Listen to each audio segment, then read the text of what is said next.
Tantor Audio, a division of Recorded Books, presents Black Velvet by Linnea May. Narrated by Elizabeth Hart and Mason Lloyd. Only fools rush in. Elvis Presley, Can't Help Falling in Love. The Velvet Rooms. Chapter 1. Elaine. I can't do this anymore. I thought it would get easier. It hasn't always been like this. And I thought maybe I was just going through a phase. There was a time when things were different, when I almost enjoyed this, a time when it came easy to me. I felt like the luckiest girl on earth because I had discovered a job that allowed me a level of freedom unknown to any 9-to-5 office slave. I only had to work 2 days a week, sometimes less, and still made more money than most of my friends. But at some point, things changed. I started doubting myself. I started doubting this profession. I started doubting my moral compass and my own emotional health. I started disliking what I was doing. But that's normal, right? Everybody hates their job once in a while, don't they? It's called work for a reason. It's not a hobby, not fun. Most jobs aren't fun. But my job is all about fun. Fun and pleasure. Not mine, of course. It's the client's pleasure that counts. I provide a taboo service. Unthinkable, dirty, immoral. I've never been bothered by that, but it seems that all of those societal judgments are catching up to me. I can't shut down the self-doubting voices. They've been gnawing at my conscience for too long. Things that once came easy to me no longer do. I want more than this. Or at least something different, something better. I shake my head, trying to clear my mind. Now is not the time for me to be thinking about all of this. I have to focus. I have work to do. I shut my eyes firmly, forcing out the uneasy thoughts as I wrap my lipstick-painted lips around his cock. It's a smaller than average version that almost disappears inside my hand when I enclose my fingers around it. He's rock hard, so I know it's all I can expect. This is all he has, poor bastard. I don't care. I don't need to care. This is not about my pleasure, it's about his. I moan and squirm beneath him, moving my hips seductively while I feel his eyes glued to my every move. He's panting heavily, standing tall and tense before me, his right fist clenching around a riding crop. He's almost ready to burst, and I know I could make this end any moment now. I open my eyes and look up, trying to catch his gaze, but I'm really just making sure he's too deep in the zone to realize where my eyes wander next. He closes his eyes, now not even looking at me while I'm working his pathetic cock. I peer over at the clock on the nightstand next to the bed. Still 20 minutes to go. He paid for a full hour, and I need to give him his money's worth. I can't let him come just yet. He lets out a desperate moan when I ease my lips away, keeping my fingers locked around his stubby member, but my eyes wandering up to his sweaty face. He's old enough to be my father, but in good physical shape and fairly good-looking. He wants me to call him Sir. And that is all he is to me. I don't know his real name, and I don't care to know, even though he's one of my regulars. The fact that he can afford our services multiple times a week speaks of his wealth, as does his appearance, his expensive suit, the obvious and somewhat tacky Rolex on his wrist, the Salvatore Ferragamo shoes that are waiting for him next to the door. He's fucking loaded, and I know I'm not the only girl at this agency who serves him regularly. I have no idea who he is, but he's one of the big guys for sure. He might not even be from this area. He might be married, even though I've never seen a ring on his finger. He might have kids, a family. He leads a life that's completely unbeknownst to me because I'm not a part of that life. All I am to him is this. I am his whore. He has his own schedule just like every other regular. He wants to see me about every other week, always for an hour, always in this particular hotel room, always with similar requests. He is all about routine. He likes black and never wants to see me in any other color. He always expects to see the same hairstyle and the same makeup. He always wants to hear the same words from my mouth, and he always wants to come on my face to finish. He is so fucking boring. Slut. He breathes, glaring at me with a look that's supposed to deliver dominance, but somehow seems misplaced on his face. You're lazy today. He always calls me slut and never cared to learn my real name. Most of them don't. Seems like you need a little encouragement. His voice thunders above me, shortly before the riding crop meets my ass, sending a hot wave of pain searing through my behind.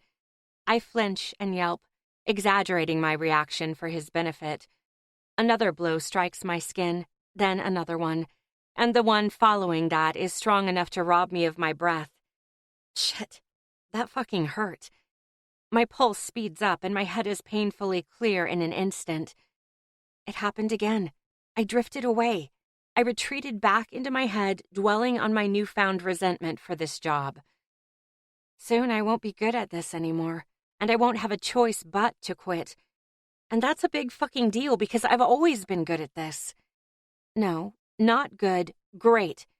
It's not arrogance that leads me to say this, but I know I'm one of the best because of the prices clients are willing to pay for me and the number of times I've had to turn down taking on a new customer.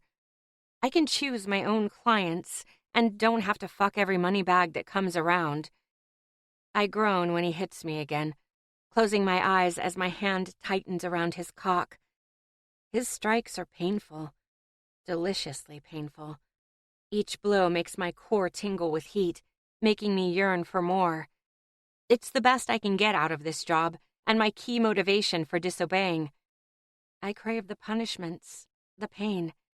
Agony is the only thing that my body responds to. I wish I could beg for more, but I know he doesn't like that. He just wants two things, dedication and obedience. Right now, I'm reluctant to give him either. Move, he barks. I know what he wants from me, despite the vague command. He wants me to lie on my back so he can shove his puny dick between my legs and fuck me. For 2 minutes, maybe 3 tops.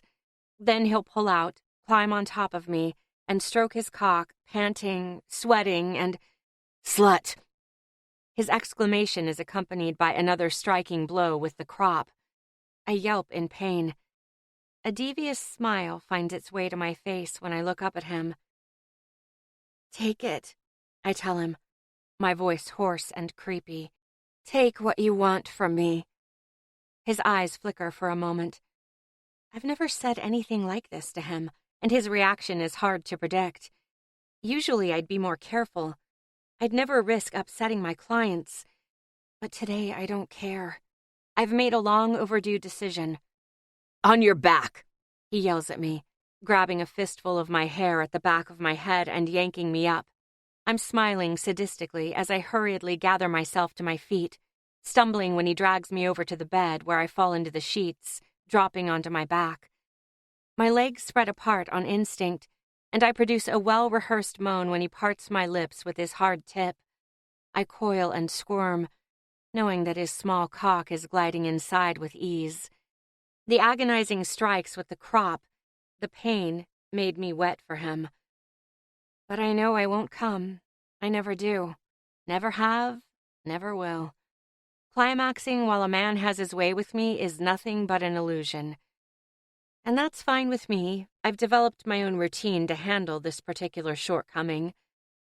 In about a minute or two, I will tense up, rolling my eyes back into my head as I let out a tirade of groans that will make him believe what he wants to believe.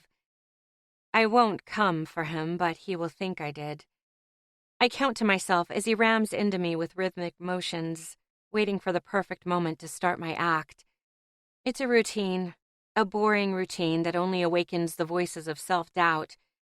But I don't care tonight, because I've decided. A smile tugs at the corner of my mouth when I close my eyes, getting ready to make him feel good about himself one last time. One last fake orgasm. One last showering of his cum on my face. One last smile as I lick my lips when I clean it off, He doesn't know it yet, but this will be our last time together. It's decided. I'm going to talk to Miss Barry. I'm quitting. Chapter 2. Damon. It's never enough. No matter what I do, no matter what I achieve, no matter what I buy, nothing ever gives me that elevated feeling I crave. Nothing ever makes me feel full and accomplished. I've reached higher and higher, earning what others can only dream of making, and all I'm left with is this damn void. Nothing ever lasts. I know what it feels like, that euphoria rushing through your veins when you get what you've wanted for a long time, when you finally make something, or someone, yours. But after that first rush is over, it's gone, and there's nothing. Nothing. Like the hollow emptiness that lingers after the effects of a drug is worn off, leaving me back to the shell of a man I was before. Why does it come so easy to other people? Does it come easy to them? Or are they pretending? The smiles plastered on their faces might be as fake as most women's gasping orgasms when anyone fucks them except me. I know it's common for them to pretend to get off, but they can't lie to me. And they better not fucking try either, because I will know. I hate being lied to. Who doesn't? But it's even worse for me, because I can smell a lie from a mile away.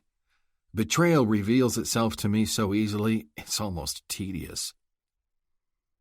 I pace back and forth in my living room, a tumbler of scotch in one hand and my phone in the other, restlessly pondering the conversation I just had. Is the revenue promised by this new endeavor going to make any difference in my life? Do I even care if it does? The call didn't excite me as much as it probably should have, but maybe that's okay. Maybe I shouldn't be excited about a mere business deal, an investment. It's the first time for me to consider doing something like this, so of course I'm curious, maybe even nervous. But excited? Hardly. I have very little to lose and a lot to gain if this investment turns out to be lucrative. I sigh and then idly take another sip of my scotch, my gaze drifting across the bustling city skyline below. I literally live at the top of this city, at least it seems that way when I look down at it from here. Very few buildings are as tall as this one. My penthouse stretches across the entire uppermost floor, and about a third of it is an open terrace. I've only been living here for a few months, and I'm continually surprised that I haven't grown tired of this place yet. It's by far the nicest, most expensive place I've ever called home, and there's hope that it will calm my restless nature at least for a while. Before moving here, I could barely stand to stay in the same place for longer than 3 months. I was always on the move, quite literally. I flinch in surprise when the buzz of my phone disrupts my rambling thoughts. I expect it's Scott, the startup guy I just spoke to, but am taken aback when I glance at the screen. I recognize the number, but it's not him. "Hello?" I greet, my voice subconsciously laced with caution. "Mr. Graves, Belinda Barry here," a female voice pipes at the other end. "Calling from Violent Delights." "Of course, Miss Barry," I answer. "What an unexpected pleasure." "Don't worry, Mr. Graves, I'm not calling with bad news," she responds, with a defensive edge in her voice. "Why would I think that?" "Well, you wouldn't be the first," she says, and even without seeing her, it's easy for me to imagine the face she's making. It's been a while since the madam and I have met face to face, but Belinda Barry is a character to remember. Most clients seem to anticipate bad news when I call. So I'm not the first one she's calling today about whatever this might concern. I'm simply surprised. We haven't spoken since you first signed the contract. Yes, I'm aware, she says briskly, finishing my sentence. And I promised you back then that we'd only contact you outside of commissions if there was an urgent matter to discuss. Correct, I agree, downing the last of the scotch in my glass in one full swig as I wait for her to continue. I don't know if urgent is the correct word for this, she goes on, but I was wondering if I could steal a few minutes of your time to discuss an opportunity that I'm sure you'd be interested in." "An opportunity?" I inquire, surprised. "What kind of opportunity might that be?" "An opportunity to enhance both your pleasure and business portfolio." The taste of scotch heats my tongue as I wait impatiently for her to expand. Her vague tone agitates me, to say the least. "Care to elaborate?" "Of course," she enthuses, "but if you don't mind, I think it's best to discuss this in private. Here." "You want me to come to the agency for this?" "You won't regret it." "If this is just about introducing me to a new girl, you could just—" "No, it's nothing like that," she interrupts. "Mr. Graves, I would never consider inconveniencing you if I didn't believe you'd benefit from it." I suppress a tired sigh, turning my back to the window. Heading in the direction of the seating area in my living room, I pass by the upholstered furniture and aim directly for the bar. One more drink tonight should be fine. "Can you come by tomorrow, around noon?" Miss Barry asks. "I won't take up much of your time, and I promise—" "Noon sharp." It's my turn to cut her off. "I'll be there." Chapter 3. Elaine. She doesn't look happy to see me. Miss Barry gestures toward the chair with a dismissive wave, her every motion emitting her obvious impatience. She looks immaculate as always. The black pantsuit hugs her figure tightly, emphasizing her feminine curves, and her hair is styled in a tight bun, leaving not a single strand out of place. I admire her chic, professional look every time I see her. Everything is so perfect, so pristine and flawless. Even her makeup looks as if it were freshly applied, even though it's almost noon, and I know she had an early start to her day today. She told me when I called that she'd be at the agency all day starting at 9 o'clock, which seemed unusually early. The majority of this business is conducted in the evening, after all. No one, not even the madam, has a reason to be at work this early in the morning. I'm curious what, or who, is responsible for today's early start. Regardless of how much effort I put into my appearance, I always feel inferior next to Miss Barry. I'm wearing one of my Valentino ensembles, a navy skirt with a matching blazer that features a playful ribbon at the waist. The dark color stands in stark contrast to my long pastel-colored hair that I've swept up in a loose bun sitting low on my neck. The basic white blouse under the blazer is far less upscale, because unlike the skirt and blazer, it was not a present from one of my clients. "I don't have much time," she informs me as I sit down opposite her, her massive office desk separating us. I cross my legs at the ankles in an attempt to curb my fidgeting. I pay special attention to my posture, sitting unnaturally straight, to convey a confidence that typically escapes me when I'm in Miss Barry's presence. My confidence is especially taking a beating today because I come with bad news, and she looks stressed out already. I shouldn't have pushed for an as soon as possible appointment. It's never a good idea to push the madam. I should know that. But now that I'm here, sitting across from her with nowhere to go, I need to go through with it. "I'll get straight to the point then," I begin, taking a deep breath to prepare myself. Short and fast, like ripping off a bandage. "I'm handing in my resignation." I didn't even notice that I had closed my eyes until I hear her gasp.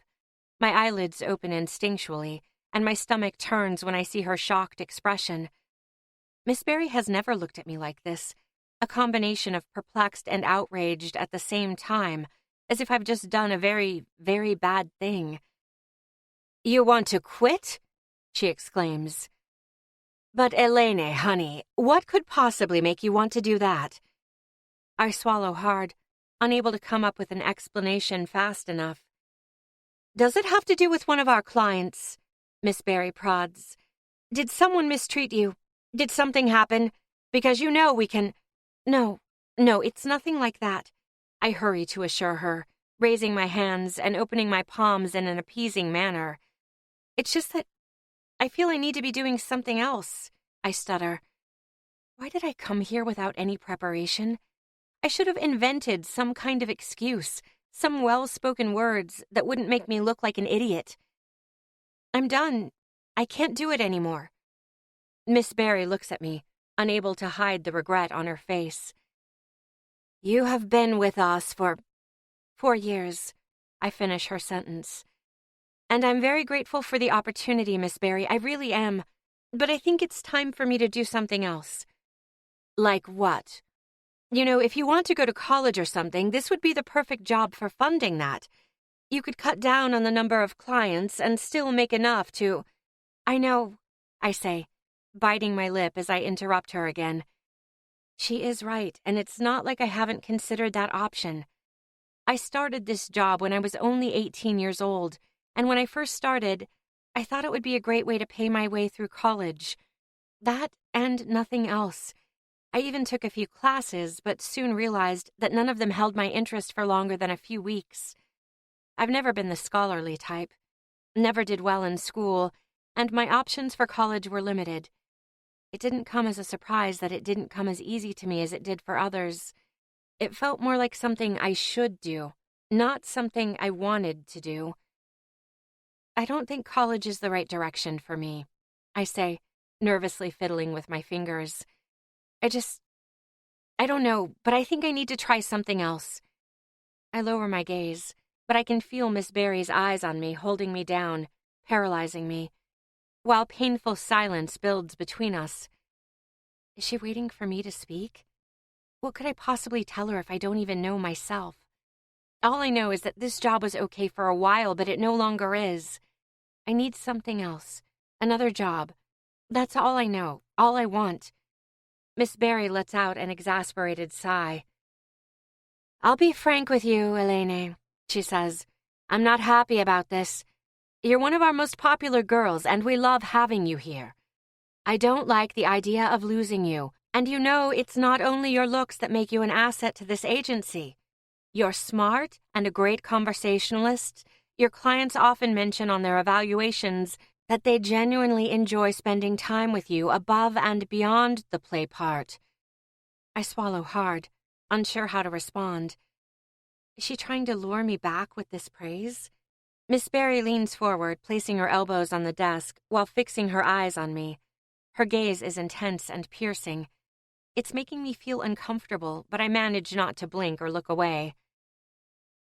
Be honest with me, honey, she says in a low voice. What is it that suddenly bothers you about this job? Is it the sex part? I bite my lower lip. You can tell me, she encourages. There's no room for secrets here. I take another deep breath. Quite frankly, yes, it is. It didn't bother me at first, but I no longer feel comfortable doing this. She nods. So, it didn't bother you before. What changed? Our eyes meet, and she tilts her head to the side in a questioning manner. I just respond with a puzzled expression. Well, maybe I'm being naive, but I like to think that our girls actually enjoy their jobs, Miss Barry says, and that they aren't just not bothered by it. Oh, damn it. How do I get out of this one? A smile curves up at the corner of Miss Barry's lips. It's all right, honey. Don't worry about it. You don't have to tell me what I want to hear. I value your honesty. Besides, you always did a very good job. I've heard nothing but the utmost praise for you, which is why I'm so surprised to hear that you didn't actually enjoy it. People usually don't become this good at something they don't enjoy. I feel myself blushing. It's not the first time that I've heard this. Most of my clients have been more than charming, showering me with compliments and gifts, and almost all of them wanted to see me again after the first time. It always surprised me. How could they feel something I didn't feel? Why was this so much more to them than it was to me? Maybe it was just in the nature of things. After all, they were the ones paying for me and not the other way around. But what if there is more to it than that? So, if I understand correctly, you are resigning, yet you haven't come up with a plan as to what you're going to do next. Is that correct? Miss Barry states, interrupting my quiet musings. I nod reluctantly. Yes, you could say that. Her eyes rest on me for a few moments, her deep red lips twitching as she ponders her next words. I feel terribly uncomfortable and wish for nothing more than for this conversation to be over. I expected it to be unpleasant, but I also hoped it would be quick and over with by now. Miss Barry must have girls quit all the time. I don't understand why she seems so upset about me leaving. "I may have a proposition for you," she says, watching my reaction. "A proposition?" "A way for you to continue working for me without having to do anything that you no longer feel comfortable with," she elaborates. "Do you mean an office job? Here? Like in accounting or something?" She smiles, shaking her head. "No, we're all set on that front," she says. "But we're looking to expand our business and create something new, something very special and unique." She pauses, further observing my reaction as I await what she'll say next, my eyes wide with curiosity. "I haven't told any of the girls about it so far because it's not official yet," she continues, casting me a conspiratorial look. "Would you like to hear more about it?" Our eyes meet in a silent stare-off for a few moments, before I respond with a voiceless nod. Chapter 4. Damon. She is making me wait. It is almost 6 minutes past noon, and Miss Barry has not called me into her office yet. I'm sitting in one of the leather armchairs in the waiting area right next to her door, checking and rechecking the time like an idiot. It's not like I have to be anywhere, but I despise tardiness. This is a matter of principle. There's not a single soul around. The dark and somewhat gloomy halls of Violent Delights are dead silent. The walls are painted dark red, adorned with black and white photographs set in black frames. They are pictures of some of the girls who work here, or used to work here. I recognize quite a few of them. I get up from my seat, driven by the same unrest that has tormented me all my life. Sitting still, waiting, I hate it. I roam the hall, slowly walking past the photographs lined up on the wall, inspecting every single one of them as if I'm seeing them for the first time. For some of them, it's true. It's been a while since I last stepped foot inside the agency. The last time I was here must have been the day I introduced myself to the madam as a potential client. Miss Barry prides herself and this agency in exclusivity, and it's not just the girls who are vetted through a thorough application process, but the clients as well. Only the best can work for Violent Delights, and only the best and wealthiest can enjoy the services they offer. All of which makes this fucking waiting game even worse. I check the time again, realizing that less than 5 minutes have passed since I last checked. This is going too far. I turn then on my heel, facing the door to Miss Barry's office to my left. I can no longer tolerate this waiting game. Whatever or whoever is keeping her busy enough to forget about her appointment with me will just have to leave her the fuck alone right this second. I don't have time for this. The angry, thudding heels of my heavy shoes echo against the dark walls of the hall when I approach the door to her office. Just as I'm about to impatiently hammer my knuckles against the door, it swings open right in front of me. I freeze mid-motion, my hand still lifted in preparation to knock. My eyes are mesmerized by the vision standing in front of me. Piercing blue eyes lock onto mine. Framed by fake, deep black lashes, they contrast the platinum blonde hair and porcelain skin of the most beautiful girl I've ever seen. She's tall, very tall for a woman, and towers over the madam, who is standing right next to her, by almost 4 inches. Both of them are wearing high heels, but I can tell that this knockout beauty would be tall even without the added inches. Still, she needs to tilt her head back to meet my eyes. The navy suit that hugs her slim frame emphasizes her fair skin in artificial blonde waves. Her pouty lips are painted light pink, matching the overall ensemble perfectly. "Mr. Graves," I hear Miss Barry saying, "I'm sorry for making you wait." I acknowledge her with a quick nod, unable to tear my eyes away from the girl standing next to her. How have I never seen her before? Is she new? Did she just have her introductory meeting with Miss Barry? I will have to inquire about her after we're done with whatever business Miss Barry wants to discuss with me today. The ethereal beauty casts me a quick look. There is no smile, just an unreadable and somewhat apathetic expression on her gorgeous face as she slips past me out of the door and into the waiting area. I can't help but move with her, turning around and pinning my gaze on her backside as she hurries off. "Please, come in." Miss Barry's voice is coming from behind me, drawing my attention back to reality.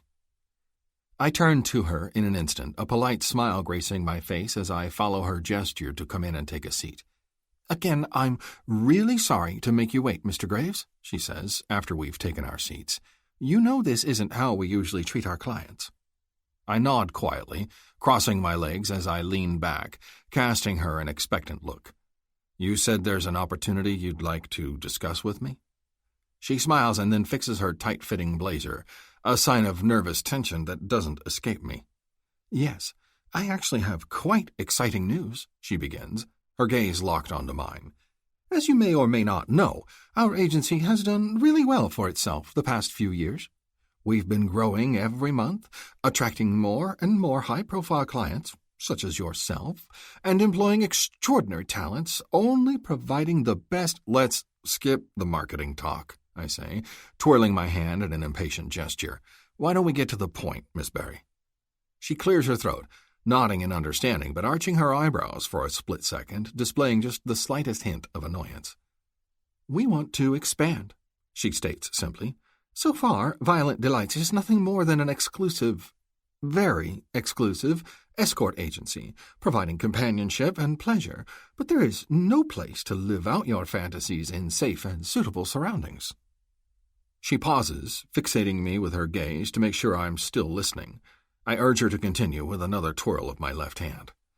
"This is how we want to improve our service," Miss Barry continues.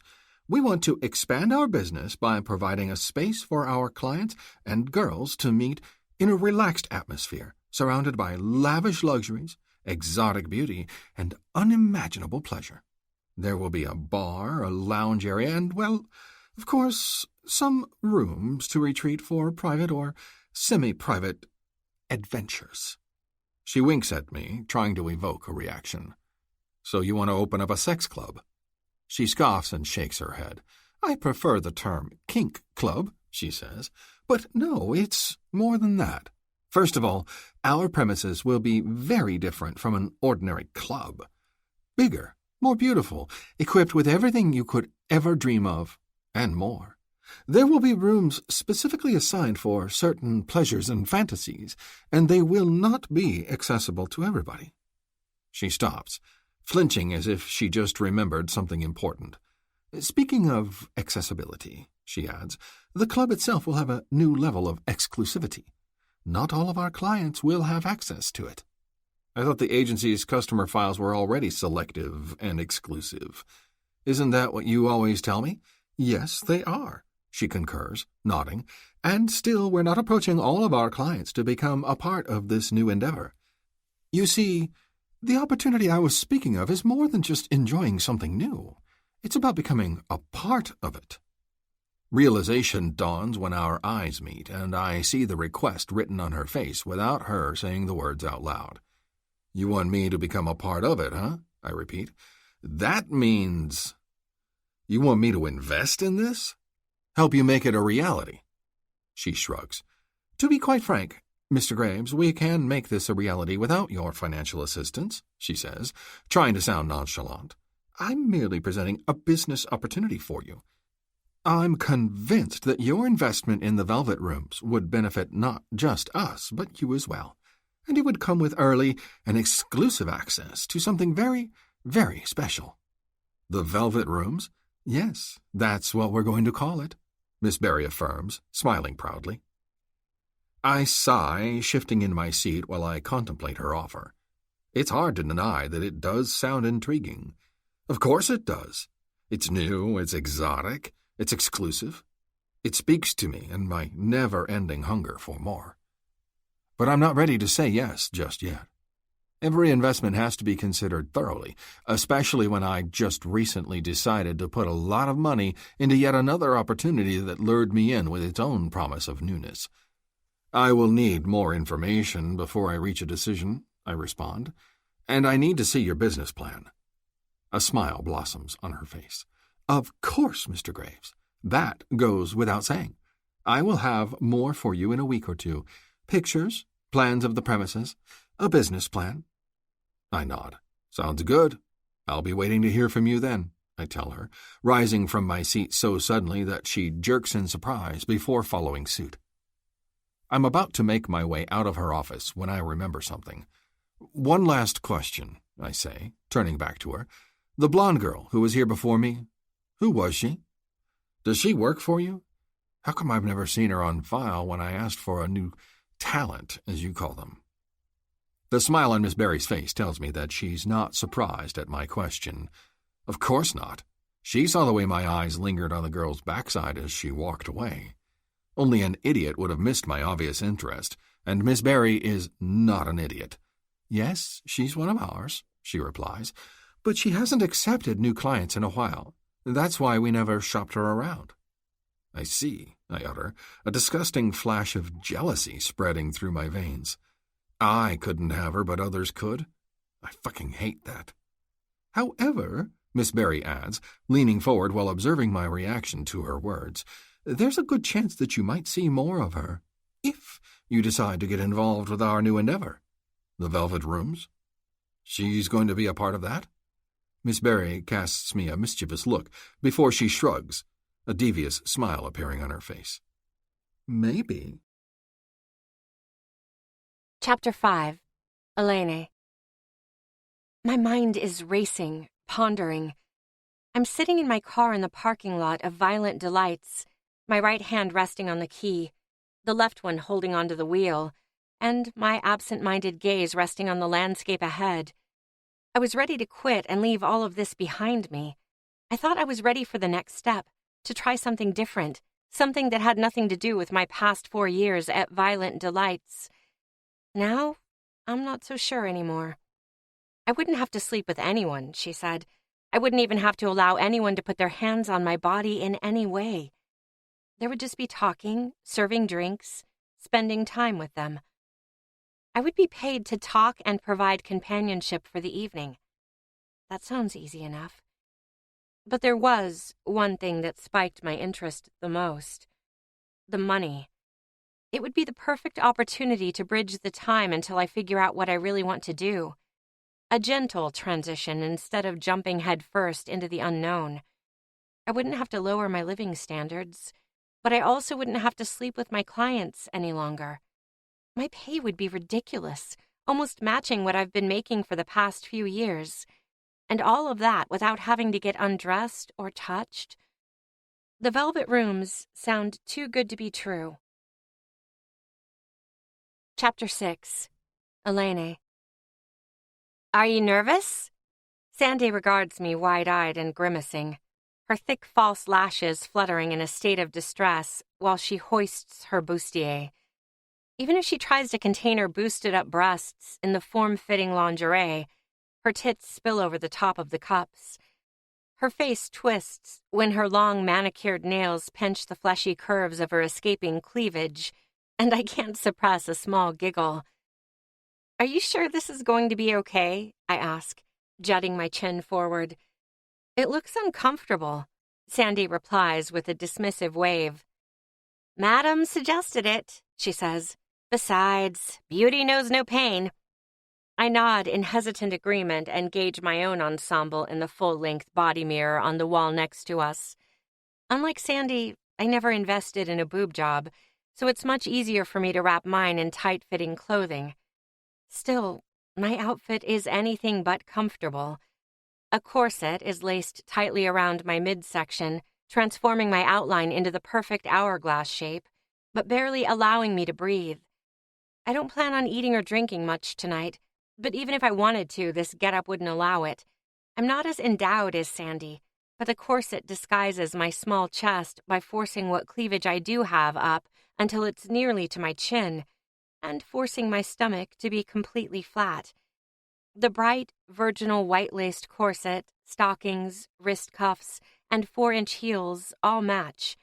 My rose gold earrings matched the little hooks lining the back of the corset and the somewhat tacky details on my heels. I skeptically survey my appearance in the mirror. White is not my color. With my pale complexion and platinum blonde locks framing my face, it makes me look like a ghost. Black suits me better. Madam made the final decision about clothing colors. It wasn't my choice. White was for the innocent angels, black for the naughty devils. Sandy is sporting the latter. "So, you're not nervous?" She repeats her earlier question. Our eyes meet in the mirror, and I see her lips curve into a smile when I offer a tight nod. "Oh, yes, I am." She sighs with relief. "It's not just me, then, thank God." "I have never done this," I say, now turning to her. "I don't even know what to expect out there." Sandy huffs.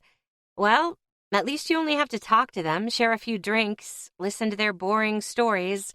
That should be easy enough, right?" I shrug. Truth is, I'm terrified. I have never done something like this before.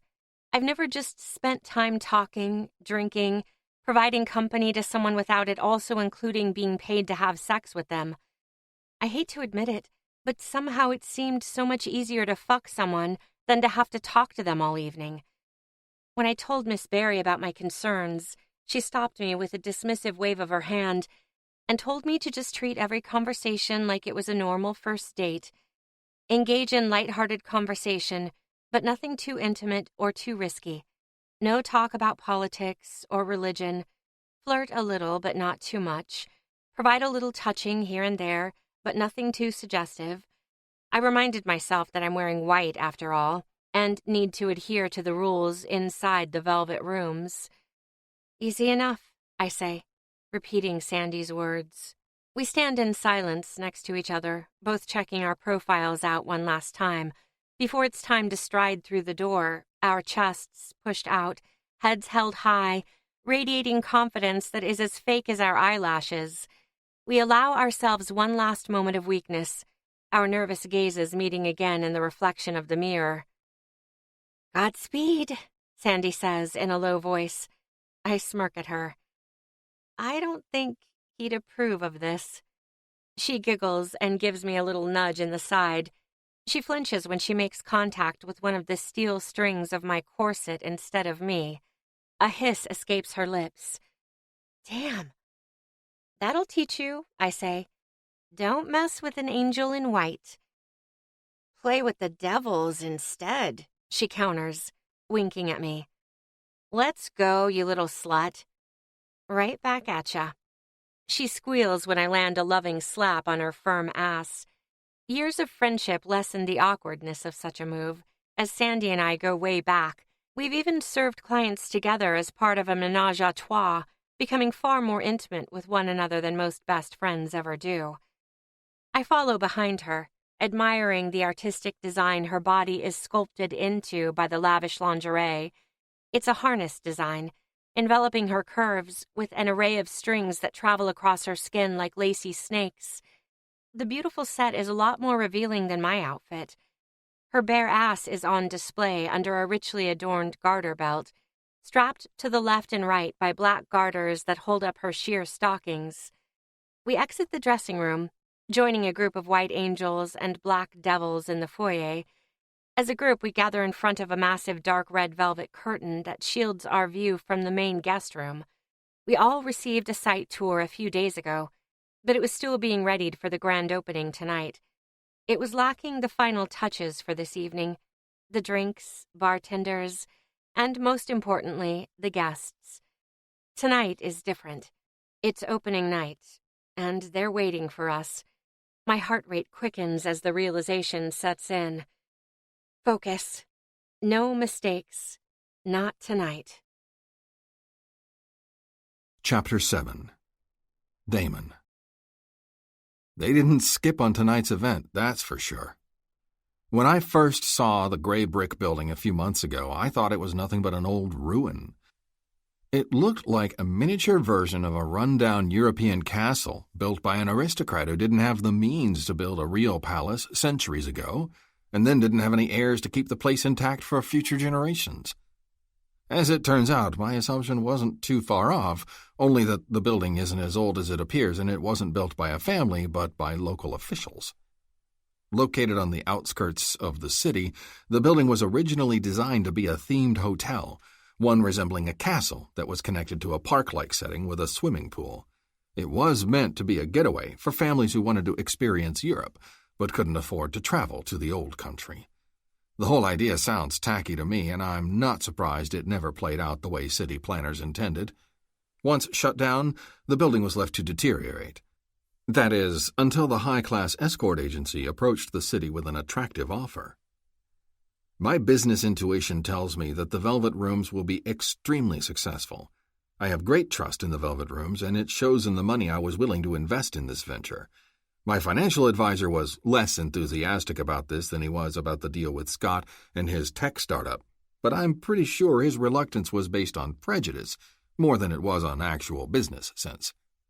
Scott's tech startup may have been more conservative than the Velvet Room's business model, but if you ask me, it's not any less risky of a business investment.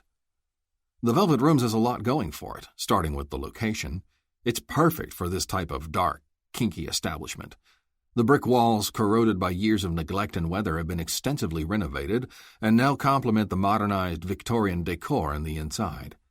It really resembles a miniature version of an old castle, the walls lined with damask wallpaper under the antique tin ceiling and underscored red lighting. Today is the first time I've seen the main room since that very first tour a few months ago. I was invited to check in on the progress of renovations since then, but I refused the offer so as not to ruin the overarching effect of the grand opening. The agency has been heavily promoting tonight's grand opening, as well as the club in general, for the past few weeks. I have no inside knowledge about their client files, but based on the number of clients present tonight, it appears that Miss Berry was telling the truth when she said that the invitation process would be highly selective. The main receiving room housing the open bar, lounge, and public play stage provides enough space for about 100 people, and maybe a few more. By my estimations, the number of guests invited tonight doesn't total more than a fifth of that. There are 2 lounge areas, and I've positioned myself in a plush leather armchair at the far end of the larger one of the 2. The extravagant velvet-tufted button furniture rests on a platform slightly elevated above the rest of the room, which allows for a good view across the entire main hall. Another gentleman, probably about 15 years my senior, sits across from me. Like me, he has one arm resting on the backrest of the sofa and is holding a scotch in the other hand. We haven't spoken a single word, though we greeted one another with a mute nod when we sat down. The majority of the other guests are scattered throughout the room, with plenty of distance between one another, doing the same thing, sitting in silence, nursing a drink. The only sound is the mellow jazz music playing in the background, occasionally interrupted by a whisper here and there, or the low intonation of a waitress taking an order.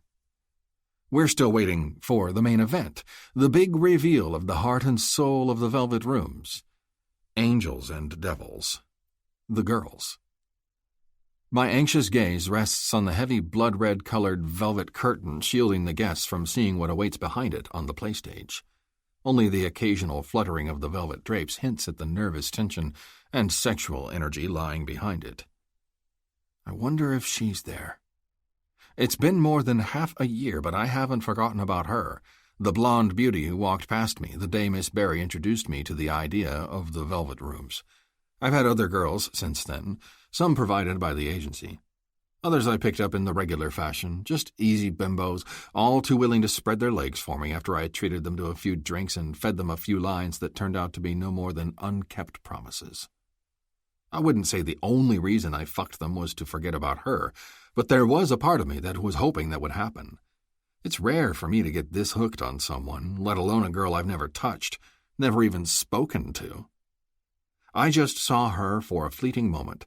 Her ice-blue eyes met mine for a split second, and it revealed nothing about her. It was just a moment in time, a short one at that. Yet I can't deny the impact her brief appearance left on me. I tried asking Miss Berry about her several times over the past few months, but she was reluctant to answer any questions. She only hinted that she might possibly be involved with the Velvet Rooms when they opened. Her vague answers aggravated me to no end. But even when I threatened to withdraw my personal investment in the club, Miss Barry did not cave to the pressure. I despise her persistence at retaining her associates' privacy as much as I respect it. "Another drink, Sir Graves?" a voice pipes next to me. I turn at the sound of the high-pitched voice, not having noticed the young waitress coming up to this section. She's standing right next to me, bending forward, her short, skin-tight skirt barely covering her tiny ass, and her tits stretched to the form-fitting high-necked top. The waitresses all wear the same outfit, one that seductively combines chastity with naughtiness in a way I've never seen before. While their lower bodies scream sex with short skirts and frilly fishnet stockings, their upper bodies are completely covered in dark fabric that only reveals the shape of their bodies, but no skin. I shake my head. I'm good for now. She casts me a polite smile before walking away, swinging her hips seductively, drawing my eyes instantly to her ass. My attention is distracted when the music changes, and I notice that a spotlight has been switched on to illuminate the stage area to my right. I squint at the bright light, but not nearly as much as the person who steps on stage a moment later. Miss Belinda Barry is as elegant as ever, and the midnight black burlesque suit she's wearing effectively combines class with a hint of kink. Her straight dark hair is pulled back in a tight updo, and her gold stilettos accent the jeweled piece holding her hair. The room falls silent, all eyes transfixed as she lifts the microphone to her lips. They're painted in a deep red that's identical to the color of the velvet curtain behind her. "Gentlemen," she says, her smile dancing with promise, "it's been a long wait, but tonight I'm finally able to say the magic words. Welcome to the Velvet Rooms." She is greeted with a round of polite but cautious applause. I'm not a fan of empty phrases and inflated words of welcome, so I tune out while Miss Barry continues her little speech, greeting, thanking, and promoting like the professional she is. I see her lips moving, but fail to listen. In fact, the longer she keeps talking, the more impatient I grow. My focus returns when she steps aside and lifts her arm in a sweeping gesture, and the curtain behind her peels away, revealing the women dressed provocatively as angels and devils waiting behind it. Long-legged girls stride to the front of the stage, paired in duos of black and white, an angel for each devil, groomed and styled to perfection and with model-perfect smiles on their faces. Each of them is the epitome of beauty, radiating sex, confidence, and class as they walk down the stage in pairs, presenting themselves to the attentive audience. But there's only one girl who captures my attention for more than a moment. A long, lithe body with porcelain skin, platinum blonde hair, ice blue eyes, and rosy cheeks, dressed from head to toe in virgin white with rose gold accents. White. She's a goddamn angel. Chapter 8. Damon. A few familiar faces pass my way as I roam the main room. My movements may seem aimless, but I have a clear goal in mind. I know I can't touch her. She's an angel, dressed in white, and only here to provide innocent entertainment for the guests. No touching, no playing, and definitely no fucking. I hate how much this limitation annoys me. I didn't know what to expect when I came here tonight, and I didn't know what it was exactly that would make the Velvet Rooms so special, except for their strict exclusivity. We were told that the girls would show us. I've been approached by several of them tonight already, all devils, each one of them making eyes at me, greeting me, some of them even touching me, stroking my arm with their elegant hands as they tried to lure me into a conversation. I recognized a few of them, but the recognition was one-sided. Not a single one of them showed any sign of remembering the night she shared with me, and I don't blame them. Each girl had only been booked by me once, leaving no impact other than the memory of a heated one-time encounter, a quick release, a short-lived fix. It's only because of my photographic memory that I remember them many months ago. As I meander through the room, catching smiles left and right, I try to gather a better understanding of the premise's layout. I know that there are 2 levels, and the upper level has little to nothing in common with the open area on the ground floor. A spiral staircase at the far end of the room leads up to promising darkness, though I haven't seen anyone go up there yet. Clients are not allowed to go up there without one of the girls accompanying them. They need to lead the way. The actual velvet rooms, playrooms most likely, some private, others semi-private, are upstairs. The madam told us the rooms were themed, but she didn't go into detail. "The girls will tell you," she said. "Just ask them whatever you want to know." My curiosity is growing stronger with every passing minute. My eyes keep traveling back to the staircase again and again, wondering what awaits upstairs. But only a devil can satisfy my curiosity and escort me up to the second floor. Too bad that none of them hold my interest as much as she does. The platinum blonde angel is sitting on one of the high chairs at the bar, her legs crossed and her body turned away from the main room and any potential conversation partner. She's different from most other girls, not only in regard to her extravagant appearance, but also in the way she carries herself. While other girls, no matter whether they're dressed in black or white, openly seek attention from clients, sometimes almost forcing their way onto a man's lap, she's aloof and unapproachable. Nothing about her signals being interested in any kind of exchange, even though I've seen her talk to one or two clients this evening. They had approached her, opposite to what seems to be the normal conduct between clients and the ladies. Everything about her body language told me that she felt uncomfortable talking to them, but she tried to fight it. She forced a smile, nodding along to whatever they were saying, but never said much herself. Despite her alluring appearance, it didn't surprise me that both men lost interest rather quickly. She's one of the untouchable angels, and a quiet one at that. There's very little reason to pursue her when the room is filled with numerous other beauties, the majority of which would not only be more willing to speak to them, but also spend time doing a lot more than that. Regardless of these observations, she still piques my interest. If anything, it increases the allure. She's a challenge, a dazzling mystery. Her distant charm has me mesmerized, and I know it won't go away until I've had her, one way or the other. She's by herself now, her back turned to the room, uninviting, not calling for interruption. I remain unfazed by the wall she has built and stride toward her, my steps unhurried but wide and determined. She doesn't move or even acknowledge my presence when I come to a halt next to her, placing my elbow on the countertop of the bar and sit down on a high chair, close enough for our legs to touch. The bartender notices me right away and juts his chin toward me, ready to take an order. I glance over to her before telling him what I want. My observations during the past few minutes have convinced me that I need to follow up with a move that successfully catches her attention. "A Yamazaki single malt for me," I order, "and a Manhattan for the lady." "Very well, Sir Graves." The girl turns her head abruptly, and her eyes dart in my direction. She looks irritated, but just for a split second before she remembers her place. Unlike me, she's on duty right now. No room for rudeness. "Thank you," she says. Her voice lacks sincerity, but it makes me weak in the knees nonetheless. Airy and strong simultaneously, yet carrying a quaint kind of wisdom that matches her ethereal look. She's so fucking surreal. Our eyes linger on each other, and before I can break the silence that stretches between us, she adds, "How did you know that's my drink?" "Because I've been watching you," I reply bluntly. "Oh," she counters, a smile flashing across her pretty face. "Besides, you strike me as a whiskey girl." She raises her eyebrows. "Do I now?" She falters and casts me a quizzical look. "What's a whiskey girl?"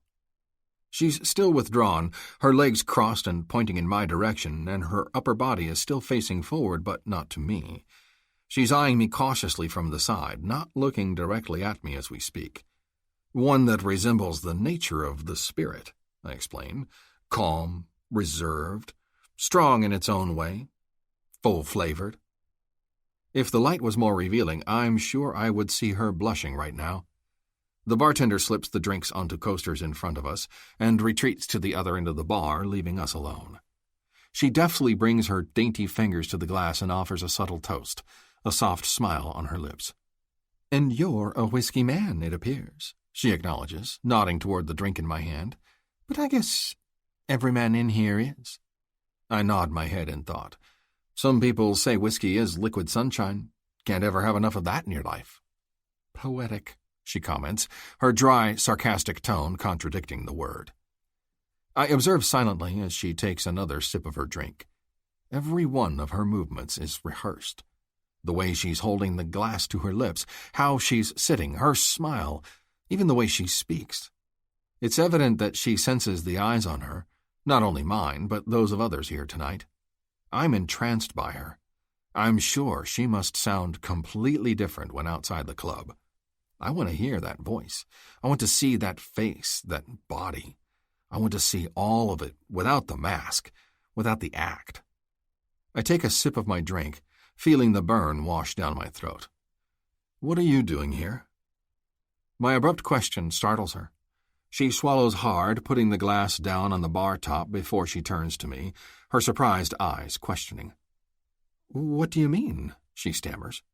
She gestures down her body, my eyes following her hand as it travels along the outline of her white corset, her perky cleavage pushed up almost seemingly to her chin, the laced wrist cuffs, the French manicured nails. I'm an angel, she says, here for company, but not for— I know what you should be doing, I interrupt. That's not what I'm asking. She tenses up, her eyes locking onto mine while she processes my words. Her demeanor has changed from apathetic to highly alert, as if she's afraid of getting caught. I'm suddenly struck by a dark suspicion, and the blood runs cold in my veins. Is she not here of her own free will? Is she being forced to work here? No, that can't be it. She's a Violent Delights girl. I saw her when I was here visiting Miss Barry several months ago, and she confirmed that she worked here. So why is she acting so out of place? The thought incites a flurry of questions to streak through my mind. Why does she look at me like that? Why do her shoulders rise up to her ears? Why is she biting her lip like that? Why are her refined fingers fiddling nervously with the glass in front of her? You look uncomfortable, I observe. You're the only person in this room who looks fucking uncomfortable. She flinches. Is that why you came up to me? To complain? I'm not complaining, I object, shaking my head. Just observing. She takes another sip from her drink, a rather big one this time. I'm sorry, she says solemnly as she places the glass back on the counter. I guess I'm just nervous. It's my first day. It's everybody's first day here, I remind her. She frowns. Yes, but I mean, and you're not new to the agency. Her gaze turns to me, and this time she doesn't even try to hide her irritation. How would you know that? I shrug. It's true, isn't it? She bites at her lip again and her eyes drop, idly resting on the Manhattan. Her shoulders tuck in and sink, signaling defeat. I don't like that look on her, and what bothers me even more is that I don't understand it. Something is bothering her, and I can't figure out what it is. I hate it when people don't let me read them. Look at me, I demand, and she complies immediately. Her eyes obediently find mine in a robotic motion, even though her focus lacks conviction. She's the type of girl who will go down on her knees if you tell her to, the type of girl who will spread her legs for you, the type of girl who aims to please without asking for anything in return except payment from a satisfied client. I can handle that type. I've had years of practice. Chapter 9. Elaine. I fucked up. I don't know what is with me tonight, but I'm seriously failing to do my damn job. He's right. It's the first night for everybody here, yet I seem to be the only one struggling. I know all there is to know about this club, and whether we're dressed in black or white, we all have our corresponding instructions. There are far fewer angels than devils because we all know what these men want. They're not here for angels, they're here to play. They're here to discover the room upstairs, and they're seeking out the girls who will accompany them up the spiral staircase to learn about them firsthand. Still, he insists on sitting here with me. My nervousness was bad from the get-go, but it only got worse once he sat down next to me.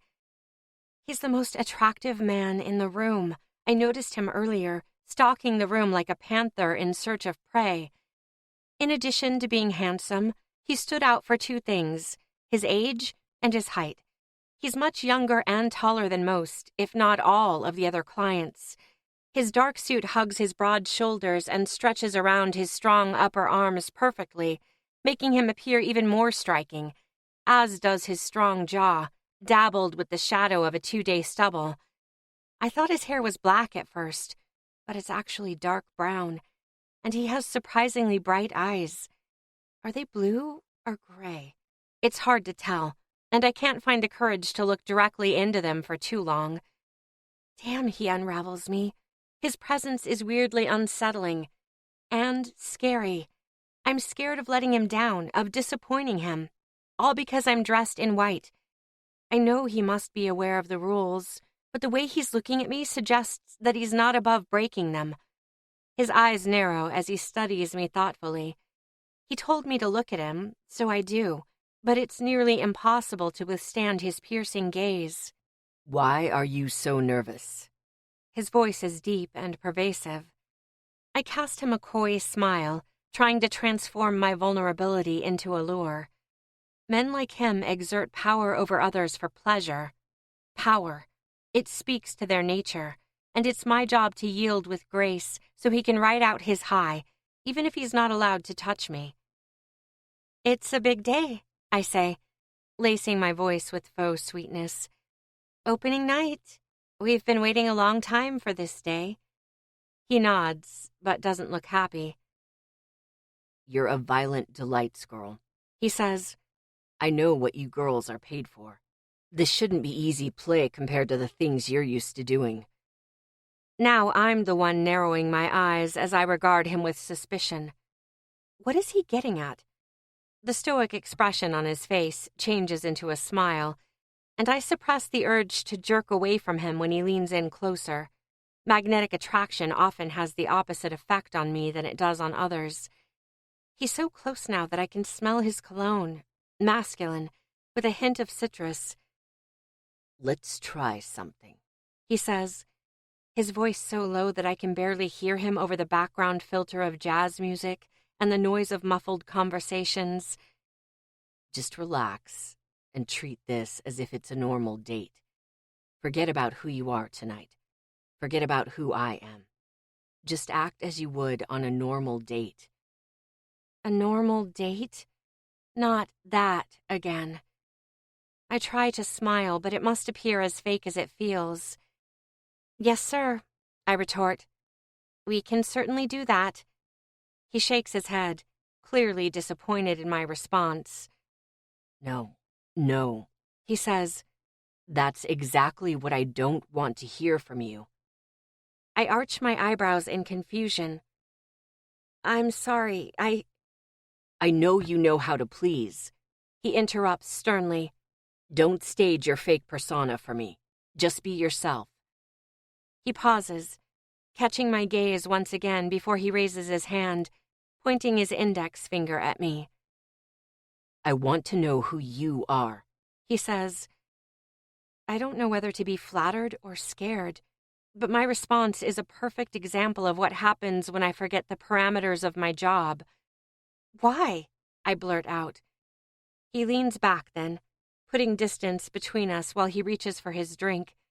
Disappointment runs through my veins, but I can't stop myself from letting out a gasp of relief nonetheless. His proximity cages me in more than it comforts me, but I still take pleasure from it. Why? He repeats my question, taking another sip of his drink before shaking his head. Shit, I'm really bad at this. I'm sorry. If you say you're sorry one more time, I will file a complaint about you, he warns, side-eyeing me. I'm sure the madam wouldn't be happy to hear about how you displeased a well-paying customer, a VIP member even. I swallow hard, the forbidden words almost slipping from my lips again.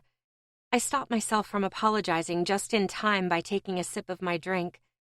The tangy blend of bitter and sweet warmth tickles my throat as it goes down. Soon my cheeks will start glowing from the effects of the alcohol. I will have to be careful about my intake, and not only because of the metal spines that cinch around my waist. I can't get drunk. The evening is only getting started, and he's not the only client who'll be expecting conversation tonight. though he may be the only one who proves this challenging. I take a deep breath, which doesn't go unnoticed by him. His eyes are on me when I turn back to him. Can I tell you a secret? He tilts his head to the side, his curiosity obvious as he beckons me to continue with the swirl of his hand. Normal dates are a mystery to me, I admit. You've never been on one? I don't believe that. He scoffs. It's been a long time, I say. And even then, I don't think what we did counts as normal. What you did? He asks, visibly intrigued. What did you do? I feel myself blushing as I recall the last time I went out on a first date with a guy who was not a paying client. It was more than 3 years ago.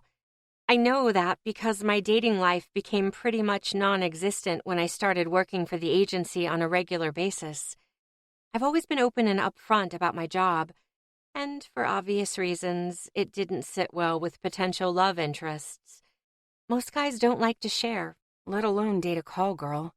And when I was faced with choosing between a normal dating life and my job, I chose the latter. Dating had never been as rewarding as this job. At least it didn't seem so at the time.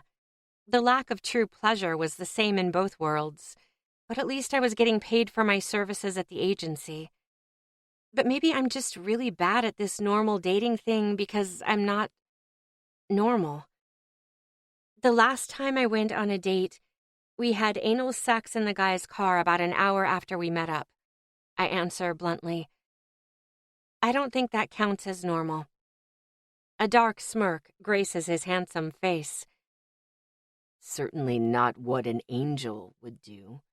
So, I wonder, I say, unable to prevent myself from switching my voice into that tone of seduction that has been part of my job for so long. What do people do on normal dates?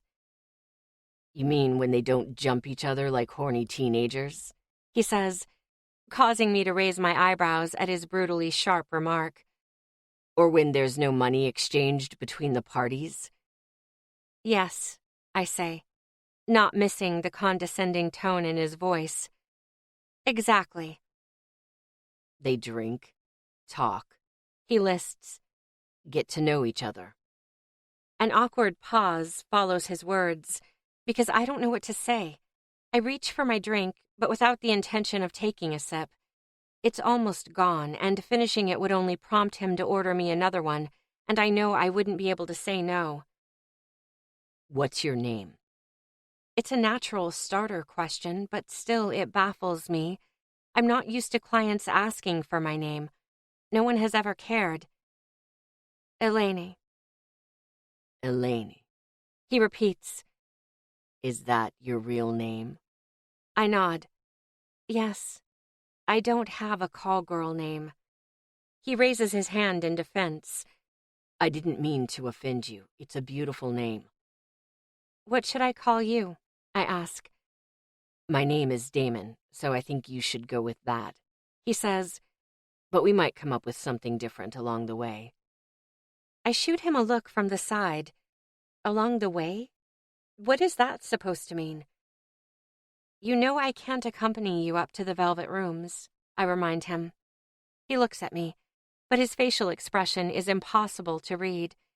The hint of a smile is playing at the corners of his mouth, and there's a certain smugness in the way he leans into me, supporting himself on the bar with one hand while using the other to lift my chin with the tip of his index finger. I gasp, unable to hide the effect his touch has on me. It's electric, searing, brimming with taboo vibes. No touching, it says. Does that include a gesture like this? Does he care? I know we can't go up there, he says. But you can tell me about it, right? About the Velvet Rooms? I answer breathlessly. Why does his touch have such an effect on me? Yes, he affirms. You can tell me about them, and what you would do up there if we were allowed to go up there together. Chapter 10. Damon. The most alluring thing about her? I can't have her. Not a single part of her. Everything I want, her body, her mind, the true person behind that outfit she's wearing, none of it is accessible to me. It has to be earned through hard work. It will take time. It may not even ever happen, though I highly doubt that outcome. I always get what I want. Always. But this time, with Elaine, I will have to put some work into it. I won't get my fix just like that. Laying more money on the table won't help. Buying her an extra drink won't help. She's a good girl, and she knows how to follow the rules. Besides, there's a reason why she's dressed in white tonight. She has slept with men in exchange for money before, but she won't do it here. There must be a reason. Her fake eyelashes flutter nervously as she fights to find the right words. I don't think I could ever grow tired of watching her.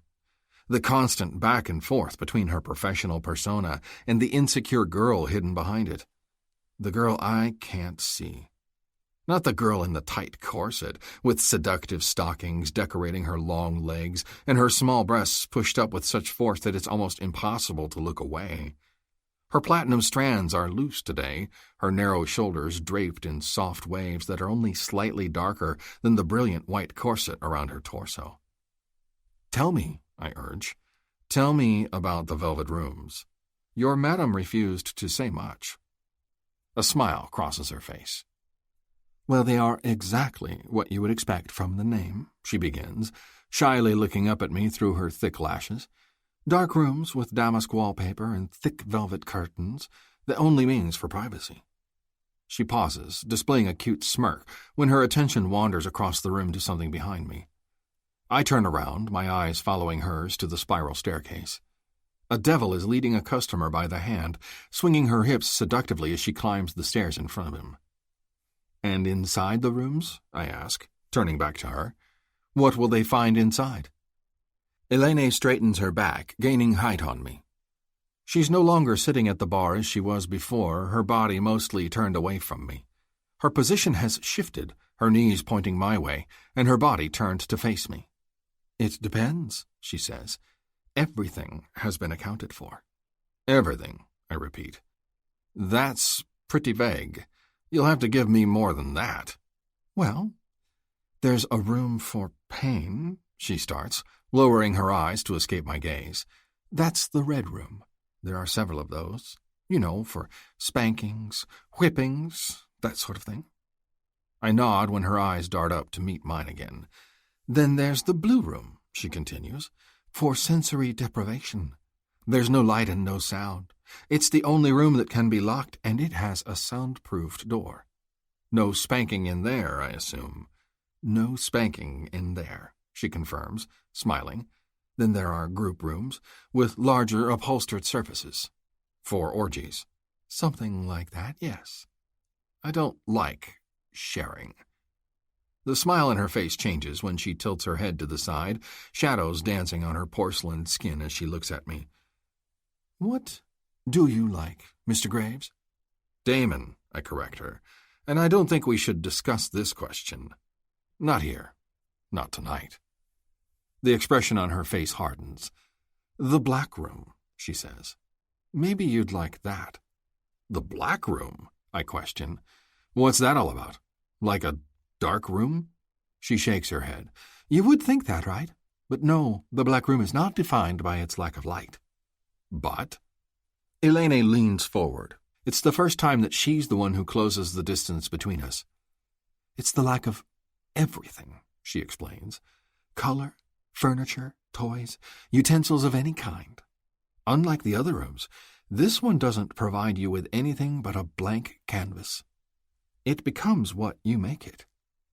Her face is so close to mine that I can feel the heat from her glowing cheeks and smell the vermouth on her lips. Only an inch, maybe 2, that's all that separates our lips. I could kiss her.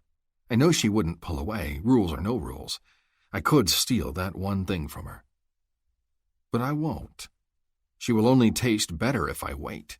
If I wait until she lets me in. Until she lets me take her up to that room, the black room, void of anything, the perfect place to strip her naked, to take her bare and raw with nothing between us.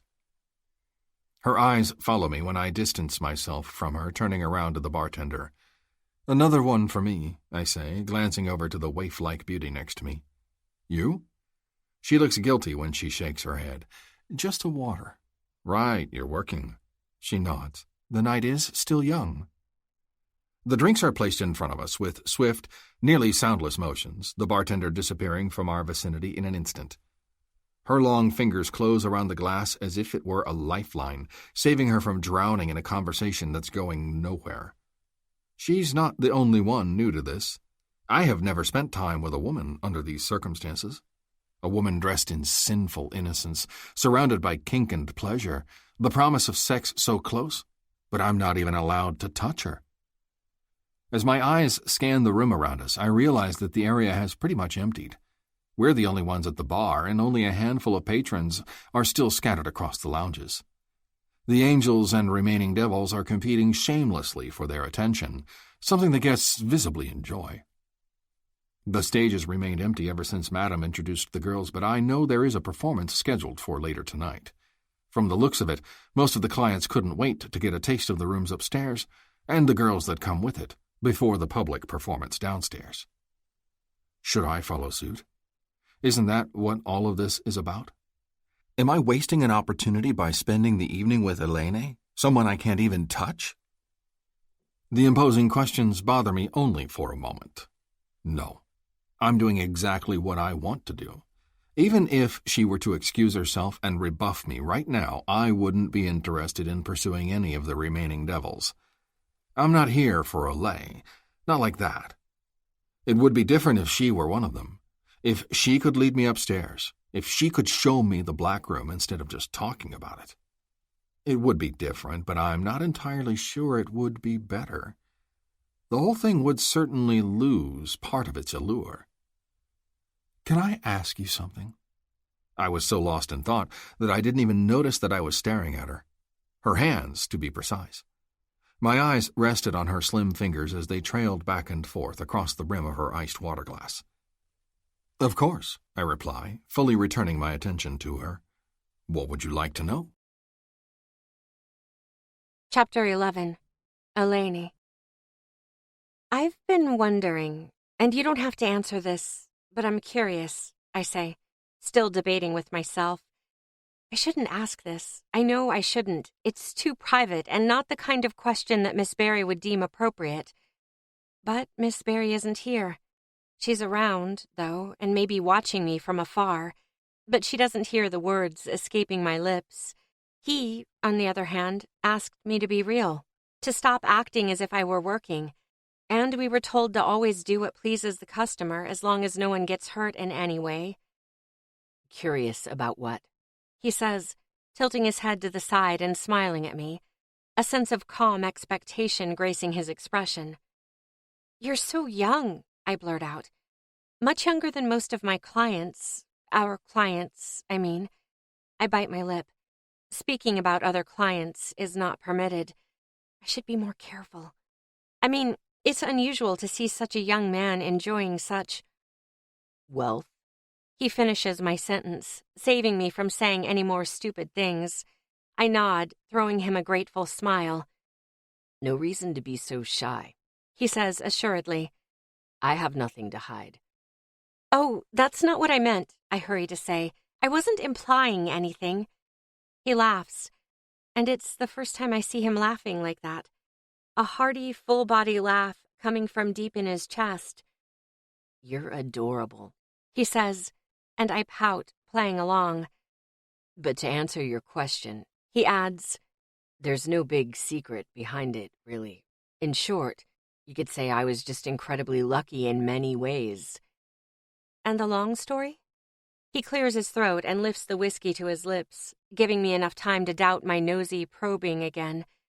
But before I have a chance to retract my question, he sets the glass down and takes a deep breath, preparing to tell his story. "The long story is that I was lucky enough to be born to well-off parents," he begins. "I was their only son and grew up pretty spoiled. Nannies, private schools, and, most importantly, a pretty generous trust fund." I nod along. not sure what to make of the disappointment that's spreading through my core as he speaks. He's an heir. For some reason, that's the least exciting answer one could hope for. Just someone who was born to the right people. There's little glamour in that, little to admire. And he seems to read all these thoughts as if they're written on my face. Not what you had hoped to hear, he says. It's a statement and not a question, but I still shake my head in response. I wasn't hoping for anything, I admit. I was just curious. Either way, that's not the end of my story. A surprised expression blossoms on my face. My parents did well, but they weren't super rich. He adds, not like I am now. It's not their money that provides for my current lifestyle. It's what I made of it. He pauses to clear his throat before continuing, and I'm surprised to find that I'm literally on the edge of my seat, eager to hear more. Around the time I turned 18 and gained access to my trust fund, Bitcoin became a thing. He resumes and then pauses before he asks me, I assume you know what that is? I nod. I have heard of it. I don't think anyone completely understands how it works, he says, but some understand enough to play around with it, as risky as it is. Well, that's exactly what I did. I took most of the money from my trust fund and invested it in Bitcoin. Nothing happened for the longest time. The money was just gone, no longer in my hands. A dark smile forms the corners of his mouth and travels across his face, and then he lowers his gaze. I mostly did it to piss off my parents, to be honest. He adds, they were furious and thought I'd thrown away all of my money. I loved it. I fucking loved seeing them like that. He considers me then, with that eerie smirk still on his face. He's smiling, but there's hurt written across his face. It shadows the evidence of painful memories. My motivation may have been wrong, cruel even, he says, but the payoff was huge. Even I didn't expect for things to blow up the way they did. Crypto coins became a thing, and Bitcoin just grew and grew. I was supposed to focus on the college classes my parents had paid for me to take, but almost all of my attention went into that market, studying it, observing it, trying to understand it as well as possible, and transferring my investments accordingly. You see, these things are mostly about psychology. Next to external impacts on the market, you have to be able to anticipate people's behavior. You need to know when to buy, when to sell, when to cash out. I nod along as he speaks. Sounds just like the stock market. It is, he agrees. In a way, it's no different, just less transparent for most people. And you knew how to play. The words came out before I can censor myself. Fortunately, he doesn't seem fazed by them. He nods in agreement. Exactly. I cashed out at the right time, just before things started becoming more difficult. He fixates on me with his eyes, leaning on the countertop of the bar when he turns to me. Was that the answer you wanted to hear? I take in a breath, shaking my head. What makes you think I wanted to hear anything in particular? Women always do. He states. I could read it on your face. You didn't like the first part of my story, the part where it sounded like all I did was inherit my wealth. I want to protest, but he stops me by lifting his hand. It doesn't matter, he says. I know who I am, and I know that a lot of it does boil down to me being a trust fund child. I've been given an opportunity that others don't have. But trust me, none of it came without a price. He clears his throat. To be honest, it bugged me too for a while. But not anymore? He shakes his head. Not anymore. I used to content myself with living off the money I made. Long-term investments in safe stocks and some real estate. The interest I'm earning off this is more than enough to live like a king. But I grew tired of it. That's why I decided to return to playing. You know, since I'm apparently so good at it. I invested in the Velvet Rooms, among other things. He winks at me, and I retort with a demure chuckle. You must have great trust in this, I presume. Yes, he replies. I wanted to be a part of this and not just a visitor. Besides, I flinch in surprise when he leans forward and rests his hand on my knee, his eyes never leaving mine as he tries to read my reaction. You told me a little secret, he adds in a low voice. Care to hear one of mine? I nod, my eyes widening with suspense as I try to ignore the electric heat that his touch is sending coursing through my body. I needed to see you again, he says, his eyes dark and intense. I saw you that day at the agency. You came out of Miss Barry's office and walked right by me looking like a fucking princess. I couldn't get you out of my head. What? I'm overwhelmed by a sudden and unfamiliar crushing feeling nesting inside my chest, clinging to my heart and pressing down on my lungs, forcing my breathing to become erratic. What is he talking about? What day? When did we ever meet at the agency? Why don't I remember? I can't remember, I stutter. When? Did we talk? He shakes his head. No, Angel. We didn't exchange a single word, but the image of you has been burned inside my head ever since. I can't stop thinking about you. I'm blushing. I can feel the heat rising to my cheeks, and it's so strong that I'm sure he must see it, dim lights or not. He must be lying. I don't remember any of this, and there's no chance in hell that a man like him would walk by me without me noticing. There's no chance that he would remember and I don't. No chance in hell. Is he toying with me? Has someone put him up to this? I manage to defer my eyes away from his intense gaze, only in time to see the madam walking by. She's striding past us with prudent steps, her eyes catching the movement of his hand on my knee. Her eyebrows crease in a warning. No touching, no playing. I'm clearly taking things too far if I have let him get this close to me. Elaine. The way he says my name is hauntingly beautiful and it scares me. I turn back to him, catching his odd-colored eyes. You may not remember that day, but I do. He says, That day is what brought me here tonight. I bite my lower lip, unsure what to make of his words. Why is he saying all of this now? Why didn't he start out our conversation with this? Why didn't he use the "have we met before" line that so many others do? If what he's saying is true, it would have been the perfect opener. His words unsettle me. He unsettles me. And he doesn't stop. And you know what the biggest disappointment of tonight is? I shake my head. Seeing you on that stage dressed in white. He reveals.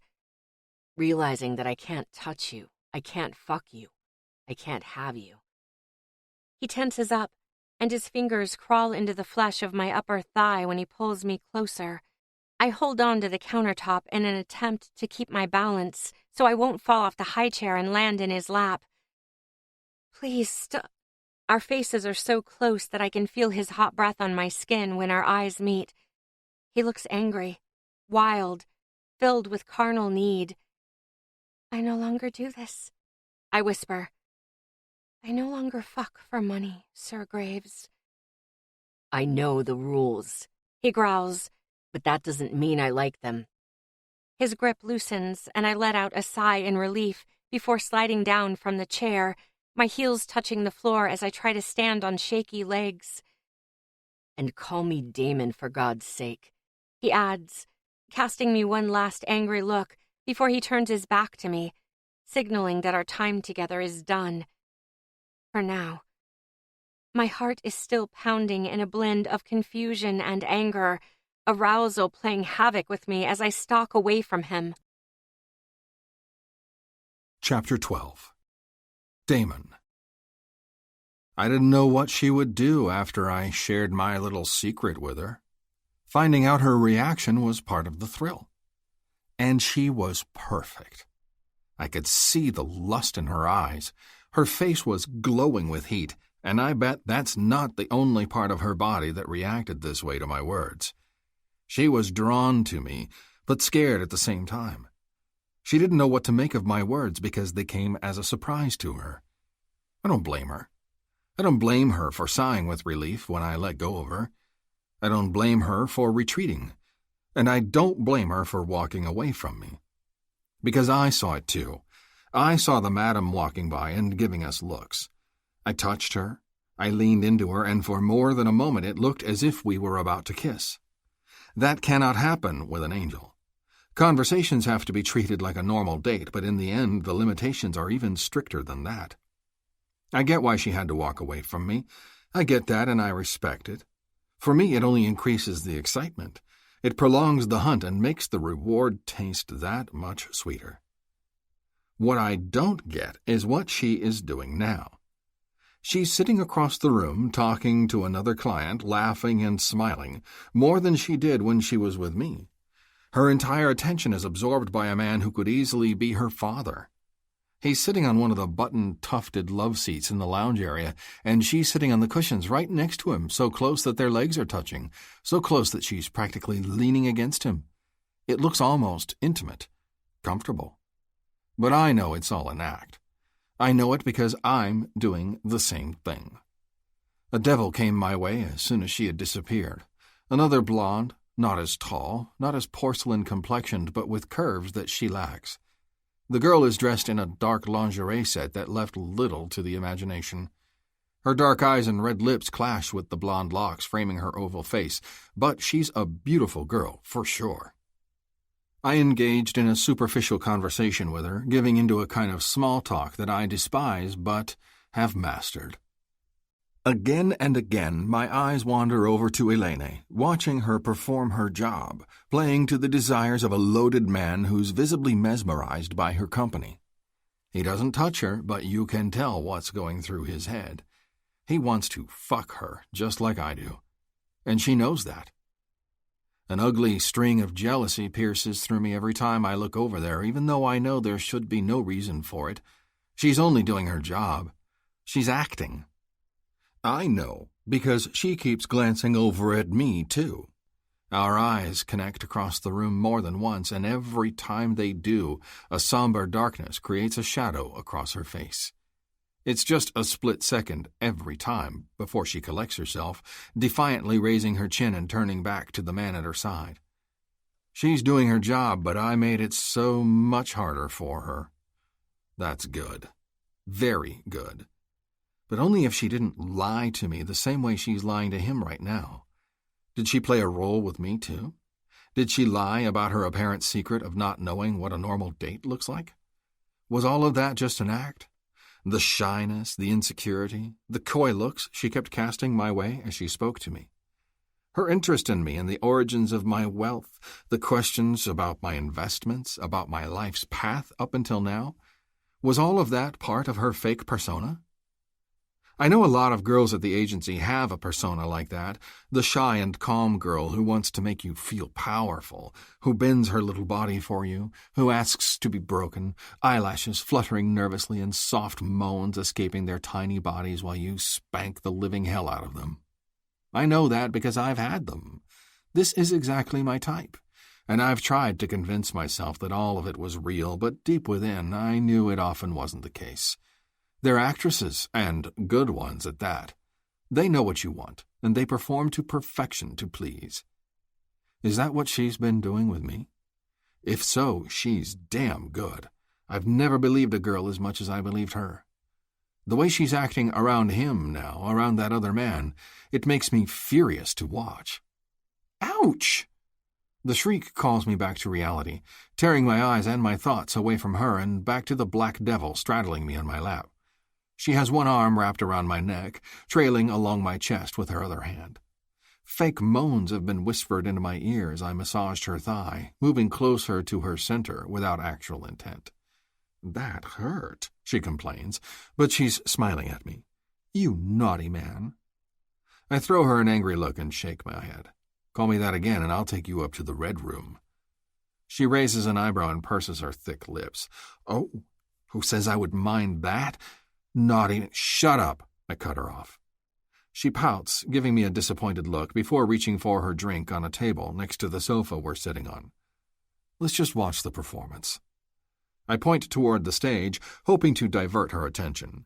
Spotlights are illuminating a scene with a dark-haired devil restrained at the wrists as she kneels in front of a masked dominant. He's fully clothed in black, his face shielded behind equally dark fabric, and he's using a flogger to keep her in place. She's a cunning little devil, overstepping the rules in a playful manner, seeking punishment for our entertainment. All heads are turned toward the stage, all guests with their gazes glued to what's unfolding in front of our eyes. All but one.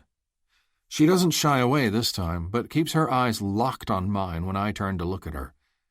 I can't read her face, but I want to see pain.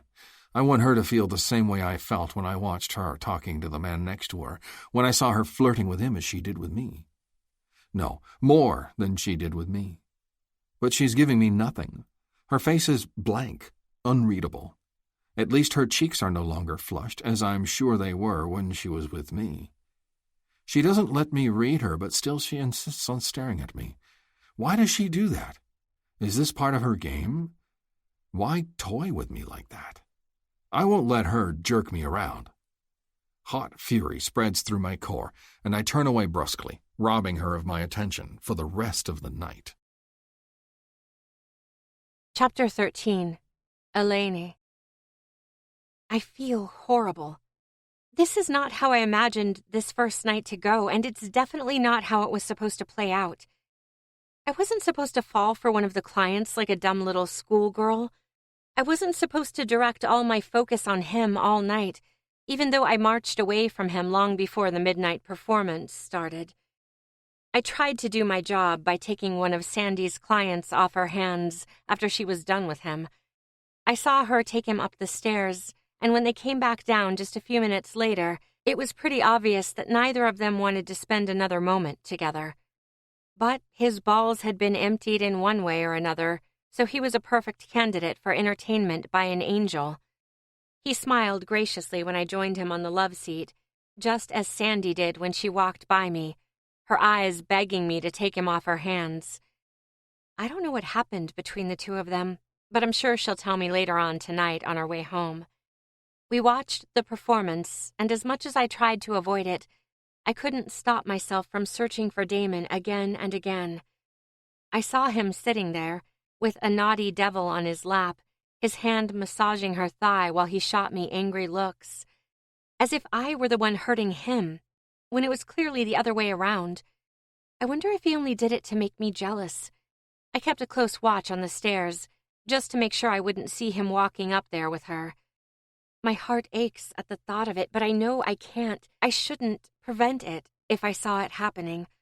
All I could do is watch and suffer in silence, all the while being a good girl, doing my job, entertaining guests. I asked for this. I asked to become an angel at the club because the pay was unbelievable for a job that seemed so easy. How the hell could I expect this to happen? I've never fancied any of my clients, and I didn't expect it to be any different here.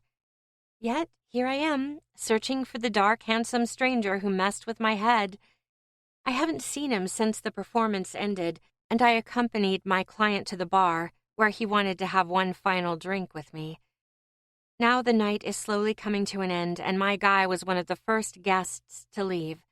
I escorted him to the door, politely smiling as I waved goodbye. Just as I walk back inside the main guest room, I see him walking across the room, the same devil still hanging onto his arm. I've never seen her outside the quick briefing sessions we've had over the past few weeks, so I don't know who she is. But I hate her. I know she's not knowingly hurting me, but I hate her nonetheless. I hate how she's making eyes at him, how she can be all over him while I'm restricted by rules that I forced on myself.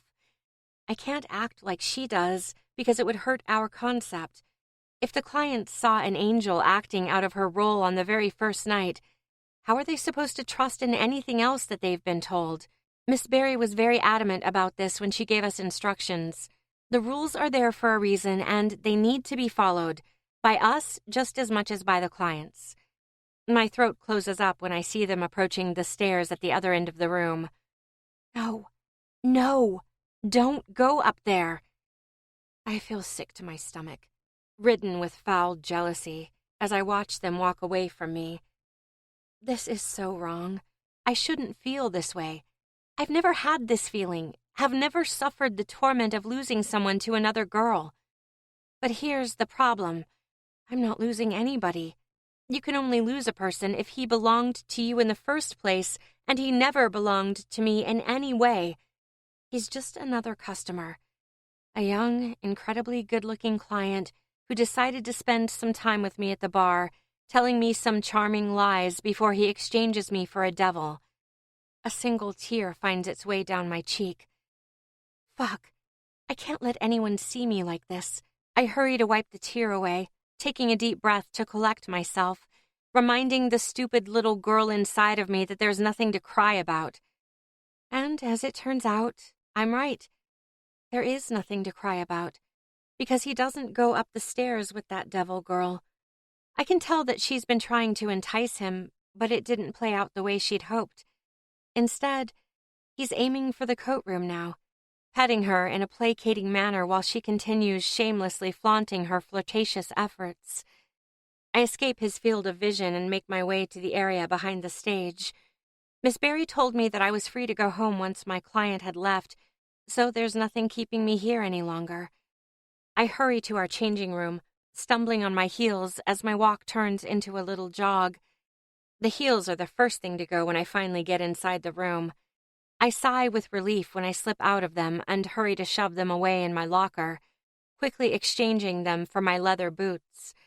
I don't bother to get dressed, but just wrap myself up in my long winter coat before scooting out of the room again and running down the dark hallway that leads to the back entrance of the club. Luckily, no one crosses my path as I make my way to the heavy door that serves as an entrance and exit for staff. I have to throw my entire body against the solid door to be able to open it, and once I do, I'm met with brutal cold. The winters are dark and long up here, but I'm not fazed by the icy winds at all, especially not now. I ignore the cold crawling up my legs as I hurry through the alley, heading toward the main entrance around the corner. Just before I get there, my pace slows down until I come to a halt at the corner. I close the zipper of my coat, my hand clinging onto the collar to keep myself as warm as possible, while keeping my eyes glued to the door on my left. I remain hidden in the dark, hoping that he hasn't left yet. At first, there's just the doorman, a guy named Bruce who looks and acts just like you'd expect a nightclub bouncer to look and act. He's almost as broad as he is tall, dressed in a custom-tailored black suit that stretches across his gigantic muscles and with little to no hair on his head. He looks grumpy standing there with his arms crossed, waiting for his shift to end. I feel sorry for the guy. He must be freezing, even though he doesn't give that impression by the way he's standing. He just looks utterly bored. That changes when a black limousine pulls up in front of him. He uncrosses his arms and steps closer to the car, waiting for the passenger side window to roll down. I can't hear what the driver is telling him, but Bruce nods and takes a step back, about to open the door to the club when someone beats him to it. The door flies open, causing Bruce to jump aside just in time before getting hit. My heart skips a beat when I see him walk out. Damon, raises his hand in an apologetic manner, exchanging a few words with Bruce while I just stand there like an idiot, watching from afar. What was my plan? Did I not want to walk up to him? Did I not want to talk to him? I think I did, but now that I see him, a beautiful gray scarf wrapped snugly around his neck, and his frame draped in a long dark coat, his breath steaming the air around him as he talks to Bruce, I lose all my courage. I bet the color of the scarf matches his mysterious eyes, but I don't dare get any closer to him to see if it really does. I remain hidden in the dark, frozen in place, and question my motives. What did I think would happen? Did I seriously consider running after him? Here? Outside of the club like a stupid fangirl running up to her idol? And then, did I plan to ask him out on a date? Really? Why would he ever say yes to that? Whatever happened between us, his charming words, the sizzling intimacy, the burning of his touch, it's very likely that I imagined all of that. He would dismiss me. No, even worse, he would laugh at me. As he should. I'm stiff with the fear of being rejected as I watch him get into the limousine, my heart stinging with a sudden ache when the car door closes with a loud bang. A moment later, the driver takes off, chasing me back into the shadows when I fear being seen by him as they drive away. This is pathetic. I'm pathetic. I've never acted like this, not even when I was still in high school and such behavior would have been considered normal. But I've also never wanted someone like this, and I've never been afraid of rejection. This is new, and I have no way of knowing how to handle it. It's been too long since I've had a normal date or liked someone for me to approach a man. To date and flirt like a normal person, to seduce one by relying on my charm and looks, and not because I've been bought for a few hours or a night. I never expected this to happen, but here I am, a 22-year-old girl who doesn't know how to get a man's attention if she doesn't offer herself with a purchase agreement. I guess then I know what I'll have to do. Chapter 14. Damon. It has been 2 days, but it's still hard for me to focus. I hate it on many levels. I don't have time for this. I can't afford to have half or even most of my head occupied by a girl. An escort girl, for God's sake. I have to be present, focused on this, here, the 2 men at my desk, and the paperwork surrounding them. Scott is sitting next to Dean, my longtime financial advisor. He's a short, skinny man who looks younger than he actually is with his schoolboy haircut and the glasses that seem way too big on his face. His short blonde hair is ruffled, as it always is, and his eyebrows are creased in concentration as he goes over the paperwork that Scott just handed to him. Both of them are sitting at the large white desk that takes up half of my conference room, while I pace up and down inside the glassed area. When I acquired this office space, I wasn't even quite sure what I would need it for. I have never worked in an office before. All of my adult life has been based in my ever-changing homes. All I needed was a computer and access to the internet to get things started. I hired Dean when my interest income grew to the point that taxes were a painful endeavor. It annoyed the hell out of me to see so much of my money flow right back into the hands of a state I don't trust, but I wanted to make sure not to get in trouble with the government either when I tried to make the most of my investments. I needed a tax accountant and advisor, someone who had my best interests in mind but knew the rules of the game better than I do. Dean was that guy, and he has proven himself over the years. I would almost call him a friend if we had anything in common other than our shared interest in my finances. "This is all looking good to me," he murmurs, without once looking up from the papers. Scott is visibly relieved and casts me a nervous smile. I'm his main seed investor, and I can see why this is unsettling for him. We've overturned his business plan plenty of times, telling him that there is a general interest, but no commitment from my side if he doesn't get his shit in order. He's a few years younger than me, a college dropout who didn't see the point in sitting through classes when he already knew what he wanted to do with his life. He pitched his idea while he was still enrolled, just to keep his parents quiet, but he dropped out as soon as I gave him my okay to support his endeavor. It was energy-sapping for both of us that his plan needed revision after revision for me to trust in it. "Good work on the balance sheet," Dean adds, now looking up to give Scott an encouraging smile. "Looks like you finally got what we were saying." "That's what I thought," I agree, having read all of the paperwork before I called both of them in here. "This finally looks like something we can work with." Both of them cast me a quick smile, Scott's face ridden with tension while Dean's is still displaying cautious agreement. I know he will want to check again and make sure that the paperwork actually holds water before letting me sign anything. I'm showing trust in an idea that Dean barely understands. The Internet of Things is as complex as it is promising, and I'm fortunate to have a cautious accountant like him on board, someone who restrains my young enthusiasm. Scott, on the other hand, can hardly contain his excitement. He's been nervous every time we meet, but today he seems especially unraveled. His pale face is flushed and he's sweating despite the cool temperatures in this room. His hair is light like Dean's, but with a red tint, like the stubble on his chin. I side-eye him as I walk back to the table, supporting myself on the clean white surface as I lean over the papers spread out across the table. "That's quite a big equity stake you're giving up there," I tell Scott. "Are you really sure about this?" Scott nods, pressing his lips together. I need the early-stage funding, he says. Otherwise, there's no business to have stakes in. He sighs, his entire body relaxing for a split second before he adds, I'd rather have less of an equity stake in my company than have no company at all. I nod. Fair enough. Mr. Graves is taking a higher risk than normal venture capital funding would require, Dean interjects, since there's no existing project to evaluate for funding. I raise my hand in a calming manner. I'm sure Scott is aware of that, I say, and he won't disappoint us. Right, Scott? The young man nods enthusiastically. Definitely not, sir. Stop calling me that. We're almost the same age. He nods and casts me an apologetic smile. I turn to Dean, raising my eyebrows in a silent question. Are we done here? Dean understands and gives me a quick nod before he turns to Scott. Thank you for stopping by today, Scott, he tells him. We'll have to look this over again with Mr. Graves' private accountant, but I can tell you that things are looking very good. We'll get back to you in a couple of days. Scott sighs with relief, and the smile in his face widens as he jumps up, getting the hint. We're ready for him to leave. He shakes my extended hand and casts a last smile toward Dean before gathering up his belongings and is escorted to the door.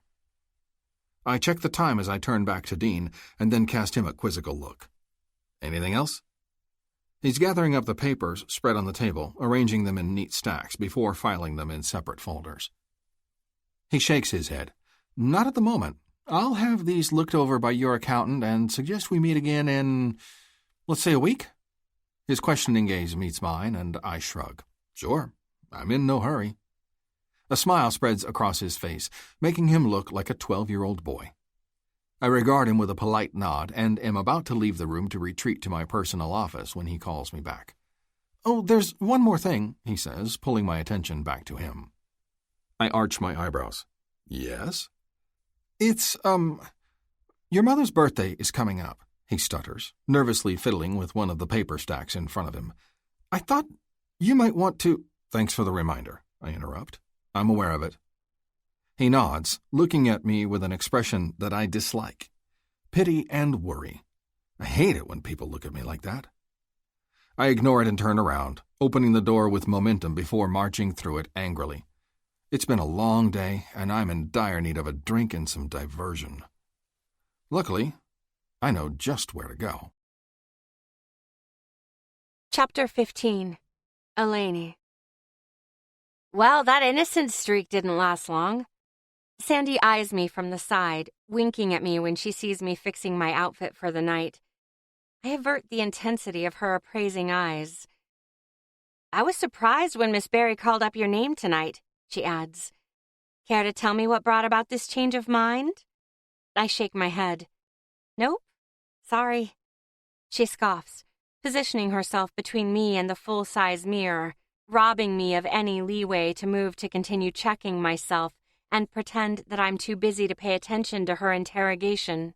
How come you never mentioned anything? She wants to know. How come tonight was the first time I heard about your sudden change of heart? She pauses, adding another insulted breath before she goes on. Did you think I'd be, pissed or something? I sigh.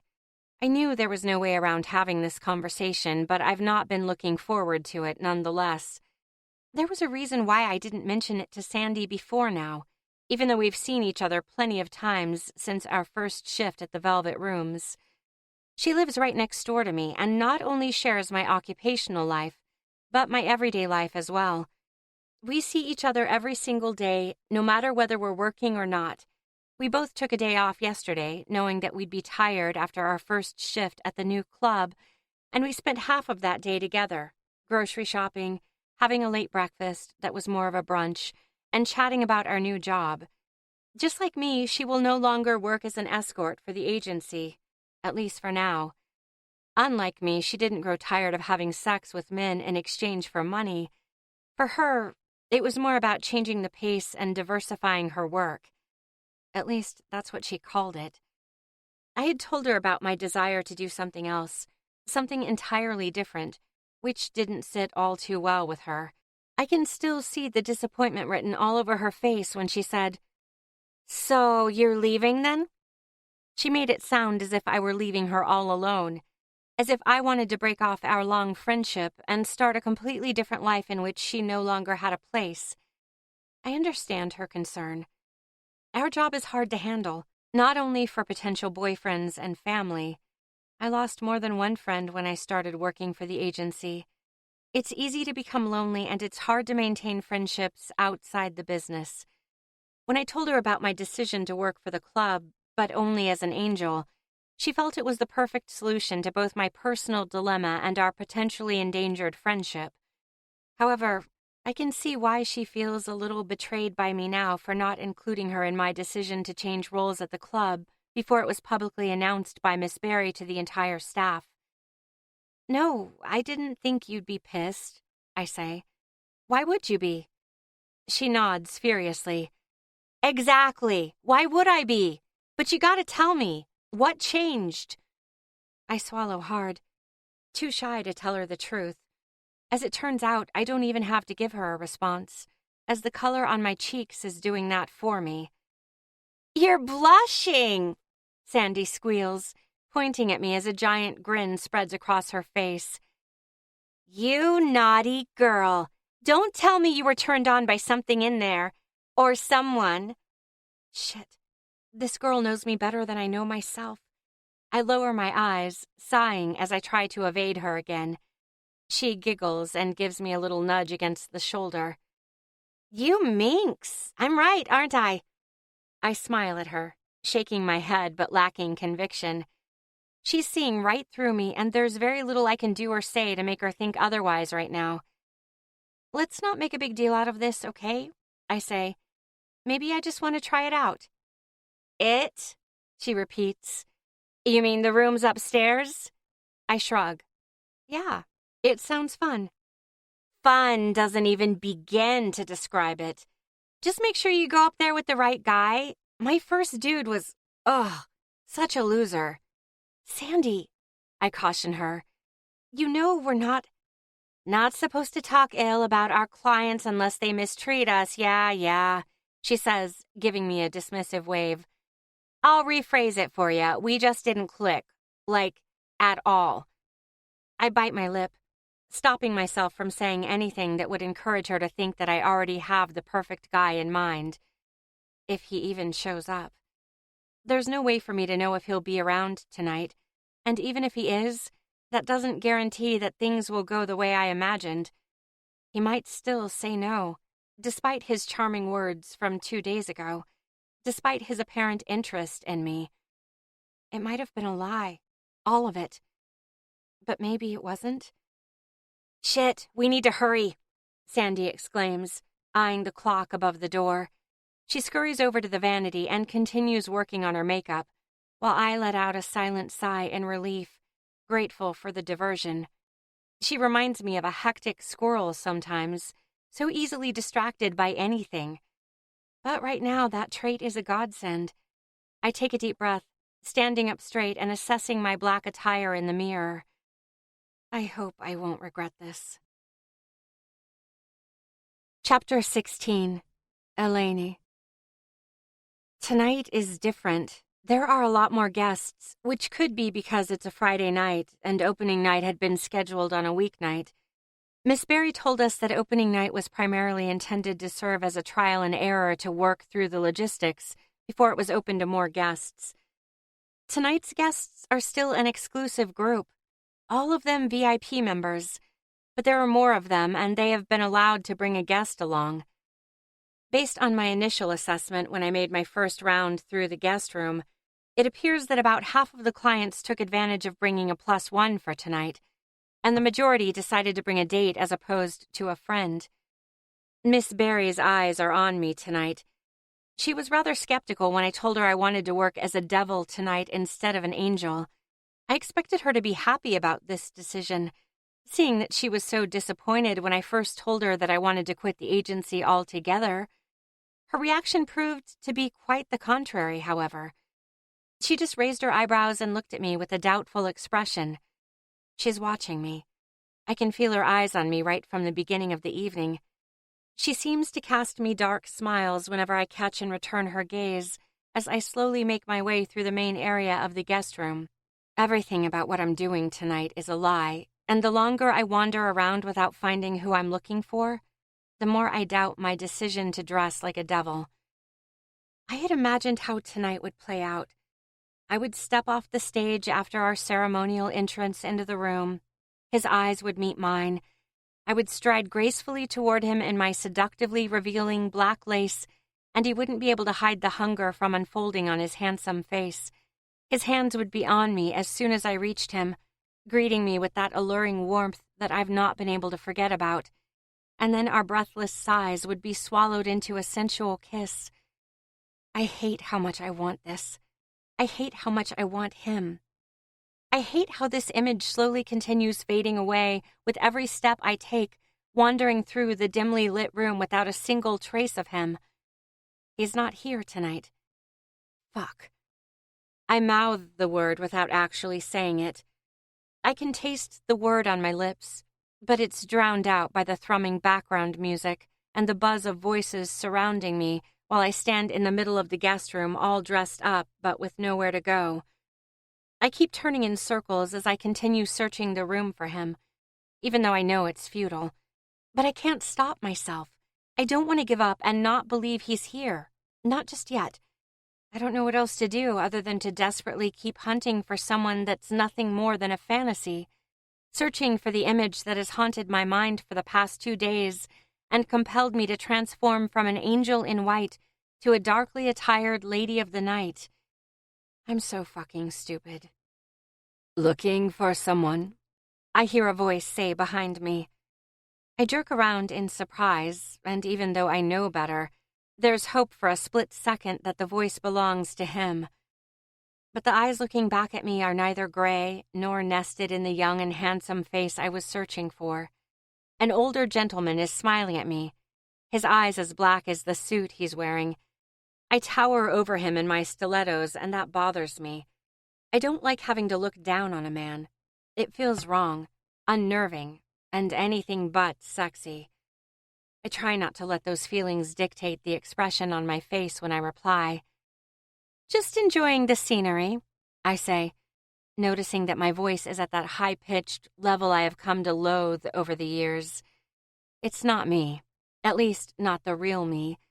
I only speak like that when I'm on the job, when I'm faking it, which is exactly what I'm doing right now.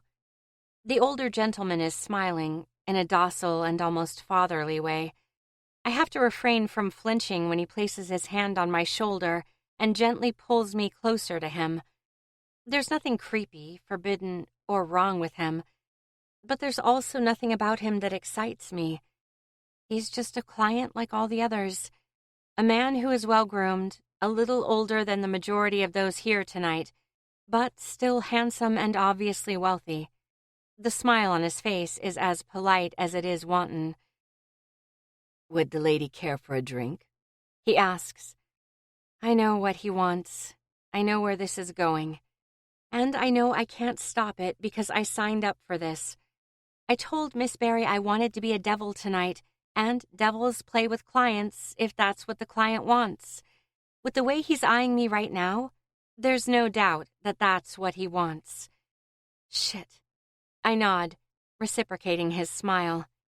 Yes, thank you. That would be nice. He removes his hand from my shoulder and places it at the small of my back instead, gesturing toward the bar with his other hand, and gives me a light push. I can't help but search the room again as I follow his gesture and head toward the bar.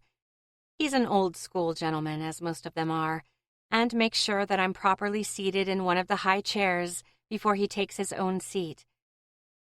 You look like a wine girl, he reckons, placing his elbows on the bar as he calls the bartender over to us by raising his hand. I smile at him. No, I'm definitely not a wine girl. I've never cared much for wine. It's too heavy for my taste, and it tastes too much like fruit. And I hate grapes. When he says that I look like a wine girl, all he's really saying is that I look like any other girl to him. Actually, I reply, still in that high-pitched fake voice, I'd prefer a Manhattan, if you don't mind. I know he won't mind. He'd buy anything for me if it'd get him closer to his goal. They all wear the same smile on their faces when they are on the hunt, when they're still in that stage of pursuit, when they're trying their best to impress, even though they don't really have to. He arches his eyebrows and nods. "A Manhattan for the lady," he orders. "And your finest bourbon, neat." I have to keep myself from rolling my eyes. Only an ignorant fool would order the finest of anything. It makes him look pretentious and like a lowbrow who wants to appear sophisticated when he's clearly not. I welcomed the drink with a bright smile, however, quickly reaching for the glass and toasting him before I take a large sip. "You look so pure," he says, his hand already sliding up my thigh. "What brings such a young and innocent-looking girl like you to a place like this?" I try not to shudder at his touch and bring the glass to my lips again. "You say that as if this is a bad place," I retort. "Who says I don't feel comfortable in a classy environment, surrounded by good drinks and the company of true gentlemen like yourself?" I pause, casting him a look that can be read either way, as a warning or as a seductive invite. "Or are you not a gentleman?" He removes his hand from my leg and leans back on his chair, clearing his throat. "I certainly can be," he says. "But sometimes the ladies ask for something entirely different." Do they now? My stomach is turning, while I feel like there is a cold clamp tightening around my throat. Every fiber of my being wants to get away from here, from him. What the hell was I thinking? How could I play such a risky game just because I had this silly fantasy in mind? And why is this so fucking hard? I've never had a problem shutting up the voices in my head from preventing me from doing my job before. Heck, they weren't even there a few years ago. I could just let go, get a little tipsy, flirt with men, even if they weren't my type, do the thing, please them, ignore the fact that my pleasure was mostly neglected in the process. It all worked perfectly fine. Why did I have to change? Why did he show up and accelerate that change? My eyes wander as the man in front of me keeps talking. I nod at the right times, smile and laugh when I feel he expects it, catch his eyes when he raises his voice, and encourage him with a nod to continue speaking. I'm trained at listening while not really hearing what the other person is saying. Years of experience playing the date of wealthy men at high-class functions have taught me well. I don't know why so many of them insisted on taking me out to these places when they actually paid for me to have kinky sex with them. There was such an obvious age gap between me and most of my clients that it must have been apparent to everyone around us that I was a paid escort and not their actual girlfriend. Maybe they didn't care if people knew. Some of those men have no shame. Just like the one who's vying for my attention right now. My mind is drawn back to him when I feel his hand trailing along my thigh again. "Tell me about it," he says. He's leaning forward with his face close to mine, so close that I can smell the finest bourbon on his breath. "Tell you about what?" "The velvet rooms," he says, sounding slightly indignant. "The playrooms upstairs. I was told you girls could enlighten us, and you, little devil, have definitely been up there to play, haven't you?" I have not, and I never thought I would want to.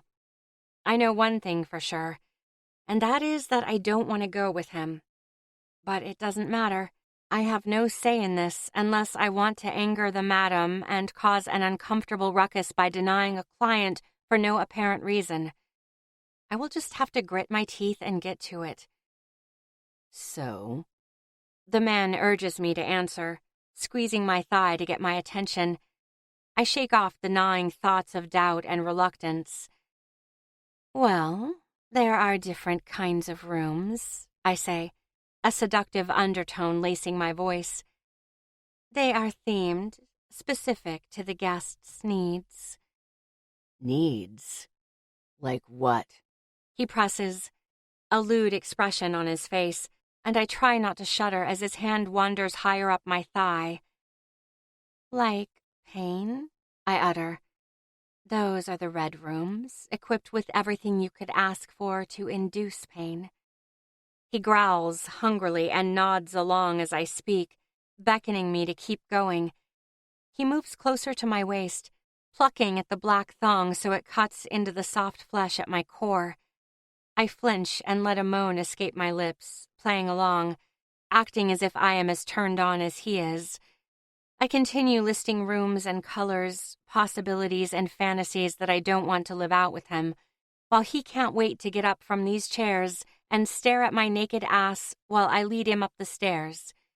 His hand graces the side of my torso, slowly traveling upward to my black bra with the sheer cups that reveal more than they hide. A forced smile crosses my face when he cups my breast, craving possession of something I'm not willing to give.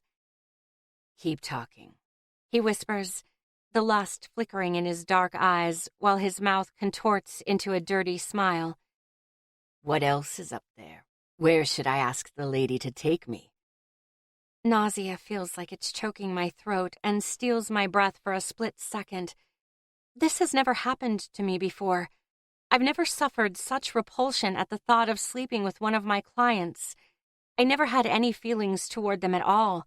I never cared. But now I do, and I do it in the most awful way. I bite my lower lip, trying to pull myself together. "There's also," I murmur, my voice barely more than a whisper as my gaze trails off again, locking onto a place far behind him, at the other end of the bar. "The black room," I breathe, staring at the man who has robbed me of my sanity.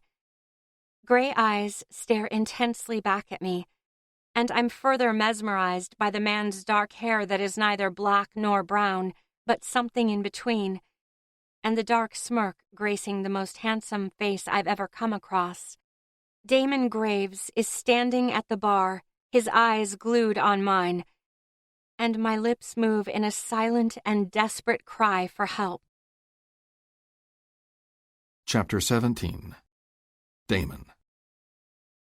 My eyes find her right after I step through the door, and there's one detail that catches my attention in an instant. Black. She's wearing black tonight.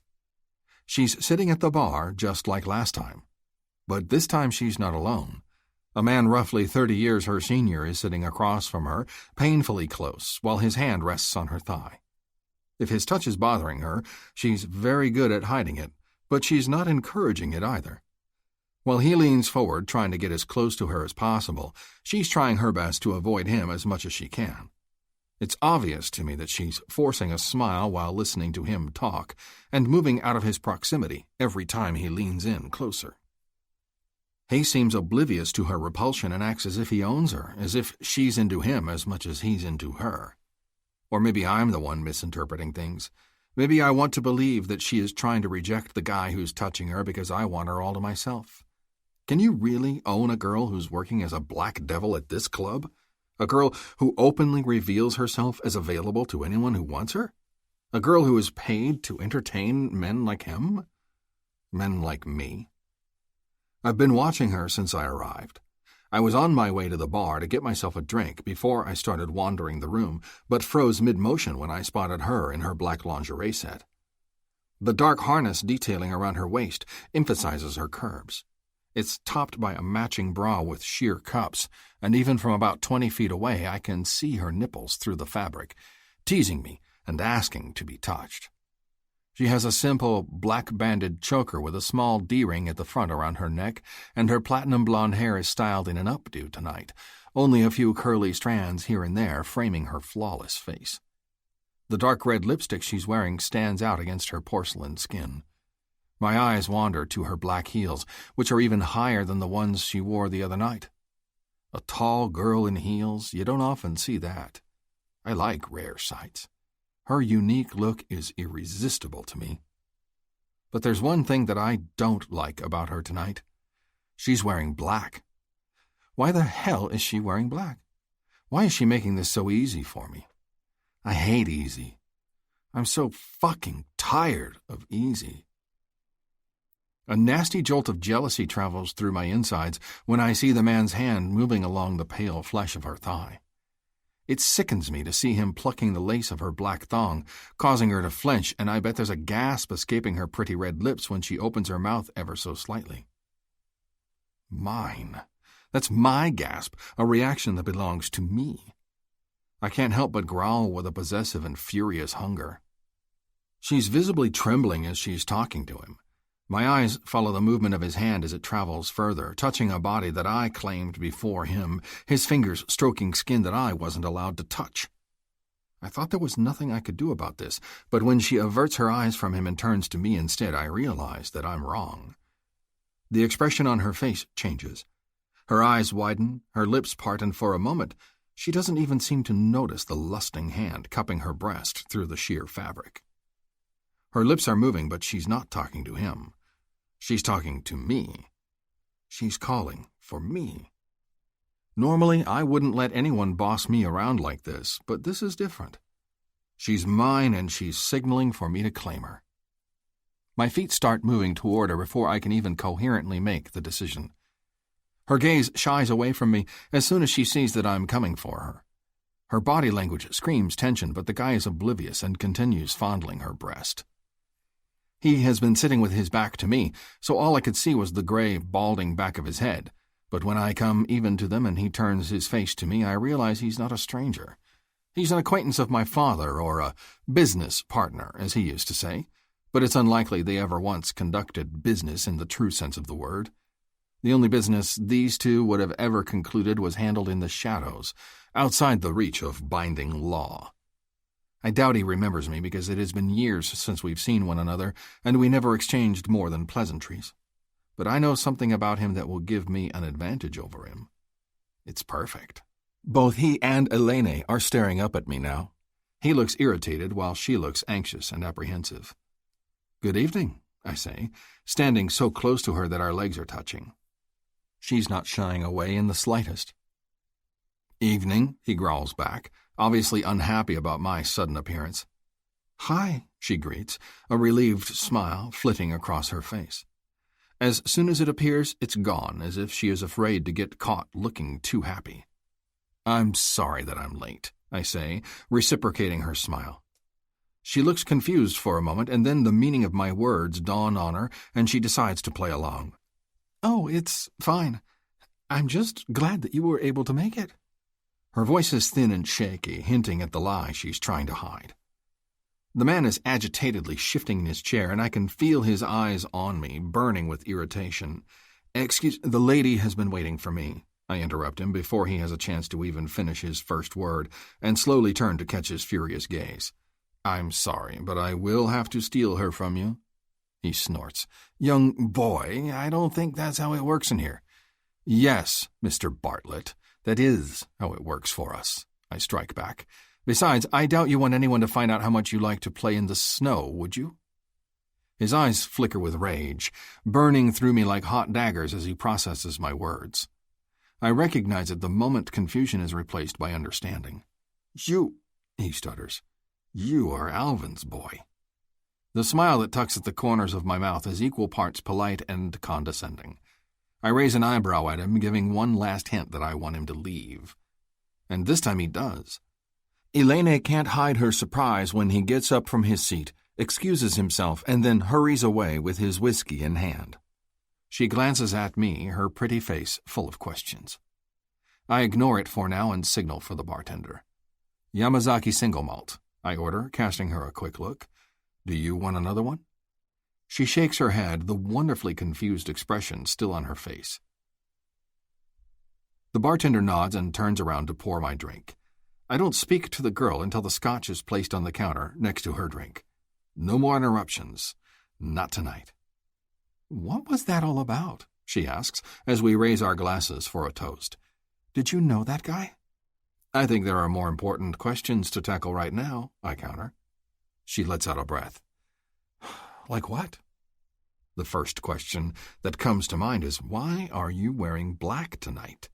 I ask, adding a reflective pause and leaning closer to her. Was I right? Have you been waiting for me? Chapter 18. Elaine. I blush at his question, seeking comfort in my glass as I always do when I don't know what to say. My heart is still in turmoil, still shaken by the idea of having to play with someone I didn't want near me. Sure, I could have told him no and risked getting in trouble with the madam, but a part of me knows that's not what I would have done. I would have gone through with it, because the desire to please runs rampant through my veins, and it's impossible to shake that pressing urge to be good, to make everyone and anyone but myself happy. It was so much easier when I thought there was nothing and no one out there that could make me happy. He's changed all of that. For the first time in my life, I yearn for something, for someone.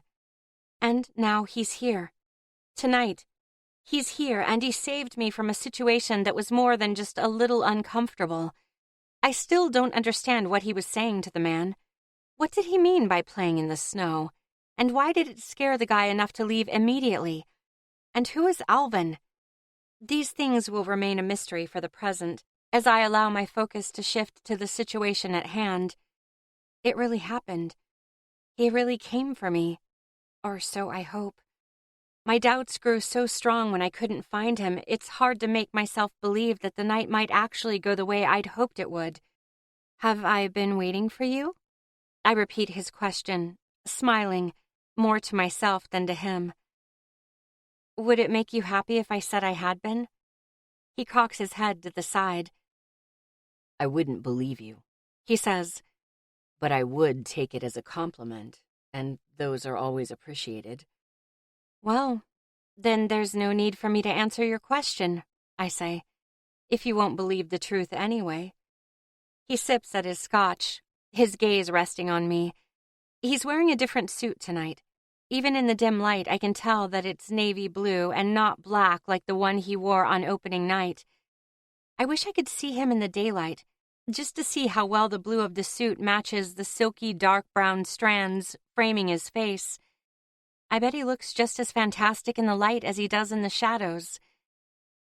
You still need to tell me why you're wearing black tonight, He says in a low voice, interrupting my thoughts. Is that just how it works? Do you change the color you wear every other night? Are they assigned to you? I shake my head. No. We each individually chose which color we would wear before the club opened. But you were an angel on opening night. I nod, biting nervously at my lower lip. And you're a devil now, He observes. So you must have changed your mind since opening night, then? I nod again, suddenly feeling shy and unable to meet his probing gaze. What caused you to change your mind? He presses. And did you dress as a devil last night, too? My shoulders grow tense at his ongoing questions. I didn't work last night, I say. I bring my eyes up to meet his, an uncomfortable thought haunting me. Were you here last night? I almost sigh with relief when he shakes his head. No. I don't have time to come here every single night, Elaine. The fact that he remembers my name wraps me in warm comfort. This must mean something, right? He cares enough to remember such a mundane detail that no one before him has ever troubled themselves with. You still haven't answered my question. His gray eyes are piercing through me, and when I try to lower my face to evade his intense scrutiny, he stops me by placing the tip of his finger below my chin. It's the first time he's touched me tonight. Such a delicate and innocent gesture, but it churns my insides in a very different way than the other man's hands had before. Tell me, he insists. And don't look away when you do. My impulse to obey takes over, causing me to follow his demand without further ado. I'm wearing black tonight because I want to go up the rooms. He nods. You want to play tonight? Yes. You want to get touched and fucked, treated like the naughty little girl you are? My heart is hammering so hard that I'm worried he could see it pounding through the sheer fabric of my bra. I know that's ridiculous. I know there's another way he could see the impact his words have on me, a telltale sign like no other, and a way he forbade me from shielding from him.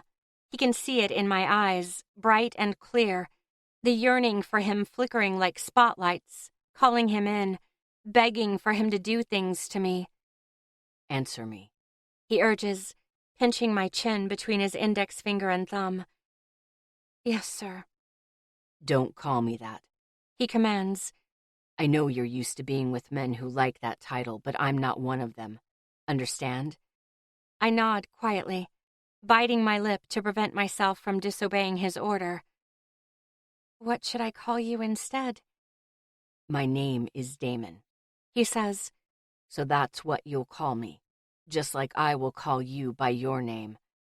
I don't need titles standing between us. Okay, I breathe. I like that, Damon. A dark smile plays at the corner of his mouth.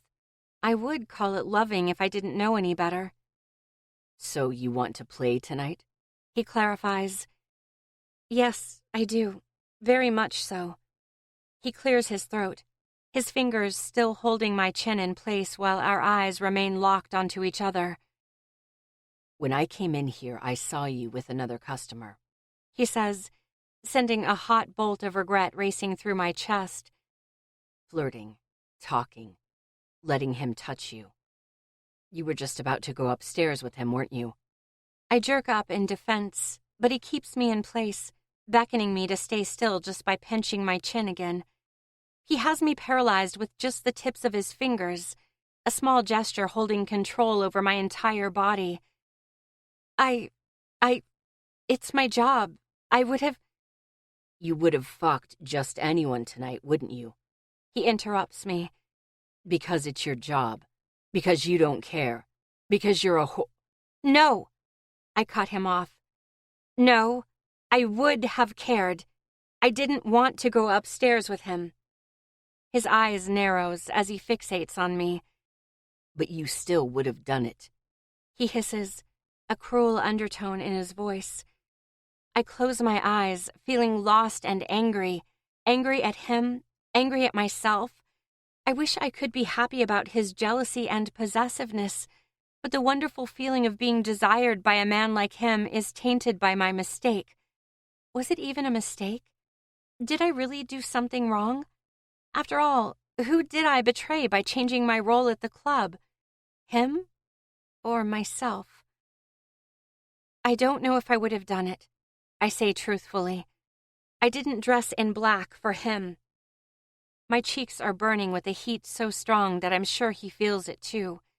He's smiling at me, but it's not a friendly smile. There's a darkness in the way he's studying me, a secretive promise for something I thought I'd lost. I want to go upstairs, I whisper, with you. To the black room? Wherever you want to take me, I say, retracting to my role as the pleasure girl, serving, pleasing.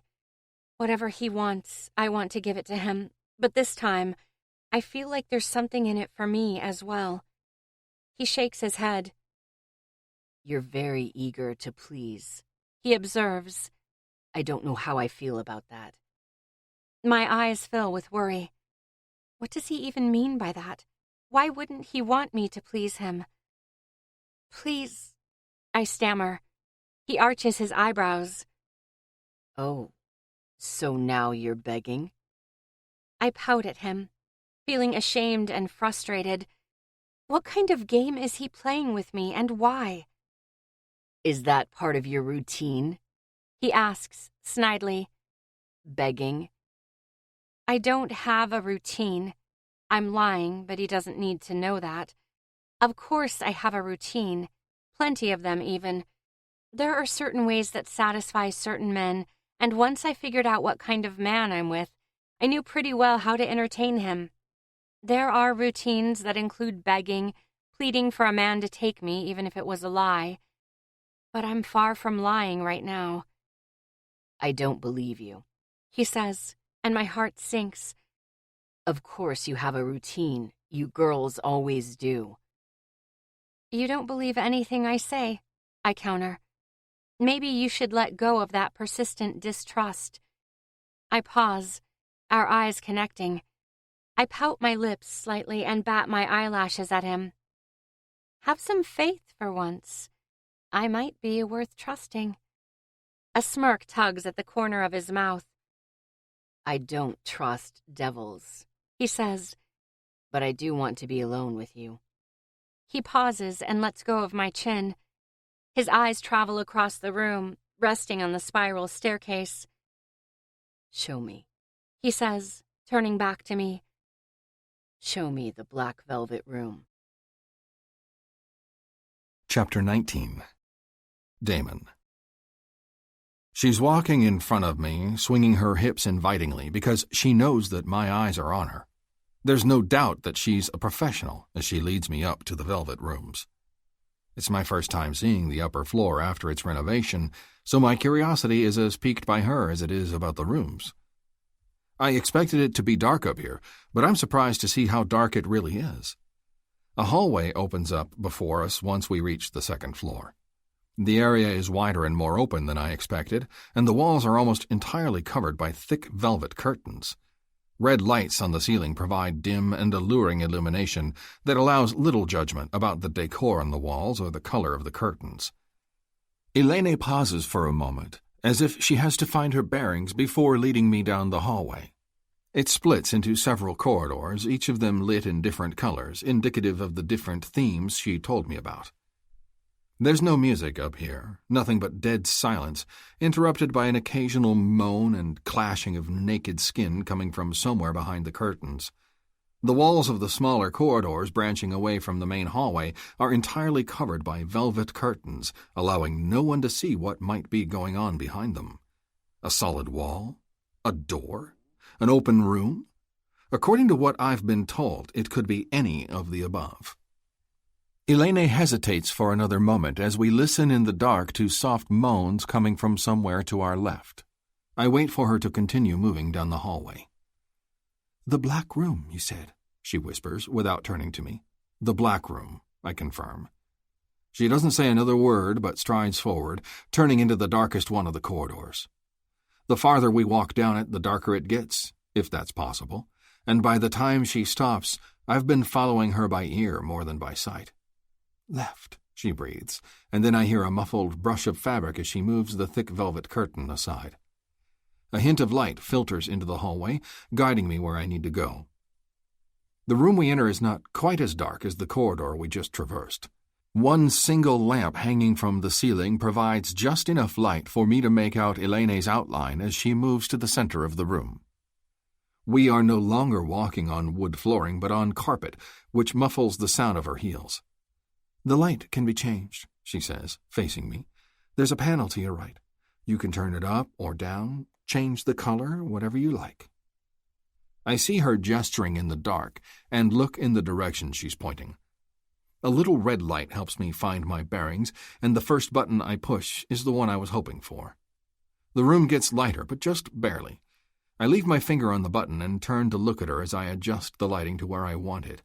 Dim, but enough to see her, all of her. I need to see her face, not just the outline of her perfect body.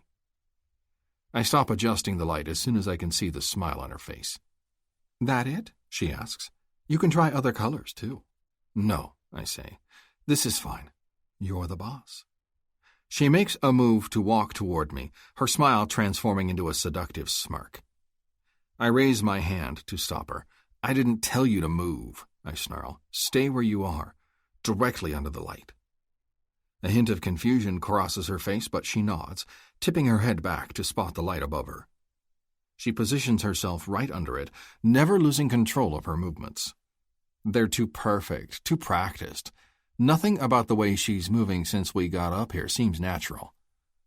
She's still looking at me with that professional allure when I approach her.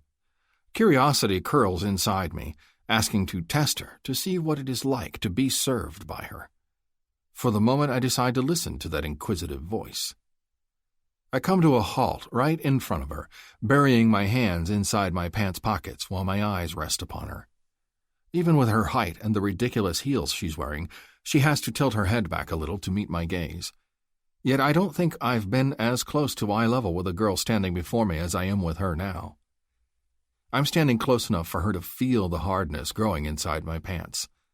I deliberately lean my hips forward, touching her leg, just to see how she will react. Her face looks so innocent, so pure, even with all the makeup and black lace adorning her sinful body. But her actions reveal her professionalism. She doesn't shy away from my growing bulge, but instead moves her leg to return the touch, as if we were greeting each other this way.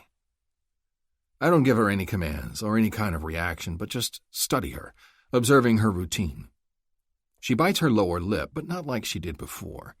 This time she does it knowingly, putting her entire expression into it as her lashes flutter in sync. Her hands reach forward, skillfully opening the button of my suit jacket before she reaches underneath it, stroking along the side of my torso. She inhales audibly when she can feel the muscles underneath the thin fabric. Damn, you must work out a lot. Even her compliment sounds fake, despite being honest. I know what I look like, and I know the effect a ripped chest has on women. She likes it, and her adoration is not a lie, but the way she expresses it doesn't feel natural. She's too impatient, too. As soon as she got a first feel of my upper body through the fabric of my shirt, she decides to travel upward, bypassing my strong pecs, my collarbone, and going right for the tie around my neck. She's about to loosen the knot, and that's when I stop her. I reach up and grab her wrists, shaking my head to signal her no. We exchange a quick look before she nods with understanding. However, her next move is no less blatant. Her hands trail down across my chest, cherishing the sculptured body I don't allow her to see just yet. She doesn't stop at the waistband of my pants, but continues further, placing her palm on top of my steely readiness. My cock twitches at her touch, especially when she tries to wrap her fingers around me, only stopped by the fabric separating us. Wow, she breathes. Her eyes follow to where her hands are as she takes a step back, holding onto my leg with one hand while the other still cups my growing bulge. She's just about to go down on her knees when I hold her back by placing my hands on her shoulders. Stop. She freezes, not moving even an inch while I keep her in place, my hands closing around her small shoulders. Slowly, I retreat from her, taking a step back and putting some distance between us. I can tell that she wants to follow me, but she manages to refrain from doing so. You said I could make this room whatever I want, I say, my voice eerily low. She nods. Well, here's what I want, I continue, crossing my arms in front of my chest while I lock her in place just with my gaze. I don't want you to act as if you're on a job. I don't want you to go through your routine simply intent on pleasuring me. She inhales, about to say something, but I stop her by simply raising a finger. I know you will say that's not what you're doing, I tell her, but that would be a lie, and you know how much I hate being lied to. It would be an insult, and you don't want to insult me, am I right? She shakes her head. No, Damon. Good girl, I praise. Now listen, here's what I want you to do. It's quite simple, really. I want you to undress in front of me. Get naked. Completely naked. I take another 2 steps back, my arms still crossed and my cock still pushing against its fabric cage, yearning to be inside her. There's nothing I would rather do right now. I want to bury myself between her legs, have her warmth wrapped around me while I fuck the living hell out of her. But I want to do it right. I couldn't enjoy her if she insists on continuing her act as if she's nothing more than another whore, faking, acting, and lying. I want the real her. She looks at me with a puzzled look, but starts obeying when I jut my chin forward. You're not suddenly shy, are you? I ask. You must have done this thousands of times. She casts me a look, raising an eyebrow. Not really, she whispers, as she reaches behind her back to unhook her bra. Most men know how to appreciate a fine piece of lingerie. Don't insult me, I warn her. Just do as you're told. Her eyes flicker, and for a moment I can see her shine through. The real her. I'm presenting her with something new, with something she can't quite place, and she doesn't know how to deal with it. I like that. Piece by piece, she peels herself out of the black lace adorning her body, removing the bra first and exposing a small set of firm tits with pink nipples. When she steps out of her high heels, she loses about 5 inches of height, but she doesn't shrink as much as most girls do. She sheds her wrist cuffs, the garter belt, and the stockings, carefully rolling them down her long legs before placing them on the floor next to her feet. The last item she removes is the tiny black thong that barely covers anything but her pussy. The sight of her bare lips drives me insane, sending another rush of hunger through my core and causing my cock to twitch with desperate need. Shit, she looks even more perfect than I imagined. She looks at me, fighting the natural inclination to cover herself while I devour her naked body with my lustful eyes. Completely naked, I said. Confusion travels across her expression before she realizes what I'm talking about. She's still wearing the black choker. I didn't put this on you, I say, pointing at her neck, and while I like the look, I don't want you to wear something around your neck that you didn't get from me. I close in on her and reach around her neck, unhooking the choker myself. It lands on the floor next to her clothes, and she looks up at me with a trace of reproach. She doesn't fight me when I grab her by the shoulders again, moving her a little so that the light from above is shining once again on her face. Now, listen to me, little one, I whisper, leaning in close to her ear without removing my hands from her shoulders. This is what we're going to do. Chapter 20. Elaine. This is what we're going to do. I shiver when he whispers into my ear, his heated breath tickling the skin on my neck. You're going to stand here, your posture straight, hands down, head up, eyes on me, and you won't move an inch unless I tell you to. He orders. You won't lean into me, you won't try to evade me, you won't touch me. You will just stand here and listen to what I'm telling you. Do you understand? I nod, unsure whether I'm allowed to speak. His hands imprison my wrists, and he draws my hands down to position them next to my hips. I remain dead still, exactly as he has placed me, when he withdraws his touch and shifts around so that he's standing behind me. I can feel his body heat at my back, and slowly I begin to understand why he was so adamant with his orders. I feel naturally drawn to him, my body yearning to slant toward him like a flower reaching toward the sun. But if there's one thing that I've learned, it is to obey my client's rules. I'm a good girl, and I crave to hear those words from Damon's lips more than I ever have before. So I don't move. I don't follow my heart, but instead I listen to the rational voices in my head. I don't even flinch when his finger strokes the side of my cheek as his fingers comb a loose strand of hair behind my ear. I'm going to look at you now, he whispers, his mouth so close to my ear that his breath makes my skin prickle. I'm going to study every inch of your beautiful body, take in every part of you for as long as I want. You are not allowed to cover any part of yourself. You are not allowed to hide away from me. The sound of a muffled yelp travels through the curtain, distracting my attention away from him for a split second. I know it must be coming from one of the red rooms, the rooms dedicated to inflicting pain, and I'm fairly certain that I recognize the voice. Stay with me, he hisses behind me. I tense up, expecting a blow, but he doesn't strike me. Why is he not disciplining me? He's so strict with his commands, so determined that I obey him, but he hasn't laid a finger on me once to remind me of my place. In a way, this is way worse than being struck for disobedience. I react to pain. It brings something to life, something deep within me. A slice of pain equals pleasure. It works for me. It's familiar and reliable for evoking bliss. But this is new. It's different. I take a deep breath, continuing to stand frozen in place, and I can sense that he's circling me. He's skulking around me as if he's that feline predator again, inspecting his prey before striking and devouring it. I want to close my eyes, or at least lower my gaze, when he pauses in front of me. He stands in place, still inspecting, his eyes traveling along the curves of my body, doing just what he said he would do. His gaze stops at different places, resting on the side of my hip for a moment, then on my belly before slowly wandering up to my small tits. He is standing about 3 feet away from me, still studying me, just looking, yet I feel as if he's touching me, as if it's not his eyes but his skilled hands that are exploring my body inch for inch. I've never been ashamed about being naked in front of a man. It was part of my job. It was expected. And once you've done something hundreds of times, it comes as natural to you as brushing your teeth.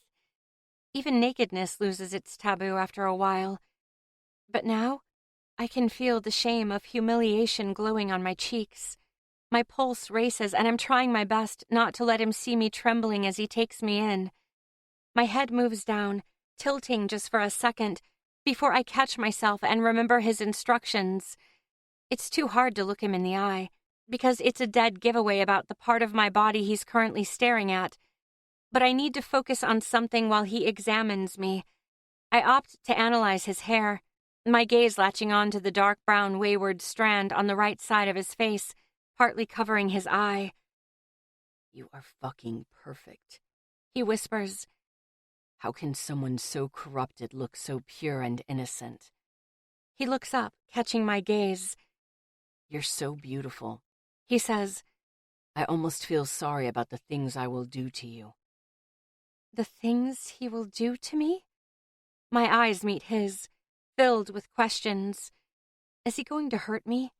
But if he were into that type of thing, why did he ask to be taken to the black room instead of one of the red ones? "Turn around for me, Elaine." The way he says my name gets me every time. His voice is husky and deep, more like a sigh and somehow laced with affection. Every time he calls me by my name, it feels as if he's reaching right inside me, squeezing my racing little heart before he retreats as quickly as he charged at me. I do as I'm told and turn my back to him. Losing eye contact should make this easier, but on the contrary, I feel even more exposed, and he only makes it worse when he utters his next command. "Bend over," he says, as if it were the most natural thing to do. "Bend over and show me that pretty little ass." I blush but comply, making sure to hollow my back when I tilt my upper body, because I know it will make my ass look so much better. "Good girl." The words drape me in a warm and comforting embrace, spawning arousal at the same time. "Now, show me that beautiful pussy," he orders next, and I inhale, gasping with shame. I turn my head, casting him a look over my shoulder. He's still standing there, his arms crossed in front of his strongly muscled chest, jerking his chin forward. "Don't play that shy act with me," he barks. "I told you you have nothing to hide in front of me, and it's not like you haven't done this before." This is where he is wrong. I haven't ever done this before. I've never been asked to expose myself in this way, and I'm most definitely not playing any kind of act right now. This is embarrassing as hell, but also so fucking hot. I can't help but mule with shame when I reach backward, grabbing my ass cheeks and pulling them apart as much as possible. I expose the most intimate part of my body to him, illuminated by that damn light right above my head. But it's not even the gesture or the situation alone that fuels my embarrassment. No, it's not just that. I'm afraid that he might see. I'm afraid that he might see how wet I am. My core has been tingling with need ever since we climbed the staircase and proceeded down the long hallways to this room. My insides are brewing with anticipation because I've been waiting for this, for him, and it has only gotten worse since we stepped inside this room and he started commanding me around. I was shaky with lust and humiliation once he told me to undress in front of him. I took my time, not only because I was nervous, but because I enjoyed the way it made me feel. It was new and confusing, but my heart fluttered with every piece of clothing I took off. "That's it," he breathes. "Stay like this." I hear him moving behind me. He's coming closer. I can sense his short but heavy-footed steps, barely audible on the soft carpet beneath our feet. I see his shadow approaching from my left. He comes to a halt, and while standing next to me, nonchalantly places his hand on my bare behind. He pets my ass softly, but even this light touch sends sparks shooting through me. With every caress, his hand is moving closer to my wet center, until the tips of his fingers are only inches away from my hot core. I start trembling, unable to control myself. Stand up. His voice pulls me like a string is attached to my head. I follow instinctively, my hands leaving my behind and returning to their previous position right next to my hips. His hand remains cupping my left butt cheek while he moves even closer. Do you want me to touch you? He asks. Yes, I breathe hoarsely. My voice sounds weak and lacks the resolve it normally carries, but my answer is clear nonetheless. Yes, very much. Do you like this? He probes, squeezing my ass. The grip comes so suddenly and with such force that I can't suppress a moan of pain. His fingers pinch into my flesh, sparking a familiar thrill, before he releases the tension just a second later. Oh, God, I need more of that. I don't need to verbalize my reply, because the sigh that escapes my lips is telling enough. You like it rough, don't you? He assumes. You like to be bent over and fucked hard. You like to be spanked and have your hair pulled. You like to be used like a little fuck doll and have your tight little cunt stretched by a big, thick, voracious cock. Fucking you until you beg him to stop, don't you? My heart is pounding. Every sentence, every word eggs me on, causing the voice inside my head to scream, yes, yes, yes, while my body boils lustily with desire. Shit, I don't think I've ever been this horny. You like it when men make you scream, when they make you beg, when they take from you until there's nothing left. He goes on, fueling my excitement. You like to feel the brute force of their cocks inside you, even days after they've used you, don't you? My chest heaves. I'm panting as if I'd just run 10 miles to get here, as if he'd chased me up and down the stairs instead of just making me stand here and listen to his words. I'm watching him study me, barely touching me in the process. He's driving me insane. I'm frantically trying to catch my breath, but the way he's looking at me now is only making things worse. I can feel his dark eyes nearly penetrating me, watching every move I make, relishing in the sight of my heavy breathing.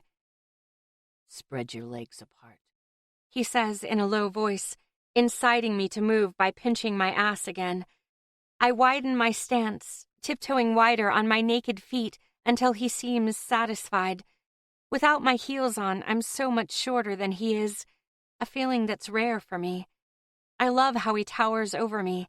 It's intimidating, making me feel overpowered even when he's not doing anything other than just standing next to me.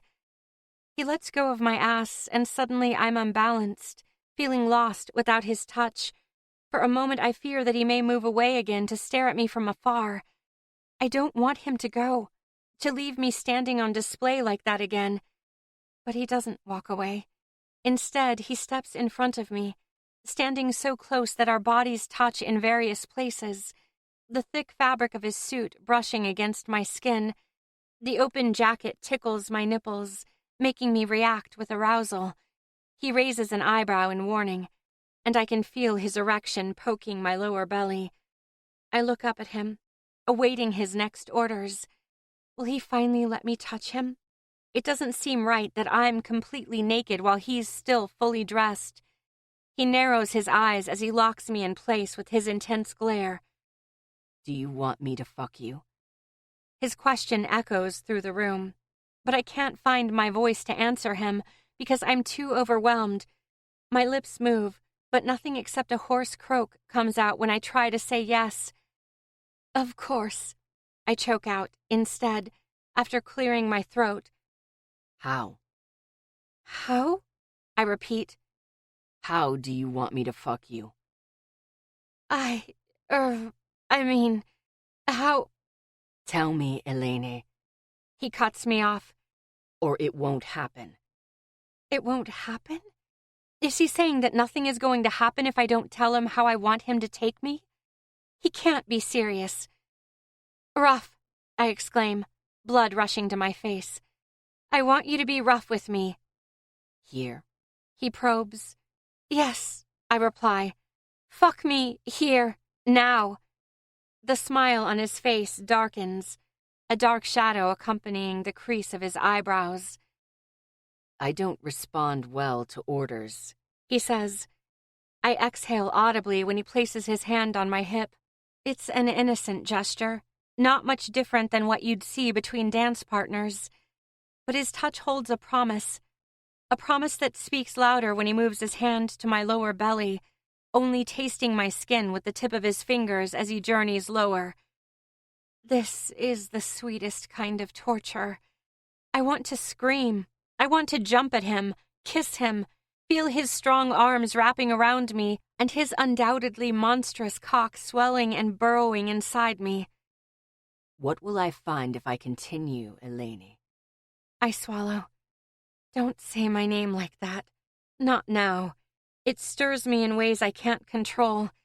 Instead of answering him, I gasp for air, trying to control my impatient hunger. Are you wet for me? I nod, pressing my lips together but keeping my eyes on him, just as I've been told to do. Looking at him now, I notice for the first time that his smile is somewhat crooked, always colored with mischief, mystery, especially now. Let me check. He growls. I almost faint when his hand moves further, cupping my mound before parting my lips with 2 fingers. He barely traces my clit, but I'm so sensitive, so fucking turned on, that his touch is like an explosion. A hissing sound escapes my lips when I react to his intrusion, but he continues, sliding between my folds with ease. Damn, Elaine. He comments. What a naughty, naughty girl you are. He can't make me come. I know he can't. No one ever has been able to. But this feels so fucking good. I squirm, openly disobeying his rules while he finger fucks me with 1 at first, then 2. He places his other hand at the back of my head, grabbing a fistful of hair and pulling my head back. My eyes threaten to shut as I give in to his intrusive touch. I groan when he uses a 3rd finger to massage my swollen, tender nub. The sensation is too phenomenal for words. I'm trapped in hot vertigo, losing control of my muscles. My lips part as I pant for air, my eyes rolling back into my head. But he keeps working my throbbing core with skills that surpass any I have ever known. No, he can't make me come like this. It's impossible. He can't. He shouldn't. But he does. I'm flying, floating on a hot stream of pleasure. My core muscles clench around his fingers, begging for him to stay, to make this feeling last forever. Heaves of unbridled joy take hold of me, blinding me in sharp and bright sparks. My throat cords up, holding in the groans of delight that want to escape my quivering body. I want it to last. I don't want this ecstatic bliss to come to an end. I want to keep flying, blind and muted by out-of-this-world relish. But the waves recede, declining from a high of absolute bliss to subtle aftershocks. I try to hold on to every last bit of it. His grip tightens around me, 1 arm wrapping around my upper body while he cups my still-throbbing core with his other hand. My legs yield, and I sink into his embrace. Chapter 21. Damon. I didn't plan to make her come, but she climaxed so beautifully in my arms that I don't regret it. I've never had to restrain myself this hard. My cock is throbbing painfully, hard with need for her, and it took all my willpower not to give in. I could have fucked her. I could have had her right then and there.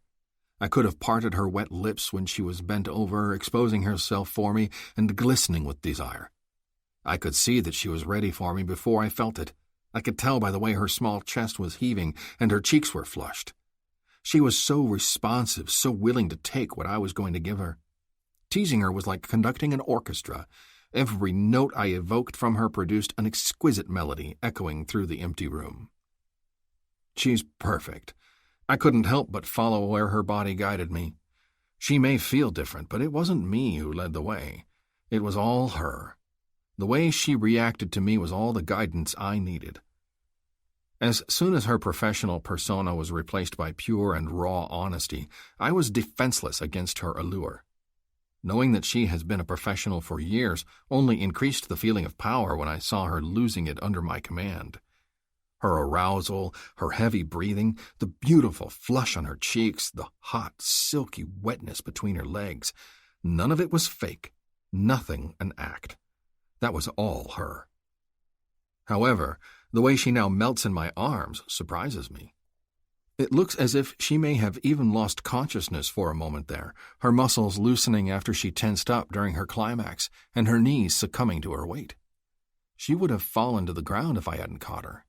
Hey, I say, trying to catch her gaze, but her eyes are closed as her head lolls back. I carefully lower her down on the carpet, and I'm just about to lay her flat on her back when she gasps and her eyes fly open. Sweat purls down her temple, and she looks utterly lost and confused, her blue eyes still foggy when she looks up at me. Oh, shit, I'm so Hush, I cut her off. You know I hate that.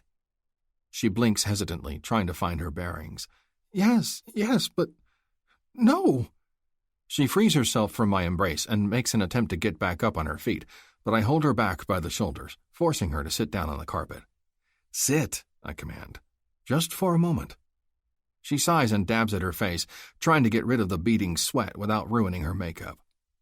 She's shaking and looking so vulnerable that it's hard for me to believe she's been working as an escort girl for years. The look on her is so different than the one she displays when she's on duty. Well, technically she is on duty right now, and she knows that. I know you hate to hear it, she stutters, but I still think I should apologize to you. This should not have happened. You're not paying to have a girl faint in your arms after you have done nothing but— Shut up, I interrupt her, fury boiling within me. There it is again. Her escort persona is trying to take over, robbing me of the beautiful scene I was just honored to witness. Fuck that. I got exactly what I wanted, I tell her, and she turns her face up to me, casting me a disbelieving look. But stop doubting me. I hate that, I snarl at her. She's still naked, the aftermath of what just happened still visible on her flushed face. Her marvelous body is spread out beneath me, still within reach, her pussy still hot and wet. She's still available to me, still willing to serve. Too willing to serve. I'm losing wood with every moment that passes now that she's returning to the person I asked her not to be. I could have her. I could tell her to lie down and spread her lean legs wide for me. She would do it without hesitation. She would offer herself like a gift, happy to please her client. But I don't want that. And I don't want her like that. Shit, I should have fucked her when things were still right, when we were still in the moment, and she was the girl I wanted her to be. I should have done it then. Because I no longer can. Not tonight. How are you feeling? I ask her.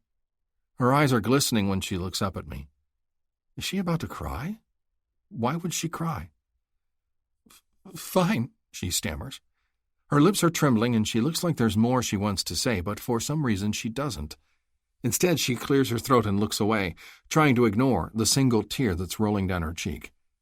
It's just hormones, she says matter-of-factly, wiping away the tear in a swift move. Don't be bothered by it. Bothered by it? What is wrong with this girl? Why is she crying? Are you sure you're okay? She nods fiercely. Yes, I'm fine. I don't believe her. She's lying. Even an idiot can see that. Whatever it is that's bothering her, she doesn't want to share it with me. It eliminates any thoughts about doing anything else with her tonight. Get dressed, I tell her. Her eyes widen in shock and her mouth opens in a soundless O. You didn't do anything wrong, I assure her. It's not your fault. But we're done for tonight. No, she objects, regarding me with a panicked face as she shakes her head. I can't let you go like that. Let me at least give you a blowjob. I huff with disgust. The fact that she thinks she owes me something is nauseating. "Stop acting like a paid escort," I bark at her, regretting my harsh tone a moment later when I see the pain my words inflicted expressed on her face. I didn't want to hurt her. Of course she's acting like a whore because that's all she knows and because that's what she's here for tonight. "And let me go," I add, hoping to lighten the mood with a chuckle. "You're adorable." I rise up to my feet and stretch my hand out to help her up. She accepts the offer and gets back up on her feet, still shaking a little when she straightens up next to me. Strands of her platinum hair are sticking to her sweaty face, and she tries her best to get them out of the way. "This isn't right," she says, her voice sounding weak and somewhat distant. "You didn't get anything out of this. It's like I'm the client and you're—" "Elaine," I interrupt her again, placing my index finger on her pouty lips. "You listen to me now. I got what I wanted tonight. Or rather, a glimpse of what I want. You're a good girl, but you're tarnished. You have a lot to offer, but I'm not here to get a taste of your standard menu." I pause, giving her a moment to process my words. My finger is still connected to her lips, and her blue eyes are locked onto mine, wide with a mixture of confusion and curiosity. "What are you here for, then?" she asks in a whisper, her breath warming the tip of my finger as she speaks. "You," I say, "and I will come back for you, but I want to lay down some ground rules before that happens." "Ground rules?" I nod. "Yes, and I will only see you again if you are willing to agree to them." I give her a moment to reply and withdraw my finger from her lips, but she just looks at me with an expectant expression, beckoning me to continue by jerking her chin forward. "All right, then." "I don't like to share," I begin. "I assume you need this job. I'm not sure if exclusivity has ever been part of your portfolio, but it's what I would ask for as long as we play with each other. I don't want you to be available to other men." "Not even as an angel?" she asks. "Not even as an angel," I confirm. "What I want is this. You, naked, waiting for me here in this room every night starting at 9 o'clock. You'll wait for me here, kneeling beneath the lamp with your hands on your thighs, palms up, eyes down until I tell you otherwise." The expression on her face is impossible to read. It could be anything from shock to surprise to confusion. It's most likely all of that combined. "But I don't work every night," she says. "You will from now on," I advise her. "I, however, won't show up every night. I won't tell you what days I'll be here, but when I am, I want you here, exactly in this spot, just as I described. You'll be here every single night. If I haven't shown up by 10 o'clock, you will get dressed, leave, and go directly home." She furrows her eyebrows. "You want me to kneel in this room for an hour every single night and wait for you? You won't have to wait that long on the days I show up. Then why should I wait for an hour?" "Because I told you to," I simply say. She huffs and crosses her arms in front of her naked chest. Her pink nipples are still hard, begging to be tortured and teased. I wonder if she's sensitive there. If all goes well, I will find out soon enough. "Does it occur to you that I might have a life?" she asks. "There's a reason why I don't pick up shifts every single night. Because I don't have to. I make enough by working only 2 or 3 nights a week and do it, or we're done," I say. "I'm not debating this with you. And I'll double whatever the madam is paying you. I know I'm asking a lot from you, and I want you to be compensated accordingly." Her eyelashes flutter nervously as she tries to make sense of my words. "You can't be serious," she stutters, her voice breaking on the last word. "Why does it have to be this way?" "Because I say so," I retort, unfazed by her reaction when she rolls her eyes at me. "You can say no. I'm not forcing you to agree to this." She glares at me, biting her lower lip while she ponders the implications of my demands. "I don't know if the madam will agree. I'm a VIP member, and she assured me that membership includes extra privileges," I say. "I'm sure she won't argue if I'm taking advantage of that. The only one who has to agree to this is you, Elaine." She lowers her eyes, and I need a moment to realize that she's doing it because she's trying to hide another set of tears from me. "Hormones?" I ask in a clumsy attempt to lighten the mood. She gasps and quickly wipes away the tears in a sudden motion, making it seem as if she didn't even realize that they were even there. "You don't understand," she mumbles, pressing her lips together to stop herself from speaking. "Understand what?" I inquire, placing my hand on her shoulder. I only rest it there for a moment before I move on to caress her naked back, eventually pulling her into an embrace. She's cold. I can feel her shivering when I press her against my body, allowing her to seek warmth and comfort when she wraps her arms around my waist. "What are you hiding from me?" I ask, the question stretching between us while she buries her face in my shirt. She's tensing up, trying to suppress the urge to start crying again. "Tell me, Elaine," I press. "What are you hiding from me?" Instead of giving me a reply, she erupts in a muffled cry, and I find myself wrapping both of my arms around her petite, trembling body. Chapter 22. Elaine. How am I supposed to tell him? He probably wouldn't even believe me.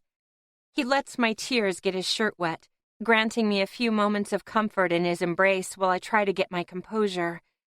I don't even know what's wrong with me. Yes, he made the impossible happen.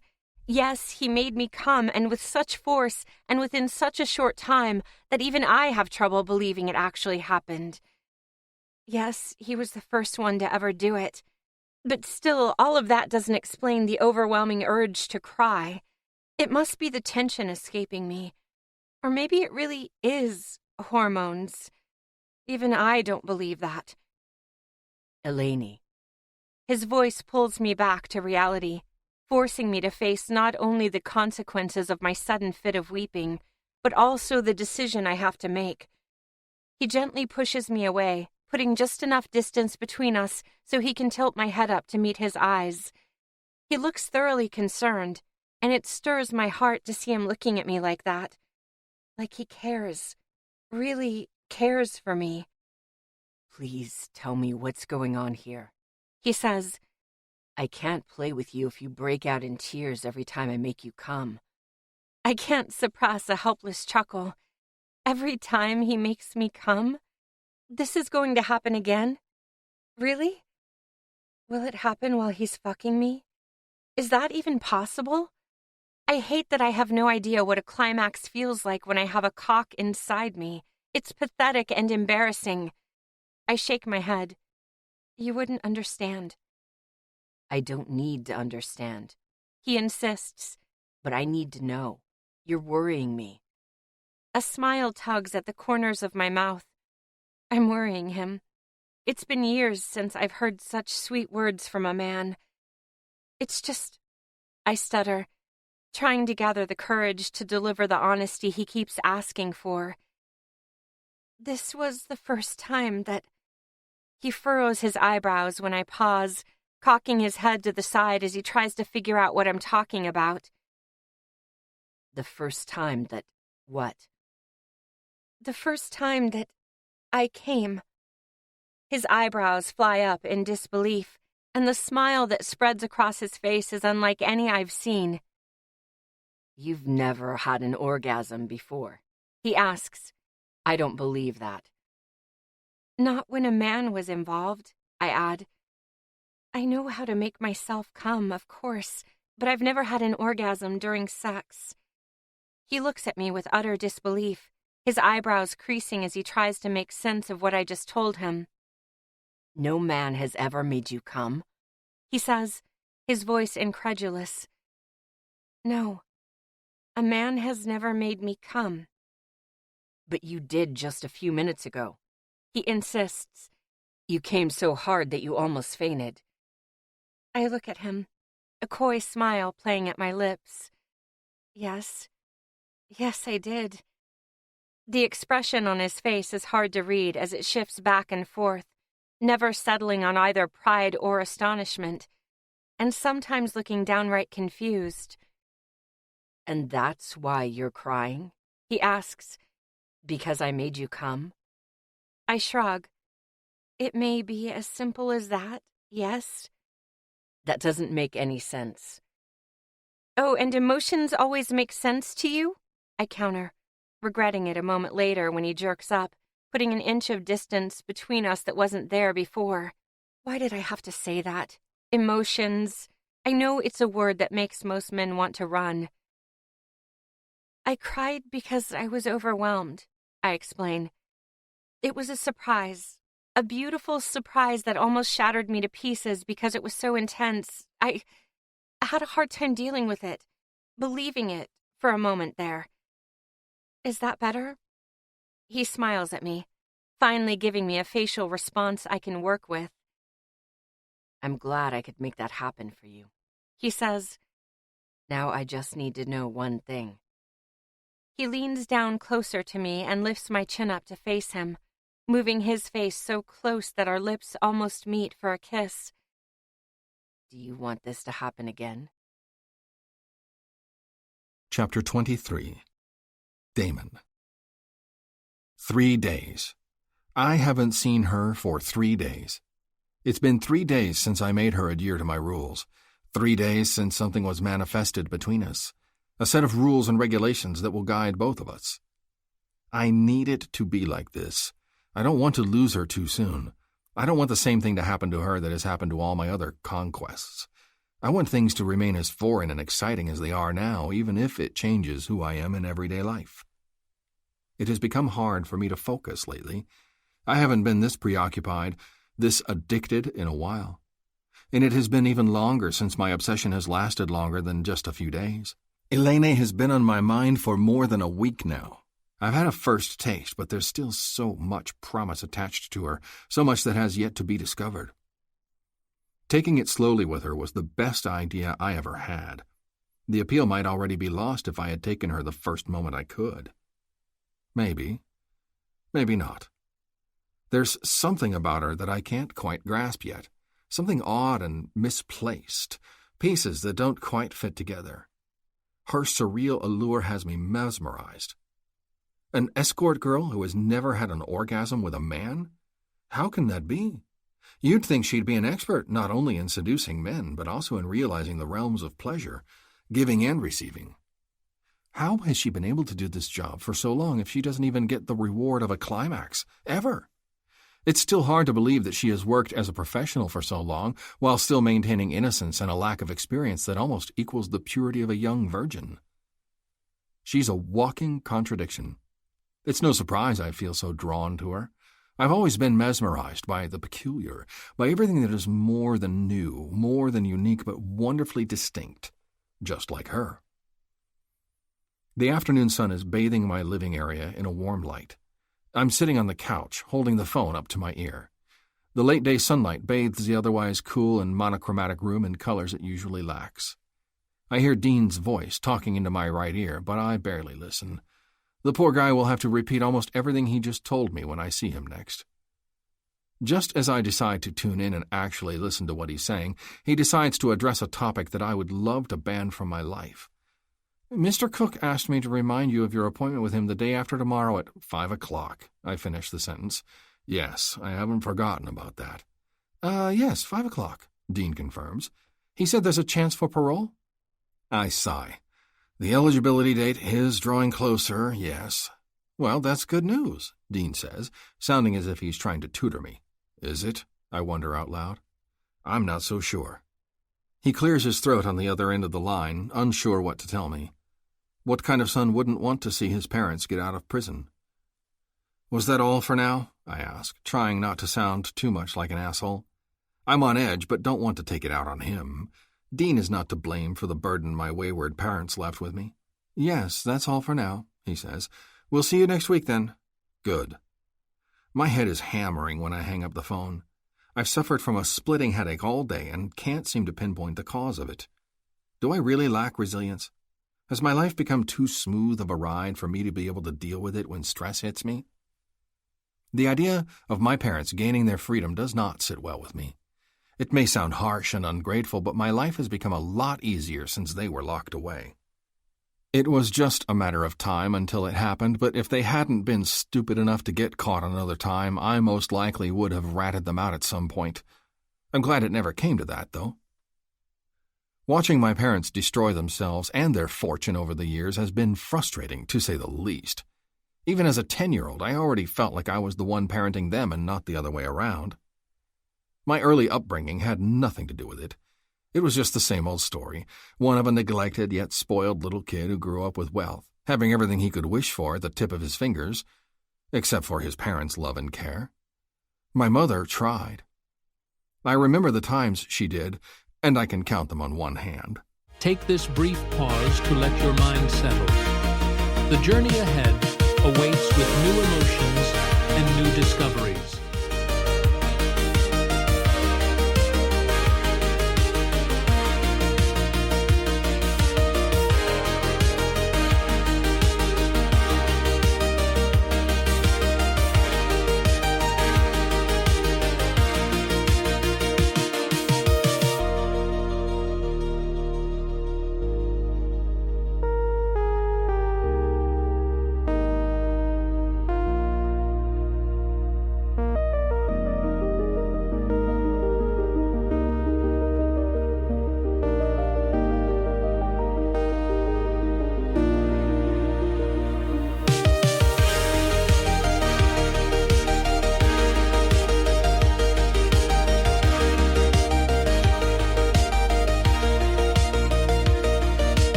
Unlike my father, who felt that his work was done once a male heir was born, she felt a spark of maternal responsibility. She tried to be there for me, and sometimes she succeeded. But the burden of motherhood weighed heavily on her, so much so that she was the one whose usage got so out of control that it sent both of them spiraling down a path that eventually caused them to end up in prison. Cocaine can turn into a beast disguised as an uplifting friend. My parents were into snow even before I was born, and I'm amazed that my mother stopped long enough to bear a healthy son. I will never forget that, but it also makes forgiving her so much harder. If she was already clean for so long, why did she end up using again? How come they both did? And why did they have to go too far with it? Why did they lose themselves in it, losing not only most of their wealth but also their sanity and freedom in the end? And their son. They got caught with large amounts of cocaine multiple times, but they were always able to bail their way out because of their wealth. Money granted them power others didn't have. But then there was one time too many. Multiple offenses and such large amounts of the drug that they ended up being charged for trafficking, too. The most ridiculous thing was that they didn't even see it coming. They didn't understand how much trouble they were in until it was too late. "I'm a productive user," my father used to say when I first accused him as a teenager. "I can still work. I'm just better and faster." And my mother agreed with him. Where's the harm when you can still do your job, when all it does is make you more awake, more productive, more alert, and able to do more on less sleep? They both referred to themselves as overachievers, and I admit it's not completely untrue. Unlike me, they were not born wealthy, but had to work for it. My father's company is no longer in our family, but he was the one who built it up with my mother's help. They started using when they were still in the process of establishing the company, working late nights and every single day of the week. We didn't go on family vacations until I was 12 years old because they were always working, always high, always striving for more. It was never enough. I was glad when they were locked up because it also served as a reminder for me to not let the traits I inherited from them take over. I share the same insatiable desire that drove them into a profligate hunt for more. The next high, the next accomplishment that would cement their belief that everything was okay, that the drugs were merely a means to an end and not something about to destroy their life. It was painful to watch, and it was even more painful to see myself turning into them. Of course I tried their stuff. Of course I stole it from them. They had so much of it lying around the house that they didn't even notice when some of it went missing. Having sex while high on cocaine is the best. Or so I thought. The high was unbelievable, every sensation so much more intense, every orgasm so overwhelming that I needed several minutes to recover from it. I almost envy Elaine for being able to enjoy such a high without having any drugs in her system. I slammed on the brakes when I saw my early investments exploding. Presented with an opportunity to become more than my parents were ever worth in regard to wealth, I swore not to let my voracious traits take over. I wanted to be different, stable, in control of my hunger, even if it meant having to let go of a kind of high that is hard to reproduce without using illegal means. I did pay for it with a sense of boredom that I doubt my parents ever had to suffer from. Everything I tasted, everything and everyone I conquered were all bland and unfulfilling, only lasting for what seemed like a few short moments. Until her. Elena may be the one to show me a different path, a path that is plastered with a different kind of excitement, that is not defined by short-lived explosions but by a lasting throbbing that keeps me on my toes. A mellow high, one might say, if mellow wasn't such a lazy word. Chapter 24. Elaine. Sandy won't join us? My sister cocks her head questioningly when I return to my living room, handing her the glass of wine she asked for. She's already at work, I tell her. Too bad, Lila says. She's fun. I raise my eyebrows as I plop down on the couch next to her. And I'm not? She laughs, raising her glass so we can toast and start drinking. Oh, you know what I mean, sis. Don't be so whiny, she says, still chuckling when she brings the glass up to her lips. Sandy lives right next door to me in her own one-bedroom condo that is similar in size, but very different in style to mine. Unlike me, she's really into interior decor and does put a lot of money and thought into her home. Mine is more practical than it is beautiful. I just never cared enough to do anything about it, and when I moved in here about 3 years ago, I didn't think I'd stay long. It was supposed to be temporary, the first place I could afford to live in on my own. Somehow I never really settled in. So she's at the club, then? She asks, casting me a mischievous smile. Yep, I reply, nodding. The Velvet Rooms, Lila says, dreamily rolling her eyes up to the ceiling. It sounds kind of magical, don't you think? I snort. Magical? I don't know if that's the right word. It definitely is the right word for what transpired between Damon and me the last time I saw him there. 4 days have passed since then. 4 evenings during which I waited for him on the floor of the black room, naked and kneeling as he told me to. When I told Miss Barry what he asked of me, she expressed surprise at his demands, but told me that I should go ahead with it if I wanted to. But only for the first month, she insisted. After that, we're expanding our list of clients who are allowed to visit the club, and we can't have a room blocked for someone who doesn't even show up. I'm fine with that. I knew it shouldn't cause any trouble because the rooms are rarely used this early in the evening. Most clients don't even show up before 8 or 9 o'clock, and then they spend the first hour or two drinking at the bar before going upstairs to play. With how few of them are even allowed to make use of the club so far, blocking one of the black rooms for an hour doesn't pose a problem for business. However, I'm beginning to feel like an idiot. I'd been waiting there every evening, my heart racing, flinching at every sound I heard outside in the hallway. My core was trembling and drenched with excitement, but nothing ever happened. He hasn't shown up once since he made me agree to his rules. Is this just a game he's playing to mess with my head? Does he plan to show up again? Why am I doing this? You could say it's the easiest money I ever made. I'm being paid to sit naked on the floor for 1 hour a day. When he doesn't show up by 10, I get up, throw on my black silk kimono, and walk down the stairs, calling it a night. Easy peasy. But there's always a shadow of disappointment casting its ugly darkness over my expression when I leave. Because the truth is, I'm not doing it for the easy money, but because I want to see him again. More than I care to admit. I barely know this man, but I feel so close to him, so intimately connected, that it's hard to ignore the longing I feel for him. When I climaxed in his presence, it was not only because of his skilled fingers, but because of the way he hijacked my head. He's so subtle, so exotic and sexy. I want more of him, and it bothers me that I don't know when I will see him again.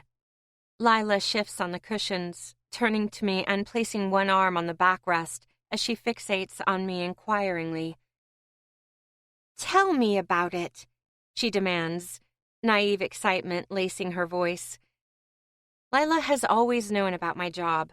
Telling her was easier than telling any of my friends.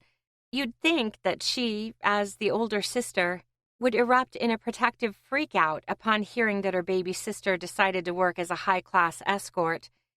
And she did, at first. It took a little convincing to assure her that I wasn't selling my soul, that I didn't feel pressured to do anything I didn't want to do, but that I merely found a well-paying job I was good at, a job that suited my natural inclination for being a night owl. Luckily, she never asked to hear any of the intimate details about it. Often, she acted as if all I was doing was accompanying rich guys to events or going out on an innocent dinner date with them. And sometimes I did, but most of the time, the reality of my job was entirely different. Tell you what about it? I reply to her question with a question. Please don't tell me you're thinking of... Oh, please, Elle, no way. She interrupts me. Like, seriously, how awkward would that be with my little sister there? I arch my eyebrows. That's what's stopping you? Maybe we're more alike than I thought. She shakes her head defiantly. Don't try to divert the subject, sis. I know you too well to fall for that. Tell me about the Velvet Rooms. I already told you about them, I insist. It's a kink club, though Miss Barry would not like to hear me call it that. She says that it's way more than that. All marketing, if you ask me. Have you been to other kink clubs? Lila asks, a skeptical expression spreading across her face. I avert my eyes, unable to hide my discomfort. Even with her, I fail to be entirely comfortable with the choices I made, despite my adamant attempts at confidence. Yes, I reply. A few clients have taken me to other clubs. So? Lila probes. Are the Velvet Rooms just like them, or does your madam have a point? I ponder for a moment, sipping on my drink as I wonder how to reply to her. Are the Velvet Rooms really different than other kink clubs, or is it my own experience that makes them feel special? Well, I guess you could say they are different in that they have themed rooms, I say. Different colors, and each color holds a different meaning. Like what? She asks, her eyes wide with curious excitement. Like red for pain, I say, and pain? She asks. Like BDSM and stuff? Yes, whipping, spanking, that sort of thing. That's kinda cool, she says, and now she's the one blushing. Our eyes lock onto each other, and for a few moments, neither of us knows what to say. It's hard for me to tell whether she's following an agenda here. Is she genuinely interested in this because it's my job, or because she wants to try it herself? It can be, yeah, I say. If you're doing it with someone you trust. She creases her eyebrows. Do you trust your clients? I wouldn't call it trust, but I feel safe because I know they go through a strict screening process before they're allowed to book me. And if they hurt me, there are harsh repercussions. I see. I imagine it's different with a partner, though. A boyfriend, I add, sounding more gloomy than intended. Definitely, Lila whispers, averting her eyes. She's blushing, making me wonder if this is more than just a simple conversation. Maybe she really is struggling with something but doesn't know how to tell me? Lila has a boyfriend. She always has a boyfriend.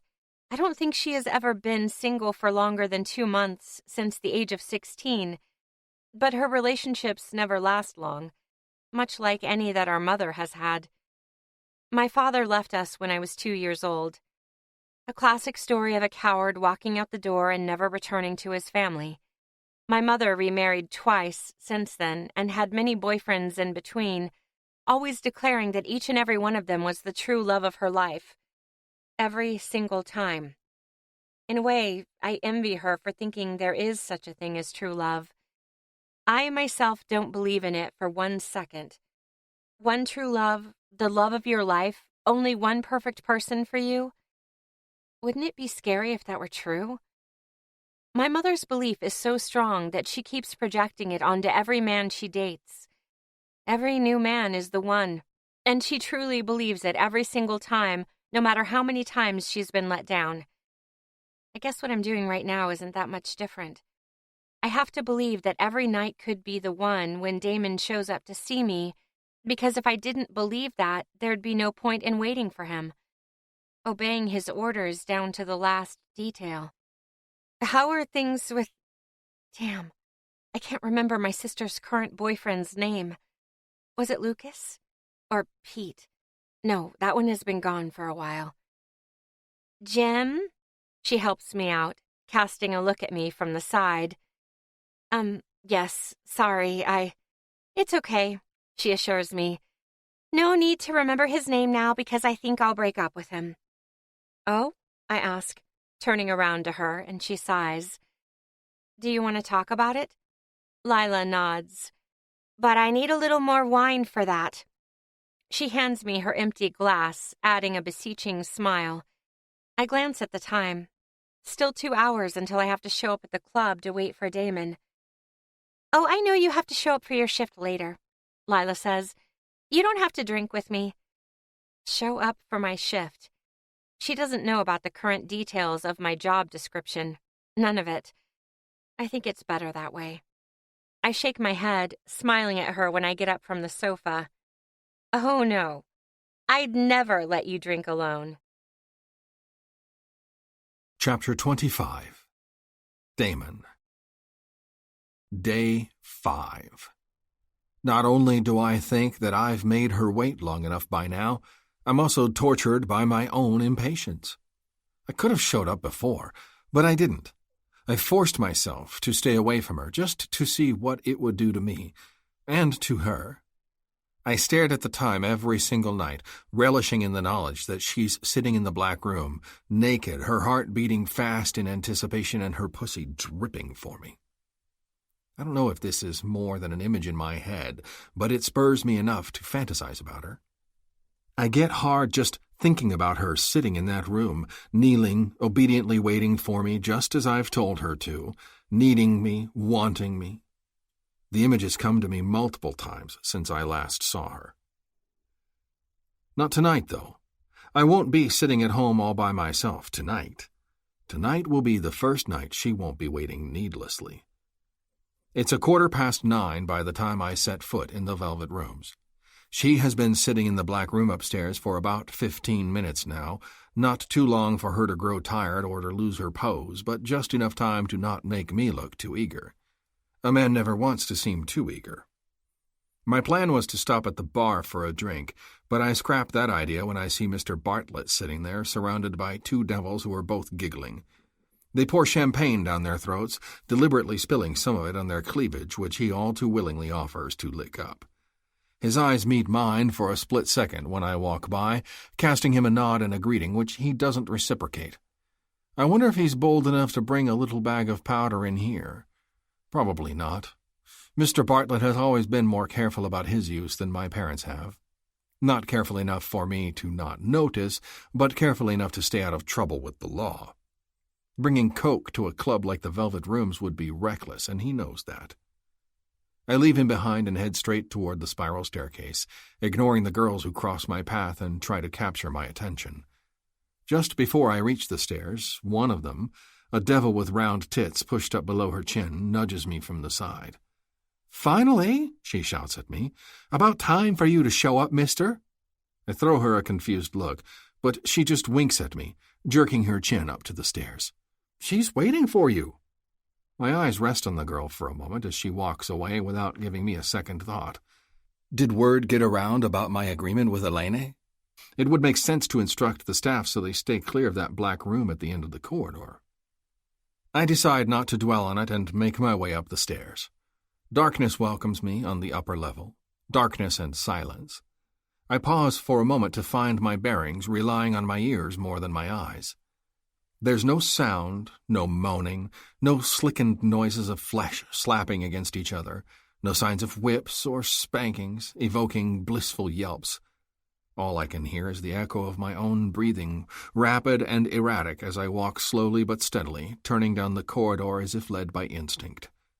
The closer I get to the final curtain, the faster my heart raps against my ribcage.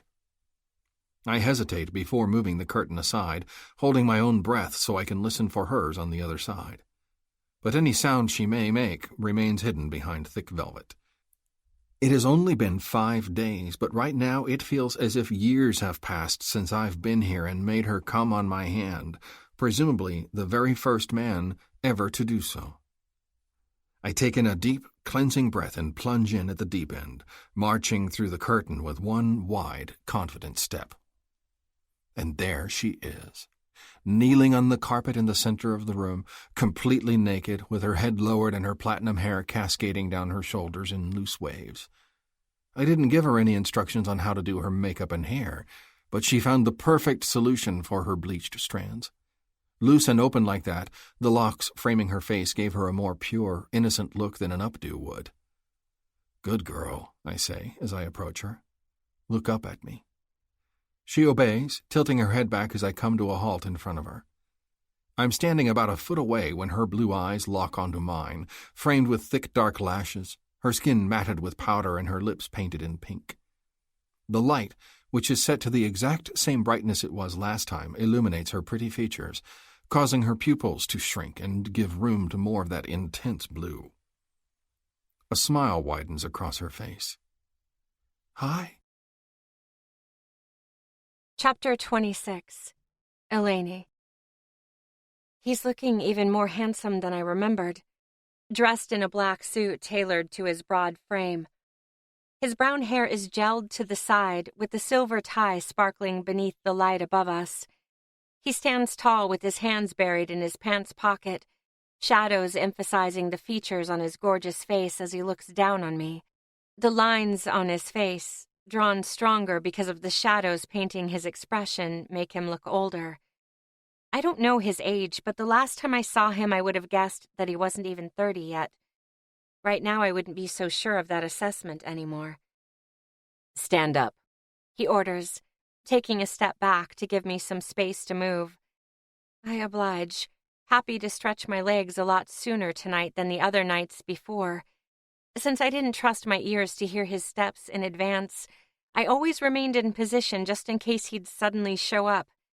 The urge to please him was stronger than the discomfort caused by having to sit on my feet for an hour.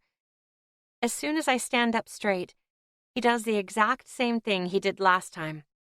He circles me, slowly, patiently, his eyes gracing up and down my body. He pauses behind my back, causing my heart to flutter. I can neither hear nor see him, but I know he's there, staring. I tense, expecting a touch that doesn't happen. He just lingers out of sight, taking in my backside. "Have you ever been spanked before?" he asks. "Of course," I reply, suppressing a condescending chuckle. What kind of question is that? Spankings were a part of my job for years, and probably the best part. I never liked clients who didn't want to lay their hands on me like that. "Hard?" he probes. "Hard enough to leave marks?" My heart jumps. Yes. "Did you like it?" Very much. "Did you deserve it?" I giggle. I always made sure of that. A sharp inhale laced with traces of a yelp flees my lips when his hand lands on my ass. A burning ache flows through me for a second before it turns into hot afterglow. Shit, that hurt. "Like that?" My voice is trapped, the shock still cording at my throat as I process the sudden impact. I nod quietly. I can hear him move, and a moment later he's standing so close behind me that I can feel his breath on my neck and his hardness poking me just above the throbbing skin on my ass. I fight the urge to lean back into him, or to reach back and get a hold of his length. I've always been impatient when something was luring me in. I was never the kind of girl who could wait for her treats.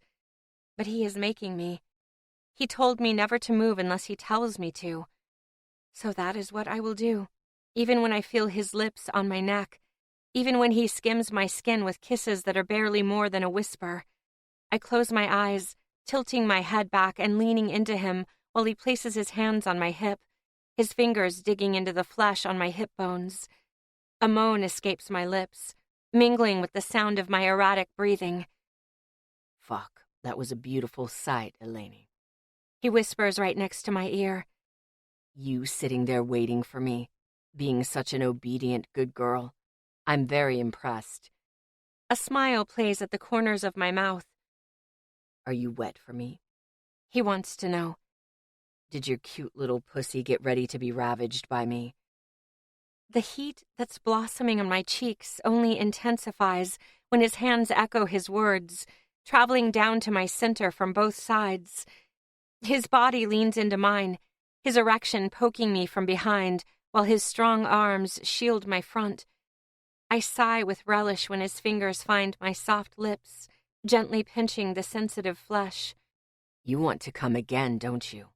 His voice hovers behind my ear. I bet your pussy will drip all over my hand again, throbbing and clenching while I give you what no one else ever could. I mule my reply, parting my legs in an attempt to urge him on, but he doesn't move his fingers and just keeps them resting right there, so freaking close to my clit that I feel like I'm about to burst with tension. I feel dizzy, confused, and so agitated by everything he's done, making me climax with just his fingers, forcing me to wait for 5 days. My head dazed with anticipation every single night, my core throbbing and my heart racing, always to no avail. And now he's taking it slow, teasing me with filthy words, a coy touch, and an erection I'm so eager to touch, but not even allowed to see. Tell me, Elaine. He breathes, grinding his length against my back as his fingertips travel further down. Have you touched yourself in the past few days? A moan breaks the silence in the room when he parts my folds, sliding between them with ease and gracing my swollen bud with 2 fingers. Just like last time, even a soft fondle like this sends electric bolts through my core. He draws another moan from me when he decides to circle my clit in wide rotations, barely coming in contact with the most sensitive spot. Answer me. Have I touched myself and thought about him during the past 5 days? The honest answer to that question sends a glow of embarrassment up to my face. Yes, I reply truthfully. Did you think about me while you touched yourself? He presses, his motions intensifying as he continues to massage my clit. Did you fantasize about my cock stretching your little pussy while I fuck you? Rough, just like you need it? Yes, I breathe, sticking to the truth once again. Good girl. He praises me, but as soon as the words are spoken, he withdraws his hand from my core, leaving me trembling with lust and disappointment. A confused sigh flees my mouth when he moves away from me. I stand alone with nothing to hold on to, robbed of his comforting proximity while my skin is radiating a shameful glow. He reappears in my eyesight, positioning himself in front of me about 3 feet away. A strand of dark brown hair falls into his face when he juts his chin forward, locking me down with his gray and promising gaze. You're not coming on my fingers tonight, he says, and just as I am made to believe that he will finally let me see and feel more of him, he shatters those hopes by adding, You're coming on your fingers tonight. I gasp in shock, instinctively shaking my head. No, please. It's what I want. He cuts me off. And you agreed to play by my rules, didn't you, Elaine? Why does he insist on calling me by my name? Is it because he knows what that does to me? Is it because he can see the way my heart flutters every time I hear my name cross his lips? Because it does. He has such a tender way of addressing me, always lacing it with a dark promise that makes me shaky. Kneel. I sink down to the floor on instinct, my eyes glued to his, filled with a silent plea that he chooses to ignore. Spread your thighs as much as you can, he adds once I'm kneeling before him. My legs obediently move apart, exposing my glistening core. I can't believe he's making me do this. Why does he torture me like this? Why can't we just... I want to see how you do it, he says, stepping closer. Show me how you touched yourself. Show me what you do to make yourself come. I whimper helplessly, as if he'd just asked me to give up my most sacred secret. In a way, that's exactly what he's doing. I've never masturbated in front of a man. No client ever asked me to. No one I was ever with voiced such a request at me. No one ever cared about my pleasure as much as he does. Elaine, He snarls. do it. Now. I swallow hard, overcome by a blend of humiliation and arousal while my left hand moves between my thighs. I lean back, supporting myself on the floor as I begin to play with myself, my fingertips drawing slick lines around my clit while I try to find the right spot. His hand felt so much better there. But if this is what I have to do to finally feel him inside of me, then so be it. He watches me and growls with approval when I make myself moan and grind on my own hand. A corrupted smile replaces his previous expression, drawing lines on his facial features that age him in the sexiest way possible. Beautiful, He says under his breath. fucking perfect. His words cause me to pause, bringing painful clarity to my current predicament. Keep going. He urges, twirling his hand. I want to see you come, Elaine. I nod, lowering my eyes for a moment, just long enough to notice the massive bulge that stretches his suit pants. The sight of it eggs me on more than his words do. My lips part on their own as my eyes rest on his crotch, only allowed to fantasize about what may hide beneath. Of course he notices. You want that cock, don't you? I bite my lower lip, a desperate plea written across my face when I look up at him. Mm-hmm. But he shakes his head. Not before you give me what I want. I could just fake it. I've done it so many times.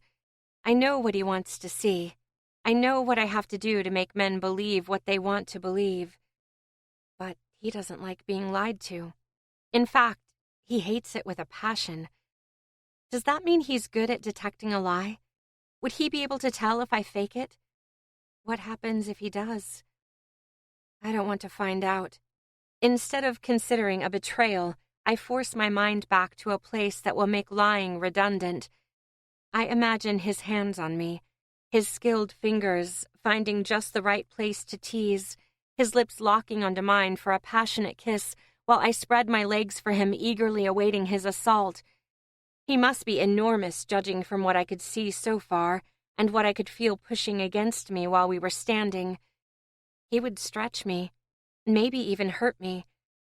He could tear me apart with his steely girth while I squirm beneath his muscular body, helpless against the ecstasy overflowing through every fiber of me. There it is. A surprised gasp fills the room as the first wave of rousing thrill washes over me. Look at me.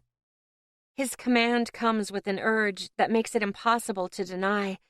Our eyes lock onto each other just as I peek, unable to control either my face or my body's movement as the ecstatic rapture tears me apart.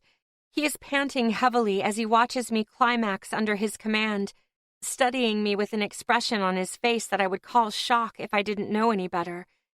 I'm still floating with bliss when he reaches down to his bulge, opening the zipper of his pants in one swift and hectic move before he reaches inside, his face turning in agony as he fights to free his gigantic erection. Even in my dazed state of bliss, I can't hide the amazement at the sight. He's massive, the tip of his member glistening with pre-cum when he pulls it out and begins stroking it. I want to reach up and help him. I want to see if my hand can reach around his impressive girth. I want to see the look on his face when I taste him for the first time. But before I can gather myself to do any of those things, he takes a step closer, groaning loudly as he finds his own release, sprinkling my naked tits with heavy drops of cum. Chapter 27. Damon. She's still panting, her cheeks flushed and her blue eyes dazed with the aftermath of her orgasm, while my cum drips down her hard nipples, decorating her heaving chest and belly. Fuck! My exclamation is barely more than an angry breath hissed into the room while I stand there with my cock in hand, still twitching with aftershocks. I did not plan this. It wasn't supposed to go this way, and I hate when things don't go according to plan. It makes me feel powerless, the least appealing feeling of all. And she's only making it worse by looking at me like that, her eyes still begging, flitting back and forth between mine and my hard cock. Before I can stop her, she's up on her knees, ignoring the fact that I try to retreat from her and holding onto my pants as she leans forward. I groan when her tongue skims along the tip, licking up the drops of remaining cum. She draws along the lower side of my shaft, closing her eyes with relish while she cleans me. I want to stop her because she's acting against orders. She's doing all of this on her own accord, not awaiting the command as she's supposed to. But she's so damn good at it. I watch her lick up every last bit of cum before she wraps her lips around my hardness, moaning happily as she takes me in. Against my better judgment, I lean into her, moving my hips forward to fuck her throat. She gags, hooking her finger on my waistband for support. A chuckle accompanies her coughing when she chokes on my length while I push as far as possible until I'm pressing against the back of her throat. She tries to fight me, a muffled yelp vibrating through my cock while she tries to push me away. When I let go of her a second later, she yanks her head back, tilting it back into her neck and casting me a mischievous grin. "You're a naughty girl, Elaine," I rebuke her. "Spank me, then," she retorts.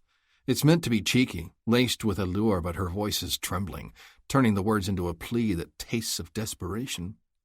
She wants so much more but doesn't know how to ask for it, because she never had to. I shake my head, determined not to let her take over again. Be careful what you wish for. Disappointment travels across her face when I step away from her, tugging away my softening length as good as I can before zipping up my pants. I should go, I say, without really meaning it. Flight instinct takes over, as it always has with Elaine.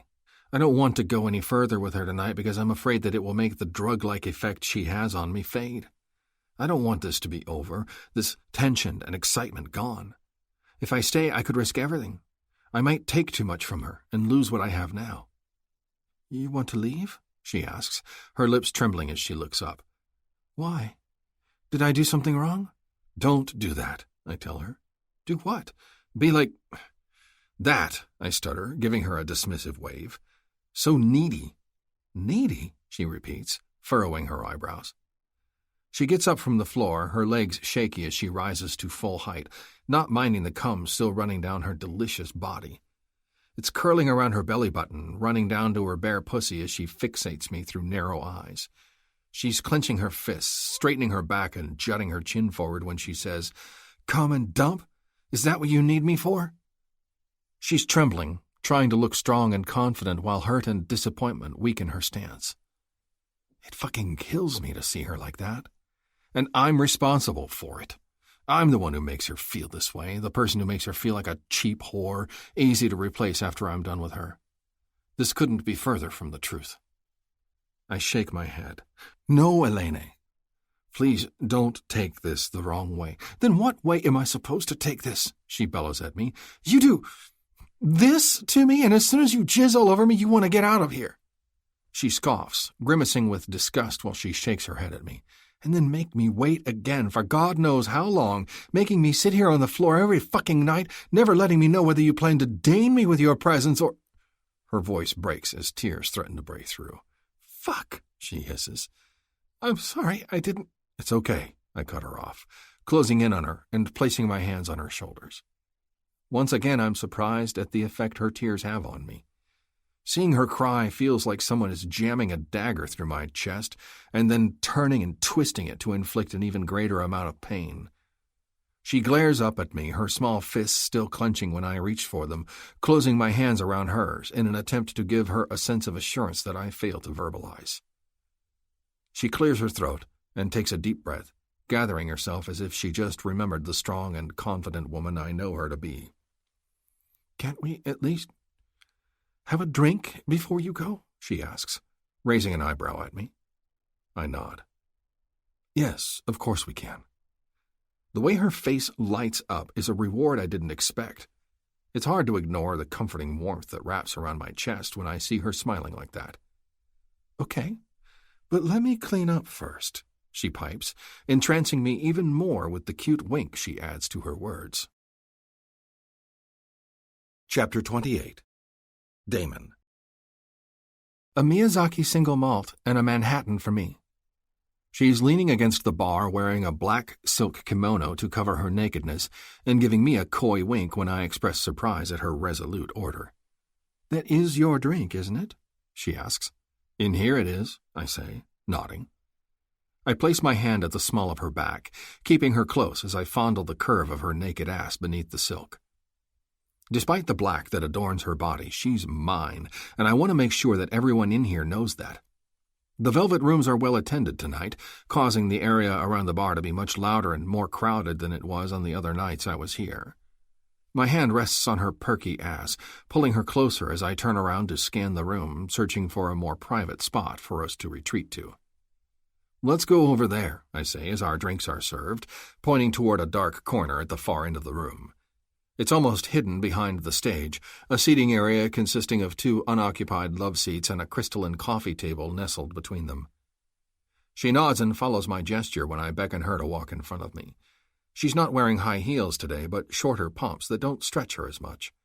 But still, she's taller than most of the people we pass, walking with a poise that seems much more natural than the way she stalked on her heels. She doesn't look left or right, ignoring all the eyes on her as she crosses the room. She's the only girl wearing a kimono that covers most of the skin on her upper body, but her ass keeps peeking through with every step. With the way her nipples poke the thin material on top, it's pretty obvious that she's completely naked underneath. My cock twitches with need, begging to be inside her. I just came on her gorgeous body, unable to resist the mesmerizing allure of her expressions when she climaxed in front of me. Still, the hunger for her doesn't recede. Good. Very good. I relish this feeling, as it is rare. "Here?" she asks as we reach the secluded lounge area. I nod and beckon her to sit down, plunging into the cushions right next to her once she has decided on one of the love seats. "You know we can't do stuff down here," she says, fixing her kimono to cover herself. "In case you were thinking—" "I know. That's why I agreed to come down here," I interrupt her. "And whatever dirty thoughts you have on your mind will have to wait too, Elaine." She pouts playfully and sips on her Manhattan, her eyes never leaving me. "You are strict with me," she says. "I don't think any man has ever made me wait that long." "According to you, no man ever made you come before," I remind her. "Would you rather be fucked and miss out on your orgasms like you did before?" She creases her eyebrows. "Touché?" I place my drink on the crystalline table in front of us and wrap my arm around her, mostly to see what it feels like. Just like her, I have little experience in just sitting and talking without an agenda on my mind. It's nice. "Why did you want to leave?" she wants to know, casting a quizzical look in my direction. "Because I thought I had to." "Why?" I sigh and avoid her eyes. "It felt like the safe thing to do." She huffs. "You'll have to give me more than that for an explanation." "No, I don't," I object. I can feel her eyes on me, but I refuse to reciprocate the look. I can't look at her right now because I know I'm powerless against the blue depth of her eyes, the ethereal face, those bright blonde strands framing her pretty face and giving her fairy-like features. She's so dazzlingly beautiful, looking so pure and innocent, even though I know she's anything but that. "How long have you been working for the agency?" I ask, without looking at her. She shifts in my arms, seemingly uncomfortable at the question. "Why do you want to know that?" "Because I do," I say, now turning to meet her azure gaze.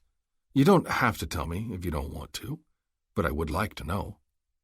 The expression on her face is blank when she replies, "About 4 years.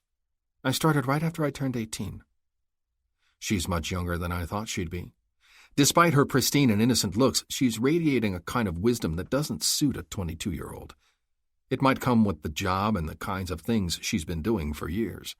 She has spent a lot of time with men who are significantly older than her, engaging her in conversations that are very different to the ones normal college kids would enjoy, doing things with her that went far beyond the normal sexual experiences of a young girl. "Not what you wanted to hear?" she probes, cocking her head as a hint of insecurity scurries across her face. I smile at her, shaking my head. You're just younger than I thought. Our eyes meet, and for a moment I fear that she might have taken my words as an insult when she knits her eyebrows together. I'm not saying you look old, I assure her. She smiles. It's fine. You're not the first person to say that to me. Her expression turns somber as she reaches for her drink to take another sip. I watch while she brings it to her lips, wondering whether I regret my comment or not. She doesn't look hurt, but it definitely affected her. I guess it's this job, she says, her gaze absent-mindedly traveling through the room. It does things to you. We're sitting in a darker corner of the guest room, partly shielded by the stage that spreads out before us.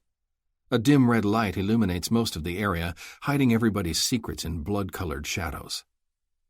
My gaze follows hers before I turn to her, pulling her closer in an embrace. You don't look like it left traces on you, I tell her. She huffs. You mean I don't look used up? Not in the slightest.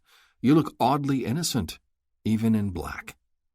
The smile on her face freezes, and she turns around to me, reciprocating my look.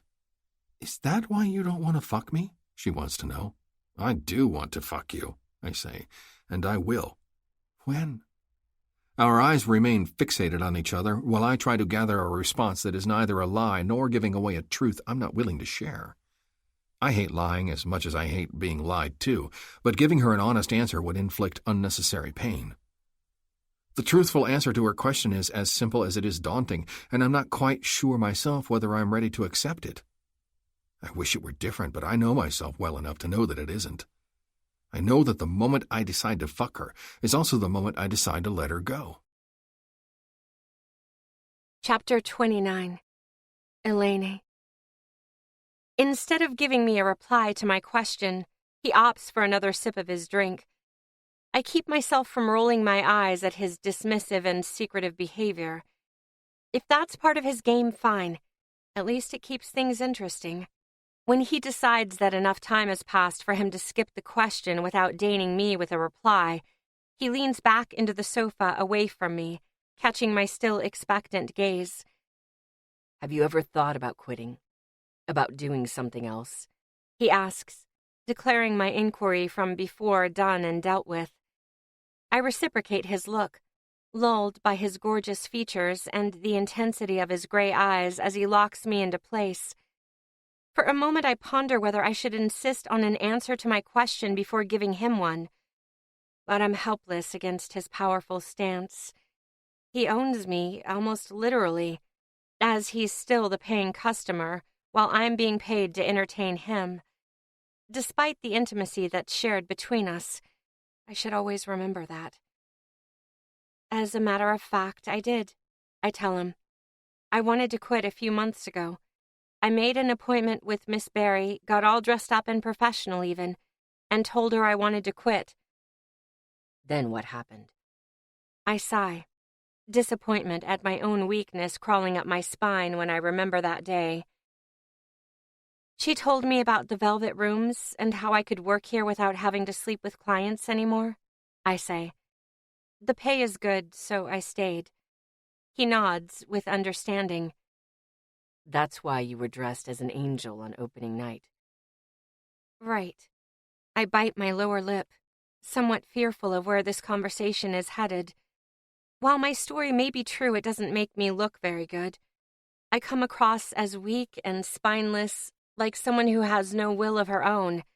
Like my sporadic hiccups of determination are easily killed when someone dangles an easier opportunity in front of my nose. Yes, that's what it feels like. I'm here because I'm weak, because I couldn't make the jump I needed to make. Despite all the grief that this work is giving me by now, I still consider it a comfort zone I'm not ready to leave. That madam has a way of convincing people to do what she wants them to do. Damon mumbles next to me, causing me to arch my eyebrows in surprise. Why do you say that? He casts me a crooked smile laced with a hint of mischief. It wasn't my idea to become an investor of the Velvet Rooms. He says, I can't say I was hooked or even impressed when she first mentioned it to me, but she had something to offer that made me reconsider. I cock my head to the side. What? You. He says matter-of-factly, sending a hot wave of excitement through my chest. Me? I stutter. But we didn't even know each other. I told you, I saw you at the agency a few months ago. He says, I had an appointment with Miss Barry because she wanted to tell me about a new opportunity at the agency. The Velvet Rooms, as it turned out. He pauses, chuckling and shaking his head as he loses himself in the memories. She made me wait, and I was just about to storm into her office when the door opened and you walked out, looking like a fucking fairy in your dark blazer and that sinful skirt. Shit, you looked phenomenal. He looks at me, lust and hunger coloring his expression as he narrows his eyes. I wanted you so fucking badly, I wanted to fuck you right then and there. Bend you over the madam's table and fuck you senseless.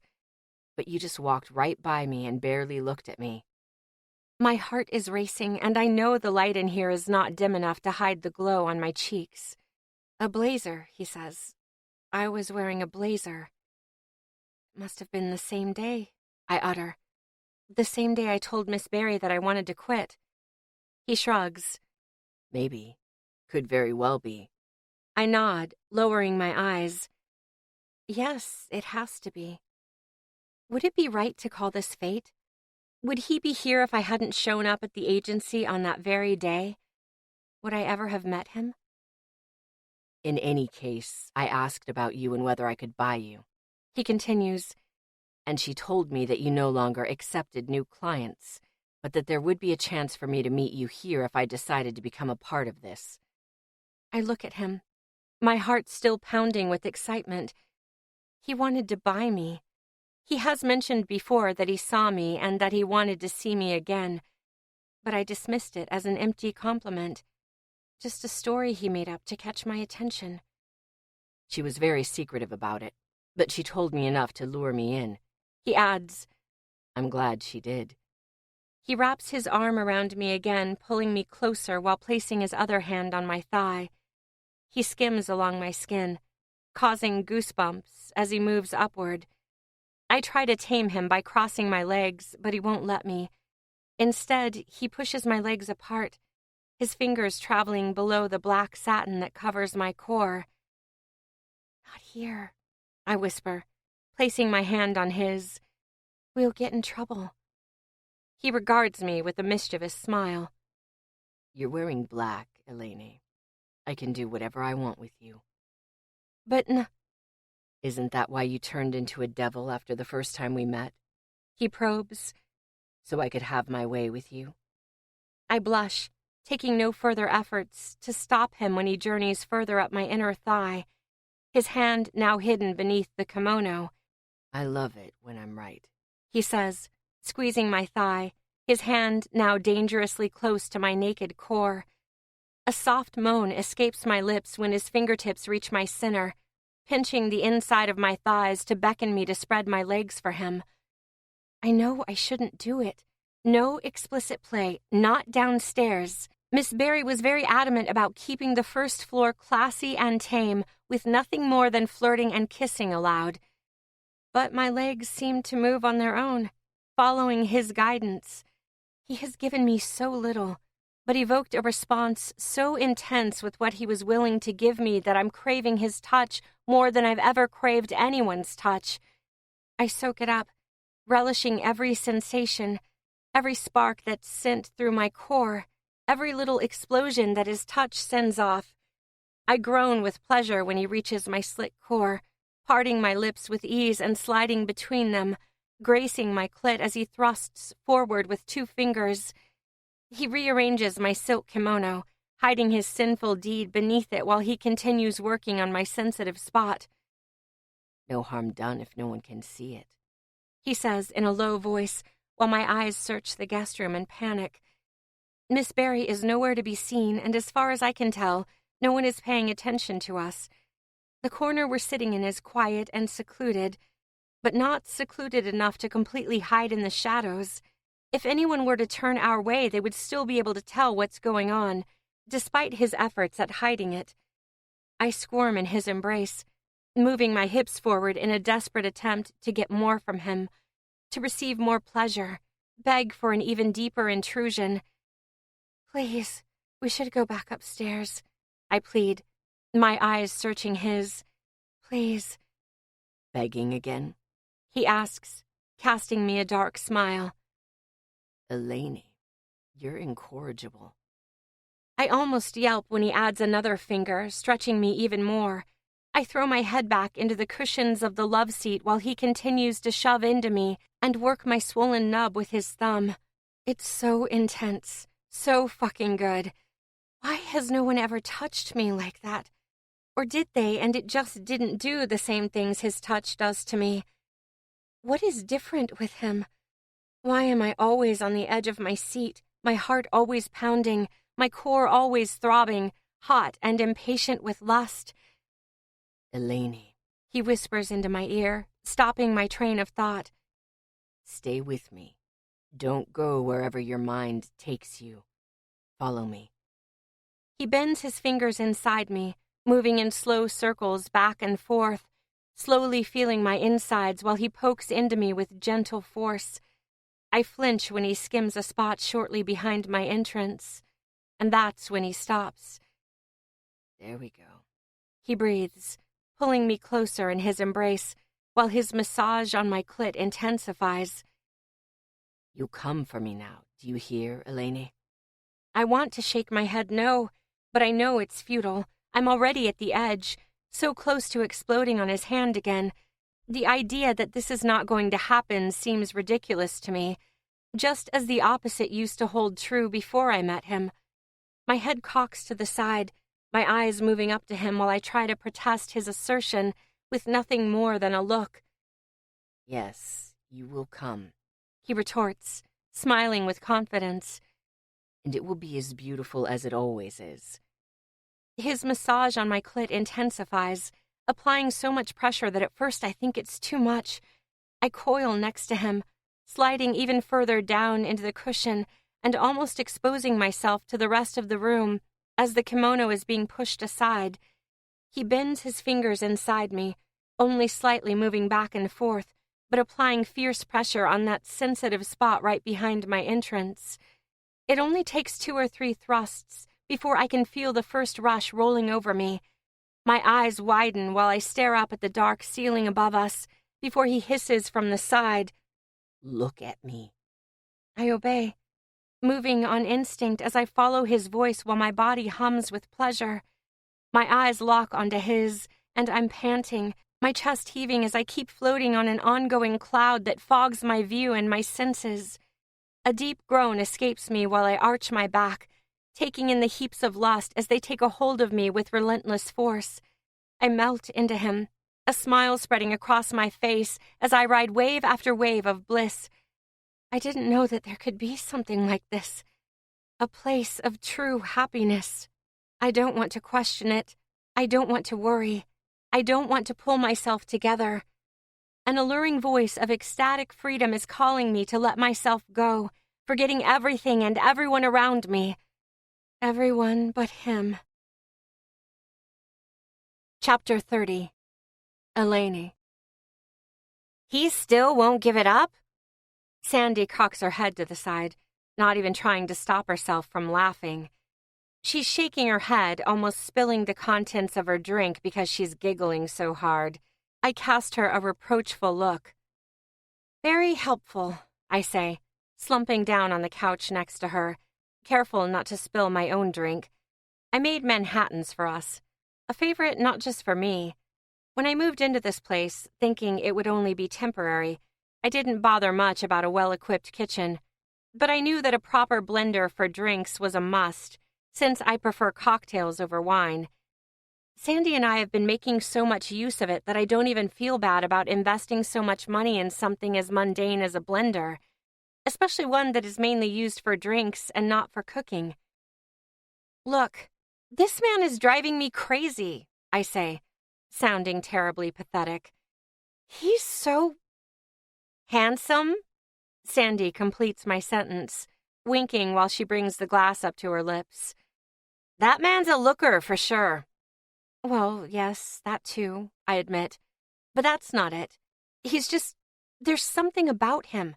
He's intense. He really knows what he's doing, and I stop, biting my lips, unsure how to finish that sentence. I know what I want to say, but I'm not sure if it's the right assessment. It may be nothing more but a vague feeling, an impression I got from the few but intense counters I've had with this man. I've been wondering what it is that makes him so special, and why I respond the way I do. Is it because he really knows me? I say in a low voice, somehow fearing Sandy's response to my words. You mean he knows what turned you on? She clarifies, straightforward as always. I sigh.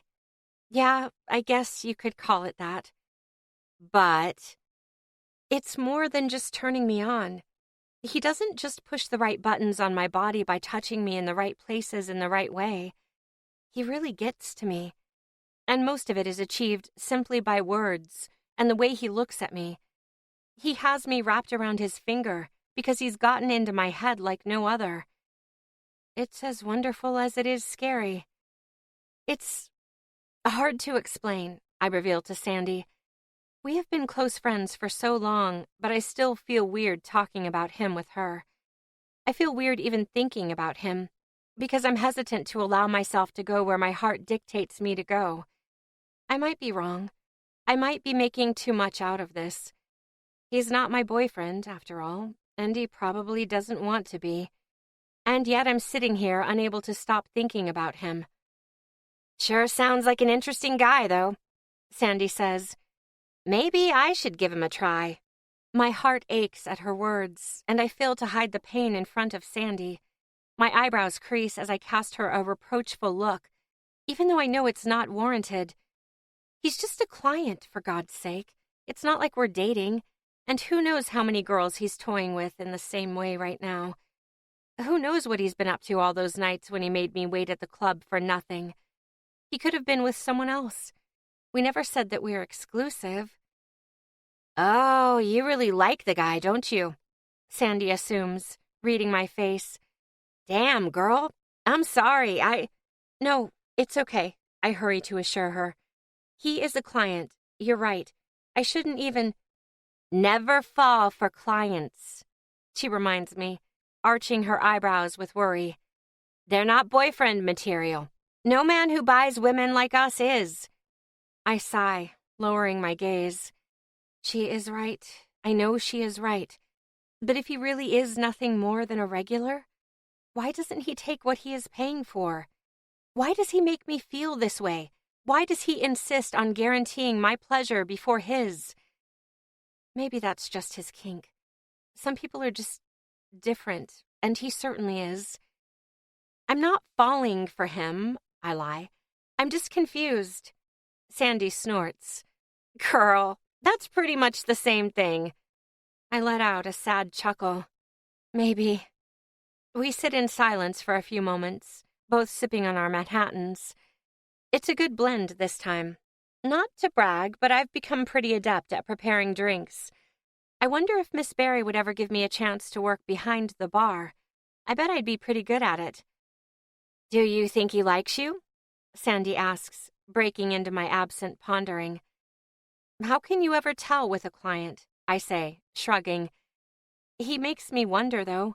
Why doesn't he take what he's paying for? Why doesn't he fuck me? Why does he keep showing up and then just... Give you the best orgasms you've ever had? Sandy completes my sentence, chuckling. I shake my head at her. I never said that. You might as well have, she says. As far as I can remember, you always told me that you can't come with a man. Well, he proved you wrong, didn't he? Yes, but... And he keeps showing up just for that, she adds. Just to make you feel good. He enjoys seeing you have fun. That's certainly a kink some people have, especially men. I nod along to her words, agreeing with her assessment.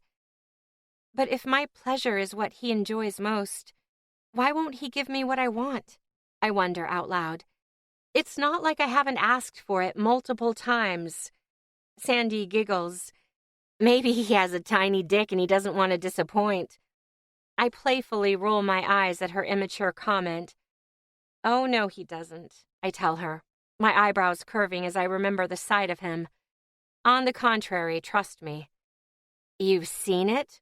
She asks, widening her eyes with excitement. Once, yes.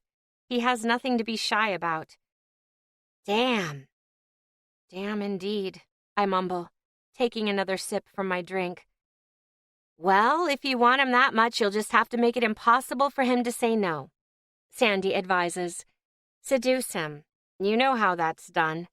I bite my lip as I slowly descend in a pensive nod. Yes, you'd think that, but my usual tricks don't work on him. Quite the opposite, actually. He gets angry when I try. I see, Sandy retorts, knitting her eyebrows together. Then, don't try. I cast her a puzzled look. What's that supposed to mean? Play hard to get? Sandy shakes her head. You said he always wants you naked? She asks. No lingerie, no dresses, no stockings? I nod along as she lists all things he made me get rid of. He says he wants the real me. No fake persona, no hooker. My gaze lowers in shame before I add, to be honest, I don't even know what that would look like. Who I am with a man when he didn't buy me. I feel weak and embarrassed saying those words. It's an admission of defeat to say it out loud. I knew I wasn't good at normal dating. I knew I wasn't normal when it comes to men and relationships. But I never realized how bad it really was. How far detached I am from these things. It posed a challenge when I was forced to do nothing but talk, and an even greater challenge when I was ready to give myself to him only to be rejected. Is rejection the right word, though? I'm not sure. I can feel Sandy's eyes on me, but I ignore her, seeking solace at the bottom of my drink as I often do. I don't fear to be judged by her, because if anyone could understand, it would be her. But I know she doesn't share my troubles, and I hate to be pitied. Well, technically he is paying for you, Sandy adds for consideration. He's just being weird and declining your usual services for whatever reason. I turn my eyes to her, the ache of disappointment written so clearly on my face that she raises her hand in defense. I'm sorry, I didn't want to make it sound like he's just... No, you're right. I cut her off. I'm reading way too much into this. He's just a client, a weird client, maybe, but still just a client. Even I don't believe my words. And by the way she's looking at me now, I can tell that Sandy doesn't believe me either. She smiles at me, but it's the kind of smile you give to a naive child who still believes in Santa Claus. I know what she's thinking, and I know she's only shutting up about it for now because she doesn't want to hurt me. I'm grateful for that. But I also want her to be wrong. I need her to be wrong. In any case, she says, if he's asking for the real you and no escort attitude, then just give him that. Just give him that. I repeat, a distorted smile spreading across my face. You make it sound so easy. I think it can be easy, she says, trying to encourage me. Just get rid of everything that makes you not you. She casts me a conspiratorial smile laced with darkness. Everything, she says, enunciating the word. Our eyes lock onto each other, silence stretching between us while I try to understand. My lips part with tardy realization when it finally hits me. I don't know if it will do the trick, but I know what I will have to do. Chapter 31. Damon. My day did not go as planned, and I fucking hate when that happens. I don't know what Scott was thinking by not showing up for the meeting we arranged weeks ago and was supposed to be his first feedback talk after his business officially became a reality, at least on paper. We're still in the early beginning phase, but by now there should be some first impact development for him to share with us. Today he was supposed to give us a chance to review another disclosure regarding the company's use of proceeds and to take a closer look at its core management. Crucial steps that are a standard necessity for agreements between an investor and the leading figure of the venture he's investing in. None of that happened today, simply because Scott didn't show up. He has been acting aloof and nervous at other meetings before, but I never thought much of it. I know what pressure he's under, because I have been raised by a couple who went through the same. My only hope is that Scott doesn't deal with the stress in the same way my parents did. He didn't show any signs of usage the last time I saw him, but neither did my parents at first. It's easy for a productive coke user to hide his dangerous habit in front of people who are only faced with him on an irregular basis. Nevertheless, this is very unlike him. He has never bailed on us. While I was merely getting irritated at his tardiness at first, I began to switch from angry to concerned when we couldn't even reach him on his cell phone. I had to leave for the appointment with my parents' attorney, which was why I left it to Dean to stalk Scott and find out what was going on with him. He's instructed to let me know the minute he finds out anything. It's almost 9:00 p.m., and I still haven't heard anything from him by the time my car leaves for the club. My eyes scan the darkness outside as my driver takes me to the outskirts of the city, where my blonde mystery is waiting for me, kneeling naked and ready to give herself to me. My cock twitches with need at the mere image of her. I wonder if, despite everything that's been going on today, I might be able to end the day on a positive note. If anyone could make that happen, it's her. My meeting with the attorney was tedious, but auspicious in a way that should give reason for me to rejoice if I weren't as detached from my parents as I am. I haven't seen either of them in over a year, despite their attempts of getting in contact with me. My mother wrote letter after letter trying to win my affection. I never received it as a sign of repentant and loving parents, but only as instrumental to mark their way out of prison. They know of my wealth and influence, and for all I know, they just want to use it to shorten their sentence by as much as possible. They lost everything, and I am just as aware as they are of their dependence on me. Their attorney looked physically hurt that I wanted to see them behind bars longer rather than shorter. He has known me for years and should know of my broken relationship with those two, but he still couldn't refrain from being reproachful when talking to me. Too bad for him that guilt-tripping has never worked with me. The car stops and I curse myself for drowning in unpleasant thoughts until now. My somber mind is of no use when I'm with her, and I need to cast the annoying shadows of my parents aside, just as I cast aside Scott and his worrisome unreliability today. Same as always? My driver asks from the front. I barely look at him as I reply, yes, I'll let you know when I'm done. He acknowledges my response with a silent nod and waits for me to get out of the car. I slam the door shut with more force than intended, displaying my inner tension to everyone around. Luckily, that only includes my driver and the doorman, who is trained in discreet behavior and doesn't bat an eye at my aggressive gesture. "Mr. Graves," he greets me, his voice dark and husky. I can't remember his name and respond with a wordless nod while he opens the door for me. I should have a drink to calm my nerves and get into the right mood before walking upstairs, but I'm too restless for that. Elaine deserves better than to be treated like a simple distraction from life.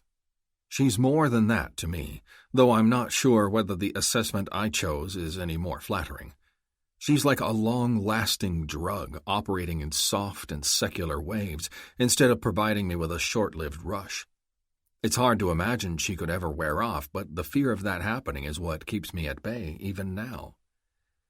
The venue is not as crowded tonight as I have seen it on other occasions, probably due to the fact that it's the middle of the week. A few familiar faces dart in my direction, but very few come with a greeting or a smile. The madam appears in my vicinity only moments after I step through the door, once again proving her omnipresence in the velvet rooms.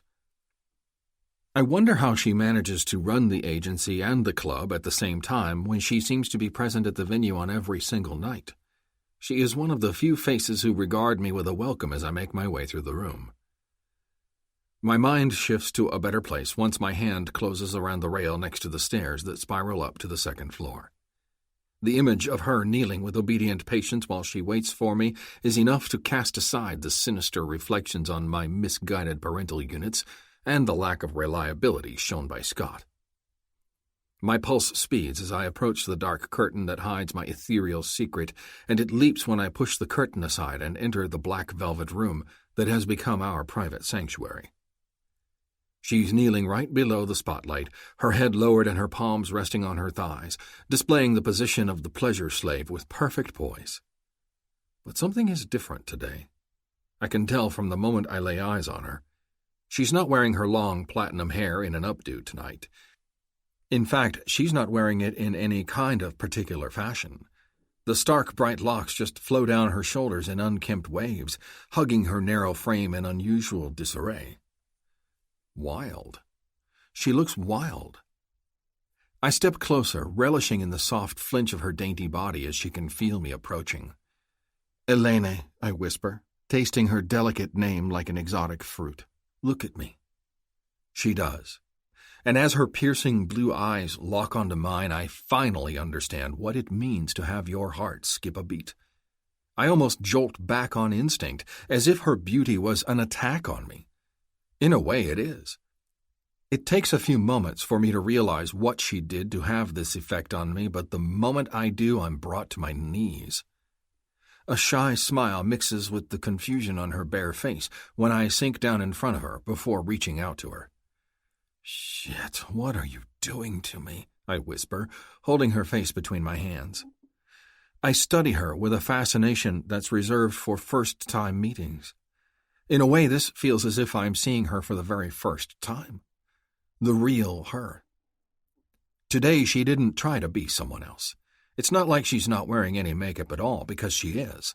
But she didn't paint a mask on her immaculate face. She only emphasized what was already there. She brushed her face with a light powder, dipping her natural lashes in a gentle coat of black and highlighting the bright pink of her lips with a hint of gloss. Nothing but the bleach in her untamed hair disguises the natural beauty she is. "You asked for me bare and real," she coos in a soft voice. "This is it. This is all I can give you." A moment of tense silence stretches between us as she awaits my response, while I try to calm the monster inside me. Fuck it. There's no use. Not tonight. Chapter 32. Elaine. He pulls me closer with desperate need, his lips meeting mine with such force that all doubts about my decision are instantly cast aside. I was worried that he'd take my toned-down appearance as a sign of laziness, the same kind of laziness that people in long-term relationships accuse each other of once they get too comfortable around each other. But he took the minimal paint on my face just as it was meant, a gesture to show him that I'm willing to show him the woman behind the mask I was forced to wear for so long. I was taught that attraction had to be earned, and attention forcefully drawn to you by acting as peacocks do. It worked well for years, but it never granted me with a kiss such as this.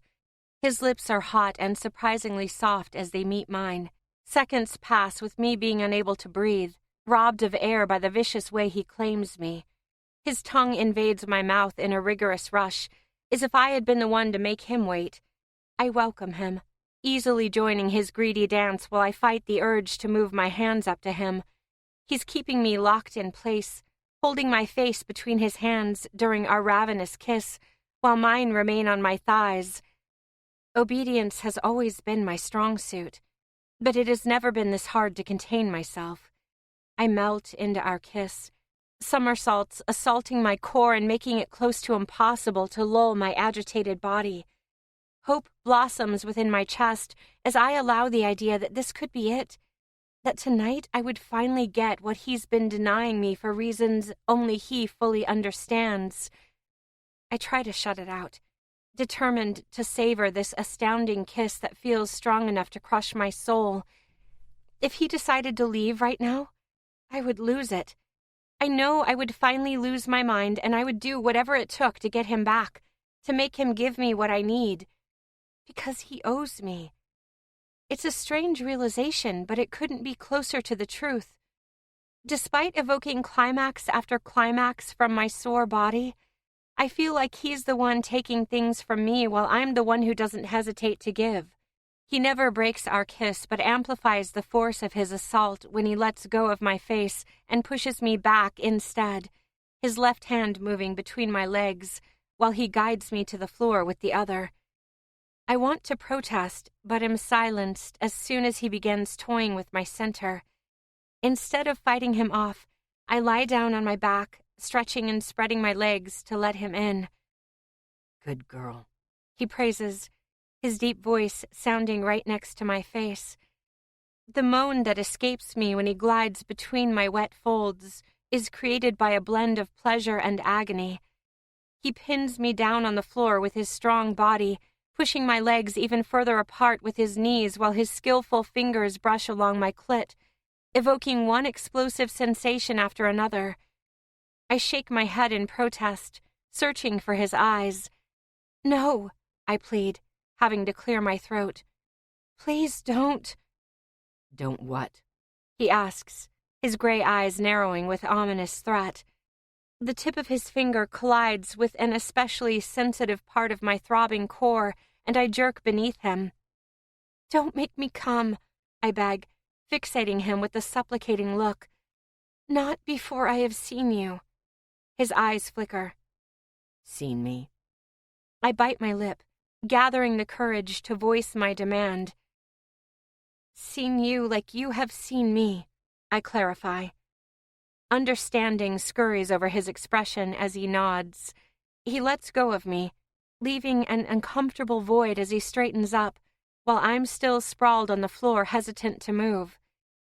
He gets up on his feet, already pulling at his tie, while I slowly follow on instinct, sitting upright as my gaze is glued to him. You may help me, he says, getting rid of his tie first, before he opens the first button of his suit jacket. I don't need to be told twice and gather myself up in a hurry to get up on my feet and lend him a hand. A foreboding chuckle graces his handsome face as he watches my somewhat clumsy excitement. The suit jacket glides down over his shoulders, revealing a pristine white shirt underneath. My fingers are shaking when I reach for the buttons, opening one after another and slowly exposing his hairless chest. My eyes seek his for quick reassurance before my hands glide under the shirt, skimming the tanned skin that stretches across his sharp muscles. I make my way up to his chest, to the right and to the left, opening the shirt and finally draping it off of his marvelous body. It sits tight around the muscles of his upper arms, asking me to force the fabric down with a vicious yank that almost causes the material to rip. I don't want to gape, but I can't help it when I'm faced with his chiseled physique. A well-defined landscape of ripped muscles graces his upper body, all the way from his broad shoulders to his bulky chest, then tapering down to a narrow waist. My eyes linger on his sculptured abs and the V-lines that stand out against his pelvis, pointing down to the massive bulge still hidden behind dark fabric. He stands tall before me, letting me explore his marvelous physique with both my hands and my eyes. I've never been with a man like him.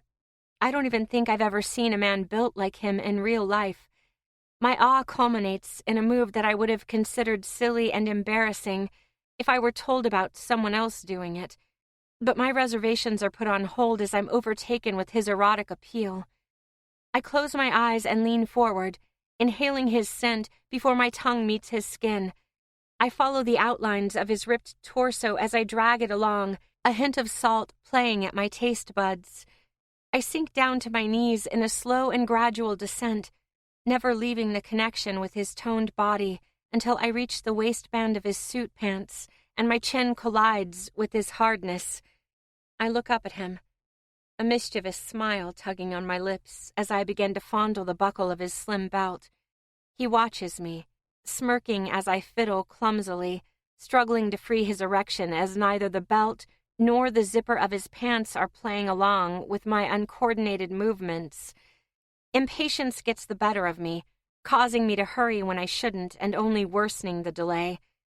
He is visibly amused at my misguided attempts, but sighs with relief just as much as I do when I finally manage to pull down his pants and reveal his hardness right in front of my face. I let the pants slide down his legs, paying no further attention to them as my eyes are fixated on his impressive girth. I don't wait for a command or permission to touch him, but reach forward on my own accord, wrapping my slim fingers around his size. An odd sigh escapes my lips as I feel his length again, unable to imagine what it must feel like inside me. He is gigantic, his tip about half the size of my fist. It's glistening with pre-cum, a telltale sign that I'm not the only one who is tortured by anticipation. He doesn't stop me when I lean forward, my fingers gliding down his length as I replace them with my lips. A groan comes from deep within his chest, and he cocks his hips, thrusting forward while I struggle to take him in. My lips wrap around his glistening tip, slowly moving forward until I have swallowed it whole, using my tongue to tease the lower side of his shaft. I'm taking it slow, savoring every inch, pausing and teasing, making sure I drive him just as insane as he did me. He's trembling, fighting to hold back, when I feel his urge to grab a fistful of my hair and fuck my poor throat in brute thrusts. We move toward each other, his pelvis leaning into me while I choke on his massive size. There's no way I can take all of him, but I'm disappointed to see how little I manage. I've often been praised for my blowjob skills, but his cock brings me stretched to my limits. I suppress a gag reflex when his large tip is pressed against the back of my throat, still leaving about half of his length uncovered. I leave my fingers wrapped around him, the tips barely touching when I apply pressure, using all of my strength. The moan that departs his lips is all the approval I need before I allow myself to retreat. I am trained at breathing normally while having a cock pushed down my throat, but it's hard to hide the effort before him. I try to hide my exhaustion by fully withdrawing, sucking and licking on his round tip while I discreetly fill my lungs with much-needed air. I use my second hand to cover his entire length, wrapping my fingers around him as good as I can while I stroke him with a strong but calm force, tasting the tip of his member with relish. I can feel him shaking, his muscled legs tensing up as his hands turn into fists right next to me. A smile mixes in between my toying with his length when I'm overrun with a rush of power. I jerk in surprise when I feel his hands on my shoulders, pushing me away from him, while simultaneously stepping out of his pants. I can barely cast him a confused look before he's down on his knees, joining me at eye level, and forcing me to let go of him. Before I can begin to understand what's going on, his lips meet mine again, sealing another kiss that tosses all questions aside. Our kiss is gentle at first, but turns into a ravenous assault within moments.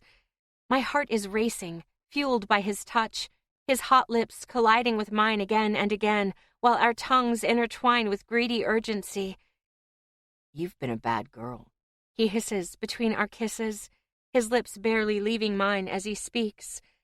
I want to protest, but am robbed of my breath when he pushes me back, once again forcing me to lie down on the black carpet. I squirm beneath him while he pins me down with his body just like he did before. But he's naked this time, his massive erection poking against my belly, while he moves my hands above my head, joining my wrists and keeping them in place with one hand while the other travels along my body. "Fuck me," I beg, trying to catch his eyes with mine. To my disappointment, he shakes his head, averting my gaze while he skims along the side of my waist down to my hips, following the outline of my pelvic bone. "Not yet," he whispers, his voice heavy with dark foreboding. "You will come for me first." My eyes widen in shock. No, he can't do this to me. Yet he is. I jolt in his hold when he reaches my center, parting my lips with 2 fingers while a third crushes against my swollen nub. I'm so sensitive, so erect with excitement that even this short touch sends a blitz through my core that feels like a rapture of bliss right then and there. "No," I protest, trying to close my legs, but he blocks me with his knees. "Yes," he objects. "Fight me and I'm out of here." His warning comes with a harsh look, his eyebrows creasing as he fixates me. "Do you understand?" I scoff, which he regards with an arched eyebrow. "I'm serious, Elaine. You're not the one in charge." "Yes, I am," Or at least I was a minute ago when he was trembling under my hands. I nod helplessly, moaning in agony as he continues to massage my clit just the right way. Fuck. Why does he have to be so good at this? Stay, he hisses, confusing me yet again when he lets go of my hands, hovering over me for a second to see whether I will obey and leave my wrists just where he put them. Of course I do, as hard as it may be. I don't move, not even when he trails down, cupping my breasts with both of his hands, and not even when he takes my left nipple between his lips, sucking on it, and nibbling on the sensitive skin while kneading my tits. I arch my back, leaning into his teasing as he grows more violent. He's assaulting my body with such vicious need that it feels like an attack, as if he were eating me alive, savoring me like a meal he has been waiting on for far too long. His nibbling turns into bites, digging into my sensitive nipples while I yelp in pain blended with ecstasy. It's the first time he ever inflicted physical agony on me, but he's doing it so fucking well by pushing just the right buttons and knowing just how to crush me. I'm nothing more than a shivering mess with glassy eyes when he lets go of my tortured tits, crawling along my body, leaving bites and kisses on my pale skin until he reaches my mound. I hold my breath while he pauses, his eyes moving up to mine, and staying there while he kisses my hot lips. I'm having trouble focusing, my vision impaired by the light from above and the daze he put me in. A suppressed shriek fills the room when his tongue collides with my throbbing clit. He slides and twirls around my most sensitive spot, wet and hot from all the teasing before. Come. His command vibrates close to my core, accompanied by hot breath that sends me over the edge. Overwhelming sensation casts aside all other emotions, bringing me into a state so far away that I doubt the reality of what is happening to me. A single tear rolls down my cheek when a bitter realization blends with the delight he's giving me. During my climax, no matter how intense it may be, I'm clenching around agonizing emptiness. Chapter 33. Elaine. Of course, my tears confuse him. He parts from my hot, dripping sinner with a final kiss, and then sits up straight, his heat-filled eyes trailing along the sweaty curves of my shaking body. I'm a good girl and never left the position he ordered me to take. My hands still meet, pinned to the floor, at the wrists above my head, with nothing except for me obeying his command as my incentive for keeping them there. I'm writhing as I try to suppress the tears that threaten to fall. My legs are still spread wide, and my tortured tits still throbbing with the slight afterburn. He's hovering above me, blocking the light from the overhead fixture from blinding me. All I see is his gorgeous face and his eyebrows furrowed with worry. Hey, he says in a soft voice, stroking the side of my face tenderly, where a strand of hair is sticking to my wet cheek. He beckons me to remain quiet by placing his index finger on my lips. You know I hate that, he whispers, using a tone of warning. A shy smile plays at the corners of my mouth. I feel weak, as if my body has turned into jelly, and I find I'm unable to support myself when he helps me to sit up. He reaches for my arms first, finally allowing me to lower them as he gathers me up in his strong arms.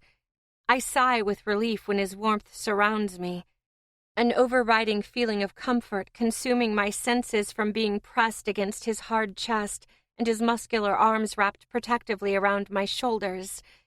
I close my eyes. We remain like that, two bodies breathing in sync, locking in one another's arms. I feel as if I'm melting into him, relaxation and trust finally overturning the sting of disappointment. My eyes fixate on his rock-hard length when I open them sleepily. I reach for him on instinct, expecting him to push me aside as I reach into his lap. To my surprise, he doesn't stop me. Instead, he lets out a soft moan when I close my hand around his girth, stroking it with gentle motions. "Why, Damon?" I breathe. "Why won't you fuck me?" He squeezes me in his embrace. Who said I won't? "Then when?" I wonder out loud, tilting my head back to look up at him. "Why not just do it now?" The smile that encompasses his face has a tinge of somber darkness. I wanted to taste you as you came, He says nonchalantly. There are too many things I wanted from you before burying my dick between your legs. He places a finger below my chin, tilting my head back a little more before leaning down for a kiss. His lips barely touch mine, only brushing them. Even now he's making me ask for it. I stretch up, claiming for myself what he's so reluctant to give. He doesn't retreat, but welcomes my need for more. This is his game.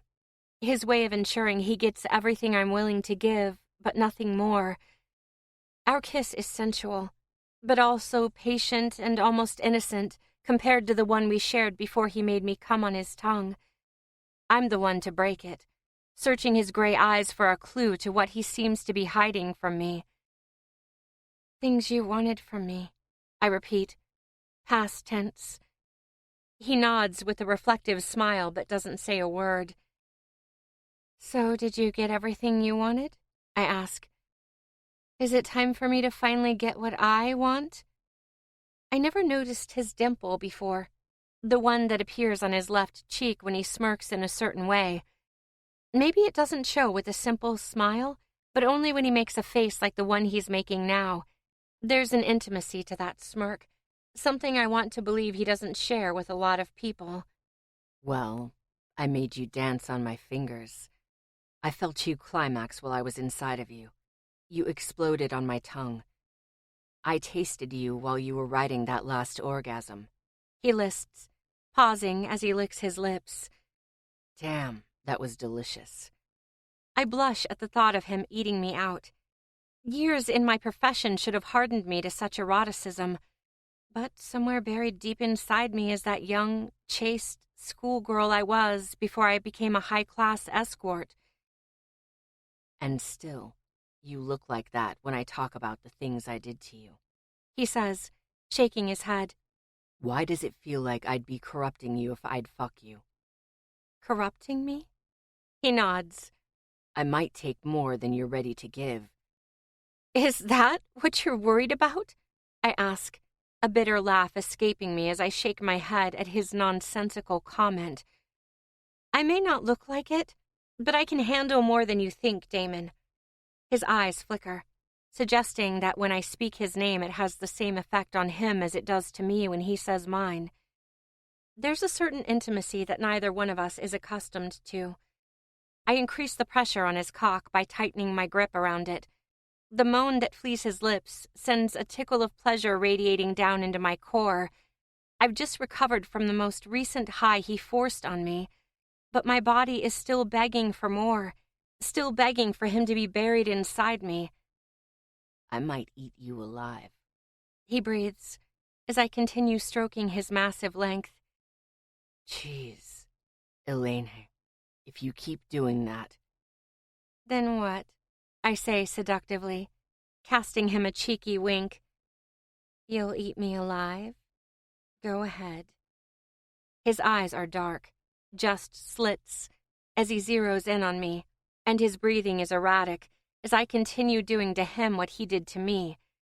I make sure to brush along the most sensitive spot along the lower part of his tip every time my hand moves up, before squeezing his rod with all the strength I have in my persistent vertical motions along his shaft. My slow, deliberate movements are evoking sparks of pleasure throughout his system. He closes his eyes, presses his lips together as he revels in my kindling touch. My breath catches as I watch him, tension sizzling and encapsulating the small space between us, and I ponder my next move. Should I? I don't give room to any apprehension that could deny me what I seek most, and decide to follow my instinct. I gather myself up, ignoring the pinching tingle in my numb leg as I straddle his center in one quick motion. His eyes swing open in surprise, catching mine as he's now the one looking up at me. He fights to shake his head at me, his long, thick hardness slapping at his belly. "If you're too shy, then I will have to eat you alive," I breathe, my face so close to his that our noses bump. He tries again to protest, but not fast enough.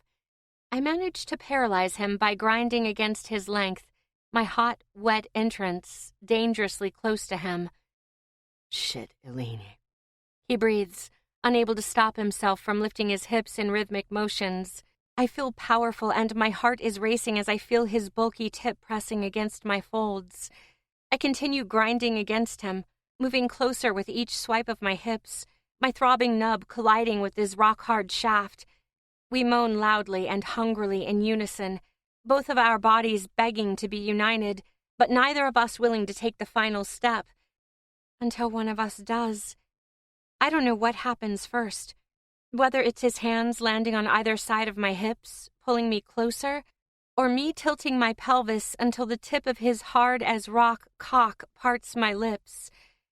Everything happens in perfect harmony, orchestrated by two people who know what they want, who know what they're about to do. My chest heaves when I finally lower myself down onto him, his steeled dick parting me forcefully as he glides into me, stretching my canal inch by inch. I groan as I throw my head back, savoring every moment as my body clenches around his impressive proportions. It hurts. It physically hurts to take him in. Despite the many men I've been with before him, I have never been this enlivened, this ready to feel a man pumping inside me, and the sheer spark mixed with his enormous volume is enough to almost send me over the edge right then and there as he first plunges into me. I struggle for breath, trying to keep my body in check. Not yet. Not yet. I can't come again. Not this soon. We groan in unison when I manage to burrow all of him to the hilt, my split lips pressing against his pelvis as he fills me up completely like no one ever has before. "Fuck," I hiss, moving my hips slightly to accommodate him. He casts me a wicked smile. "Do you really want that monster to run wild?" I bend my hips slightly, reciprocating his smile as I nod in consensus. He may be more than I have ever had to handle in every way, but no, he's not too much for me. He digs his fingers into the flesh on my hips, encouraging me to move, a demand I obey with pleasure. I hold on to his shoulders, slowly ascending my hips, stopping just before his fat tip leaves my core, and then I plunge back down on him again. "Good girl," he praises. I continue riding his massive beast, writhing my hips at an angle to accommodate him. Each plunge sends a blissful flare blazing through my core, reminding me how close I am to my next climax. I mewl with delight when his hand lands on my ass, meeting my pale skin with molten iron, a pain that spices our play in just the right way. It also accelerates my movements, causing me to break into a sweat as I ride him voraciously. I'm panting for air by the time he insists that I stop. I knew he wouldn't allow me to be in control for long, and as much as I enjoyed it, I'm more than happy to give the reins back to him. Damon wraps his arms around me, our bodies never parting from each other when he turns us around, lowering me to the floor, so that I'm lying on my back with my legs spread and my hands still clasped onto his shoulders. He doesn't pause for even a second before plunging back into me, thrusting violently right away, evoking gasps with every brute shove. I'm short of breath, inhaling audibly every time he pulls back and puffing with an ever-heightening buzz every time he plows back into me. He's on top of me, his hands placed left and right of my face, his ripped biceps tense and strong to support himself. "Look at me," he utters his usual command under short breaths. My eyes get lost in the gray depth of his, and I see his orbs widen when he locks onto mine. He lowers himself down onto his elbows, giving him added leverage for ramming his carnal lust into my depths, while my back is against the carpet. Still, I'm fighting off my own impending climax. He feels so good, so close and intimate, as if he's not fucking my body but my soul. It's more than just feeling full, stretched. There's a connection between us, a connection I have sensed with him before, but it's never been this strong. My hands leave his shoulders, weaving along the ripped outline of his chest, where pearls of sweat are starting to bead. I wrap my legs more tightly around his waist, clinging onto him and drawing him in even further, my naked feet likely bruising his toned ass. This changes his angle, so that he's applying pressure on my clit at the same time he continues jabbing his cock into me. Shit, I hiss, as I realize I can't prevent it any longer. The first jolts are already playing havoc with my center when the curse leaves my lips. I don't have to tell him. The way his face lights up when I'm overrun with hasty pleasure is telling enough. He can feel my muscles clenching around him, and he sees it in my eyes, just as I can see it in his. In an equal expression of blissful euphoria, finding his release deep inside of me, a feral groan escapes his lips as he coats my inside with his hot seed, adding 2, 3 more deep pounding thrusts before collapsing exhausted on top of me. He barely manages to support himself so he won't suffocate me. His body melts into mine. Both of us are still breathing heavily, our bodies throbbing with fulfilled need as we lie there together, our limbs intertwined and his hardness still buried between my legs. My limbs are wrapped around him, holding him close as if I were terrified of losing him. And to be honest, I am. Chapter 34. Damon. I feel like an idiot. How could I ever think I'd get enough by fucking her only once? Addiction has never been a problem for me, despite the bad example my parents set for me, but if I've ever been close to becoming addicted, this is it. To her. Nothing has ever been enough for me. No amount of wealth, no woman, no drug, no individual experience. And when it comes to women, I have always felt the need to move on to the next one once I've had her. They were too willing to surrender themselves to me, but only in ways that I'd long grown tired of. Elaine ran the risk of meeting the same fate as every single woman before her. She followed her professional routine, offering the same boring dish I've been served hundreds of times before. But she didn't disappoint when I asked her to let her guard down. She readily showed me a side of her that not a single one of her previous clients were allowed to see. Her previous clients. Is that what I am to her? Another client? My mind certainly seems to like that word, as it keeps popping up every time I think about her. And I think about her a lot. Way too much. It's been a week since she finally swayed me to bury my cock between her legs, and I have seen her every single day since. Every single evening she continued waiting for me, kneeling naked, her face obediently lowered until I asked her to look up. I never made her wait long, not because I wanted to be nice, but because I couldn't wait to see her. My work life has been on an unscheduled pause ever since Scott disappeared.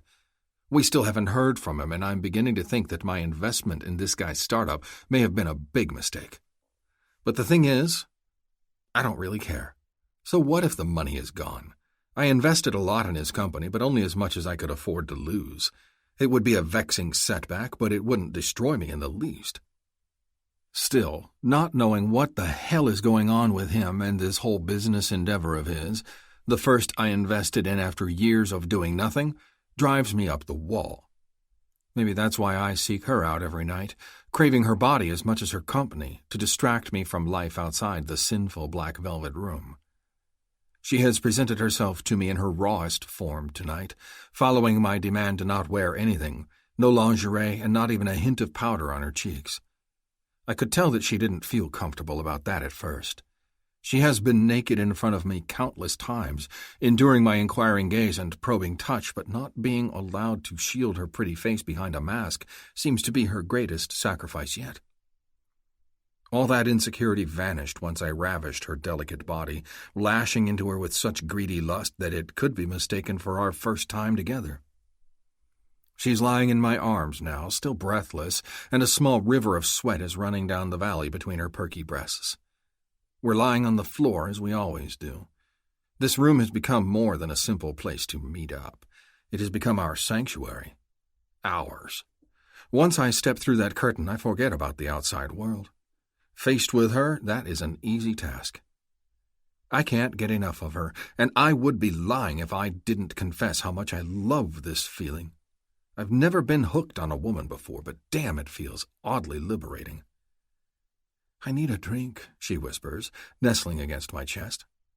I watch as she lazily lifts her left hand to trail along the sculpted lines of muscles she adores so much. I'll admit, having her look at me as if I were a fucking god feels pretty damned good. "A drink, huh?" I reply, my eyes following her unhurried journey down my ripped body. "Yes, please, sir," she responds, making my heart ache with an uncomfortable sting. "You know I don't like to be called that," I remind her. She flinches, realizing her mistake. But instead of apologizing like I expect her to, she unfolds out of my embrace, turning to lie on her tummy. She rises up, supporting herself on her elbows, and looks down at me. "Why do you not like to be called sir?" she asks curiously. "Almost all of my other clients wanted to be called that. It may just be occupational habit, but with you I feel—" She pauses then, her eyes diverting for a moment, and then regaining her composure, she clears her throat. She inhales a much-needed breath before she concludes, "You deserve it. You really are my sir." She blushes, trying to cover up that she lumped me together with her clients. It's an endearing sight that almost makes me forget she used the words, "all of my other clients." There we are. I'm just another client. Her phrasing is a healthy reminder of that. "I am not your sir," I say, my tone coming out more bitter than I intended. I don't like to be addressed like that. "But why?" she asks again. I sigh. "Because it's what people used to call my father. Sir Graves, especially his subordinates. Sir this, sir that. I would hear it all day long as a child. For me, that damn title is too closely connected to that man." Awkward silence stretches between us, and I begin to regret my honesty. Why did I have to mention him? She doesn't need to hear sob stories about my dysfunctional parents. "And you don't want to be reminded of your father?" she asks, her voice cautious. "Correct." My brusque reply was a feeble attempt at finishing this conversation, but she's not ready to let go just yet. "Why not?" she presses, not realizing that what she's really doing is forcing me to talk about my least favorite topic. "You don't want to know." She pouts. "Yes, Damon, I do. That's why I'm asking." She uses her elbow to nudge me in the side. It's a tickle more than a shove, but it makes me flinch nonetheless. I don't have the best relationship with him, I confess. Let's just leave it at that. She sighs with disappointment. I knew that already. I arch my eyebrows in surprise, casting her a quizzical look. She responds with a sheepish smile. "You mentioned that you invested your trust fund in Bitcoin to piss off your parents," she explains. "No loving son would do that if his family all got along." Fine, she doesn't need to be a detective to figure that one out. My childhood wasn't exactly picture perfect. You could say that, I admit. I expect a sympathetic smile, even pity, but that's not how Elaine reacts. Instead of empathy, she just huffs. "It's hard to feel sorry for a boy who grew up on a silver spoon," she says. "I mean, you told me about the private schools, nannies, a trust fund. A lot of us can only dream of such things." "I never said I was poor," I say agitatedly, "and I didn't ask you to feel sorry for me. There's obviously no reason for that." "Damn straight," she says, playing off her words with a cute wink. "So then, what was so terrible about your childhood?" I sigh. I didn't say it was terrible. In a word, I guess you could say it was lacking one major thing. She regards me with renewed curiosity. "Parents, in the full sense of the word," I answer her unspoken question. "Or parental guidance, parental love, whatever you want to call it." Her expression hardens as she nods along.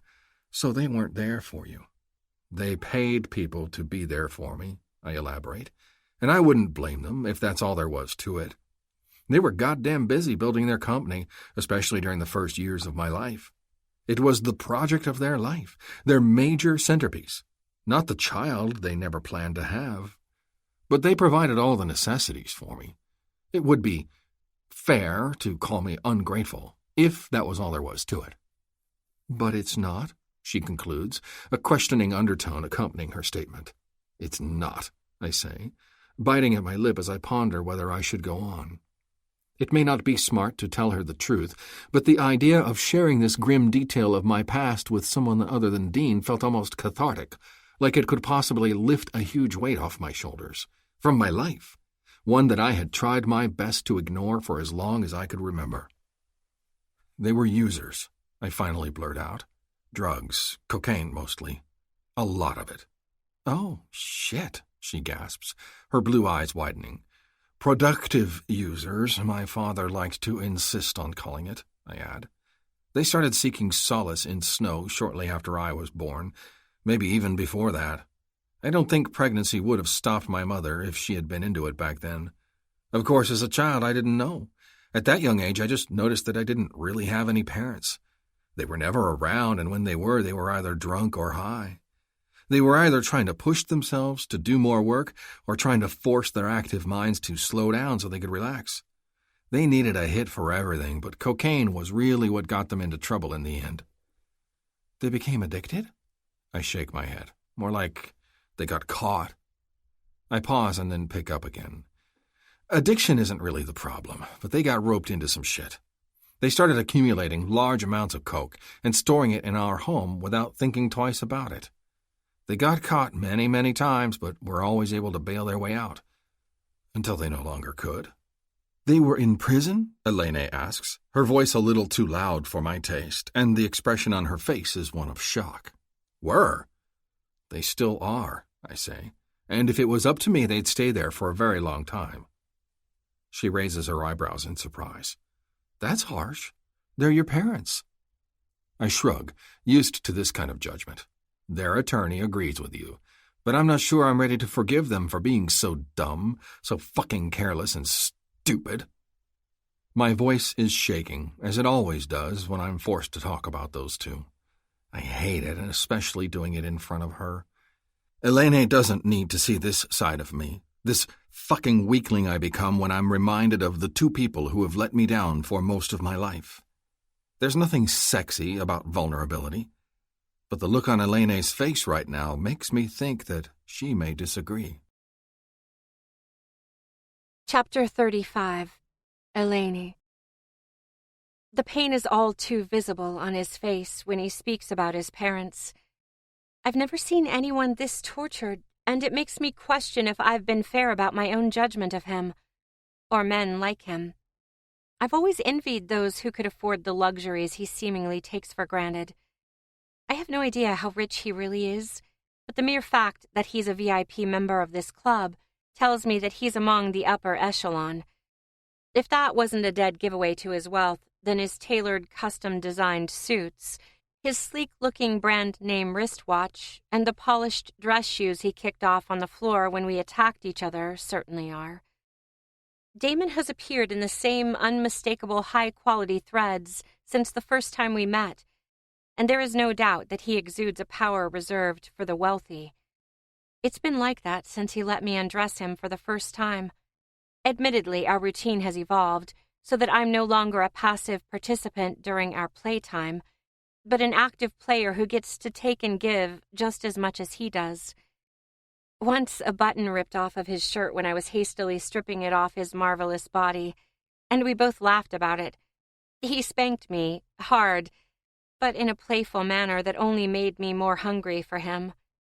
This man is turning me upside down in a way he shouldn't. He makes me act insane and clumsy, and being around him turns me into a giggly mess, like a love-struck teenager. I shake my head to shut up the voices echoing inside my head. He's a client. A client. A special client, okay, but still there shouldn't be any room for confusion here. Despite the intimacy we share, despite the raw and honest side he just revealed, despite the trust he puts in me to keep his secret safe, I shouldn't be confusing our relationship for anything other than what it is. A client and call girl business deal. I can sense his discomfort at sharing such a personal detail about his past with me, and I know only one way to ease this concern from his mind. I understand, I say in a soothing voice. I mean, I don't know what it's like to have parents in prison, or even anything about the whole drug-using part, but I know what it's like to despise the people who brought life to you. Damon sits up then, supporting himself on his elbows. He directs his full attention to me, cocking his head to the side in question. What did they do to you? His question appears spiked with two conflicting emotions, possessive anger and worry. He appears visibly upset about the idea of anyone hurting me, even though his voice was soft and calm when he posed the question. I sit up too, so that we're at eye level, and place my hand on his thigh in a calming gesture. I wasn't neglected the way you were, I tell him, and I don't hate my mother. If anything, I feel kind of sorry for her. My father left us when I was still a toddler, just walked out of our lives, leaving my mother with 2 small children. Fucking asshole. Damon hisses, not even trying to hide his anger. I'm sorry, but... No need to be sorry, I quickly assure him. He is a fucking asshole, and if I knew where he was, I'd march right up to him and give it to him straight. He nods, his face still strained with anger. What about your mother? I sigh. She's a hopeless romantic. Despite all of this, I've had 2 official stepdads since my father left, and a lot of unofficial ones in between. She declared each and every single one of them to be the true love of her life. That's almost admirable. Is it? I offer a solemn laugh.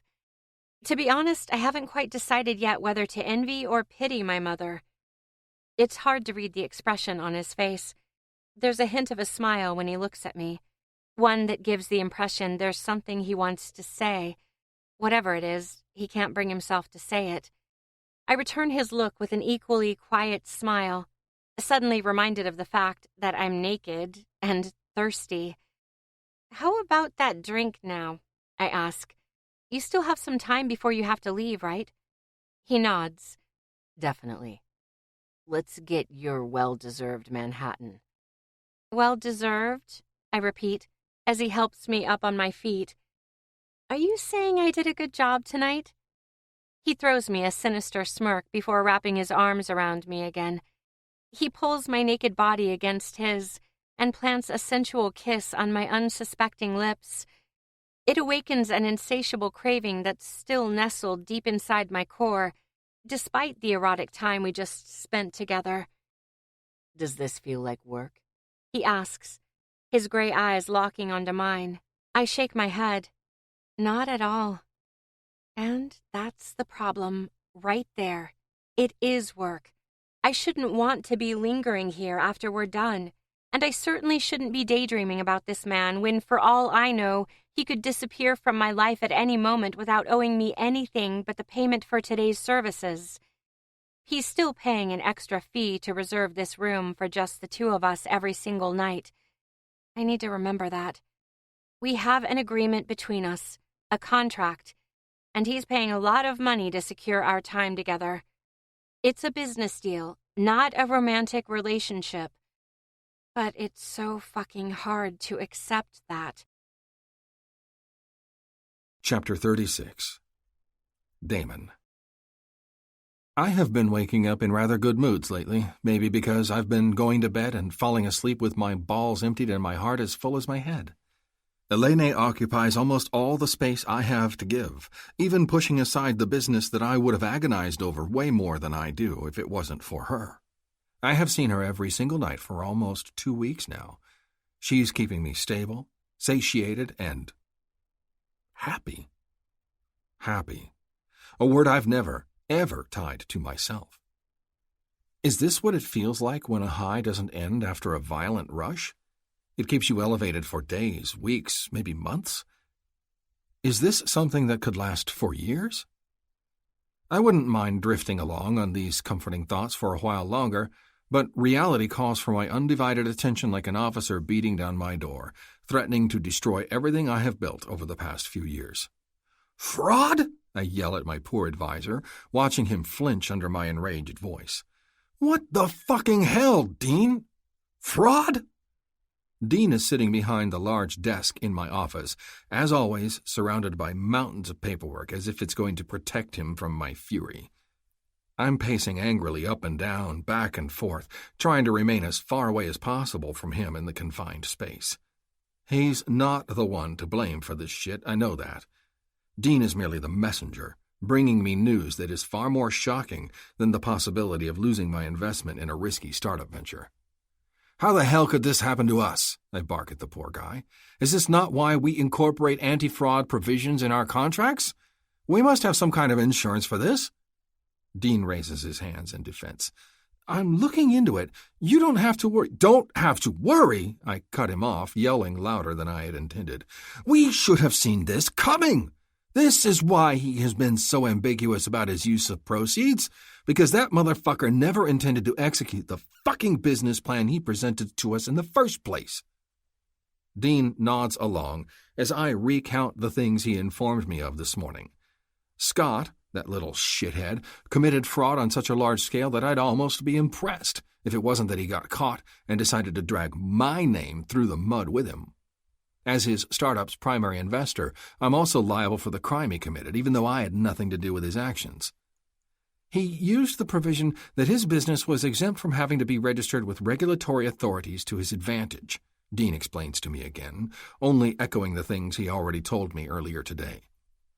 "There will be an investigation, and as long as that is going on, I suggest we keep our heads low. I have scheduled a meeting with our attorneys for later this afternoon. You'll see, in a few weeks, tops, this will all be behind us." He clears his throat and then adds, "As will the money you invested, I'm afraid." "Fuck the money," I snarl. "That's not what I'm worried about. You know I didn't invest more than I could afford to lose." He nods. "As always, you made a very smart decision." "Thanks," I say, unable to hide the sarcasm in my tone. "Scott is the one at fault for misstating his security offer toward you. The authorities are focused on him," Dean says, in an effort to calm me. "They need to talk to you first to confirm that you were truly unaware of his plans and he deceived you." "Easy enough," I snarl. "Until then, I suggest laying low," Dean adds. He has an odd expression on his face, one that almost appears painful. I jerk my chin in his direction, asking for him to clarify his counsel. "Well, I had to contact everyone you're doing business with at the moment," he stammers uncomfortably, shifting in his seat as he always does when he's about to deliver bad news. "That lady, the madam at that club, the Velvet Rooms, I had to call her to share what we're dealing with at the moment." "And?" I urge when he stopped speaking, only adding an unnecessary pause when I was already at the edge of my seat. "Any further investment from you has been withdrawn," he finally ventures. "Or rather, it's been put on hold." My breath catches, and it feels as if a tight clamp is closing around my throat, cutting off the oxygen to my lungs. A strange, nauseating feeling churns in my gut, a fiery and sickening blend that delivers an unexplained sense of foreboding panic and loss rushing through my veins. "What does that mean?" I produce through clenched teeth. "They're no longer accepting your money," Dean states, "and your VIP status has been revoked. For now." "For now," I repeat. I feel dizzy. Does that mean I'm no longer allowed inside the fucking club? Because I have a criminal lawsuit pending against me that I have nothing to do with? Dean sighs, pinching at the bridge of his nose. "It's temporary," he insists quickly. "The woman was adamant. She has a business to run herself, and I'm sure you can understand why a business, of that nature especially, wants to stay as far away from any legal trouble as it can." Yes, I fucking get that. Of course Miss Barry is worried about keeping anything associated with her business on the up and up. "I'll have to talk to her," I utter, my voice shaking. "This is unacceptable." "I would advise you not to," Dean interjects. "It's best to stay low and not draw any more attention in our direction. We need to figure this situation out first." He sighs then and leans back in his chair with his arms crossed in front of his chest. It's a position I rarely see him take. Besides, he adds, your affiliation with that club is a far smaller investment and just a leisurely pursuit. Nothing we need to worry about right now. Miss Barry was clear that she doesn't want you contacting her directly as long as you're still involved in a pending lawsuit. I growl at his words, doubling up my fists in anger.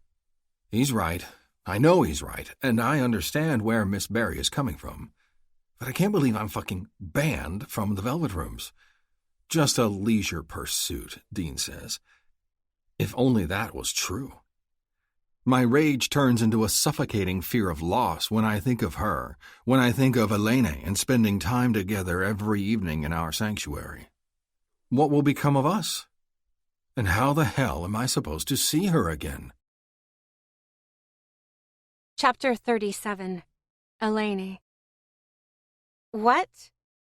The way I utter the word makes me sound like an idiot, and I'm incapable of formulating anything else. I can't believe what she's telling me. Miss Barry had been standing right outside the door to our dressing room when I almost ran into her, in a hurry to get upstairs to take my position, like I do every evening. Up until a few seconds ago, it was a night like any other. I got to the club around 8:30, chatted with Sandy, who started working her shift an hour earlier, and then went to the dressing room to change, or rather, to undress. For the past few weeks, I've only been wearing the black silk kimono and black flat-heeled sandals. I always removed both articles as soon as I stepped into the black velvet room, and then lowered myself to the floor to wait for him, kneeling with my head down. Ever since the first night that he fucked me, he has shown up every single night, never making me wait long. Sometimes he'd step through the curtain just a minute after I'd taken my position, making me wonder if he'd already been at the club and had just been waiting for me to get ready for him. My deal with him was clearly spelled out and agreed to by Miss Barry, who promised not to interfere unless we were somehow disturbing other club guests. This is why her words aren't making any sense to me. When I bumped into her standing outside the dressing room, with her hands on the hips and her red painted lips pursed in a thin, solemn line, I didn't even consider that she might want to talk to me. Judging from her rather annoyed and impatient expression, I figured one of the other girls had messed up and was in for a reprimand. She had been waiting for me, though. I followed her to her office, my hands clasped together and head lowered, a slew of silent questions running wildly through my head. I couldn't figure out what I may have done wrong. She gestured for me to sit down opposite her desk, my eyes flying to the clock on the wall, worried that this meeting would make me late for my date with Damon. And then she told me in a cold, monotonous voice that there was no date, that the room was no longer being paid for, and that Damon was no longer a VIP member of the Velvet Rooms. My mouth fell open, and my eyes widened in disbelief as I frantically tried to comprehend what this development meant for me, for us. I can no longer reserve that room under your private contract, Miss Barry says, repeating her previous statement, but using different phrasing. Sir Graves is no longer paying for the room, and is no longer a VIP member of this establishment. Sir Graves. He hates to be called that. My insides twist in anger. Why? What happened? I demand. Did he just cancel? Miss Barry sighs, visibly annoyed by my shocked reaction. I can't go into detail, and you know that, Elaine, she says, raising an eyebrow in warning. Client confidentiality. All you need to know is that he's no longer coming here, and you no longer have exclusive rights to that room. You're free to return to your normal shifts at the club. She pauses, clearing her throat. The choice is up to you whether you want to be an angel or a devil. Devils are in higher demand, and the pay would be better. I just sit there, staring at her as if she'd just given me my death sentence. This can't be happening. What's going on? She must be lying. I shake my head in disbelief. Are you sure you're not confusing something? I ask. He didn't mention anything last night about no longer meeting with me, and Elaine, she cuts me off. I'm not confusing anything. I was contacted by his financial advisor today. So you didn't speak to him directly? I prod, my heart racing with hope. You didn't hear it directly from him. He never said that. I may as well have heard it from him. She interrupts me again. His advisor said he was speaking on Sir Graves' behalf. She let out a deep sigh, supporting herself on her elbows as she leans forward on her desk. I don't know why this is so shocking to you. Clients come and go all the time. You of all people should know that. Her eyes study mine, searching them for something I'm not willing to divulge. I know her gaze holds a warning, a silent reminder for me to remember my position. It's the same look I received from Sandy, the same look I've been giving friends when they were in danger of falling into the same trap I just have. Never fall for a client. No matter what they do with you or for you, no matter how intense and intimate the time is that you spend together, it's not real. None of it is real. They play their part just as much as you do, and when they fear things are getting out of hand, they leave. That's what must have happened here. Damon and I have spent every single night together the past 2 weeks. He arranged and paid for me to be available only to him with an exclusive contract, something I've never done before. Things between us were wonderful. Too wonderful. It was all too good to be true. His sudden disappearance is proof of that. I grit my teeth, pressing my lips together as I hold back the tears threatening to blind me. Shit, not in front of the madam. She can't see me cry like a rookie, like one of those dumb teenage girls who don't know the rules of the game. I'm a fucking pro at this. I know how things work here. I should have known better. So, what should I sign you up for? Miss Barry asks coolly, seemingly oblivious to my inner turmoil. I swallow hard, casting the painful thoughts aside so I can finish this conversation with her, with my dignity still intact. Actually, I would like to take tonight off, I whisper, trying to play off a touch of shakiness in my voice as a dry throat. She nods. You weren't on the schedule tonight to begin with, so that won't pose a problem. I throw her a quick smile, trying to express my gratitude without words, and rise quickly from my seat. I need to get out of here, right the fuck now. I turn on my heel, ready to dart toward the door when she calls my name. Let me know your decision tomorrow, she says, as my eyes trail back over my shoulder. We could really use another devil like you, Elaine. Please think about it. I will, I promise. Turning the doorknob and darting out of the room in one quick leap. I lose my composure as soon as I'm away from Miss Barry's strict gaze. My hand flies up to my mouth, purposefully hiding half of my face as it contorts into an ugly cry that I don't want anyone to see. I lower my gaze, hiding it behind my blonde waves. I hurry back to the dressing room, stopping myself from jogging so as to not draw too much attention to myself. I can't stop the hot tears from spilling any longer, and I don't want to. I just want to be alone, hidden somewhere in the dark where I can cry my eyes out. I wish I could go up to our room. Even though I know he's not coming tonight, it would comfort me in a way that nothing else can right now. It's the closest thing I have to him, the only memory. Our sanctuary. A simple black room, cushioned in tufted walls and black velvet curtains.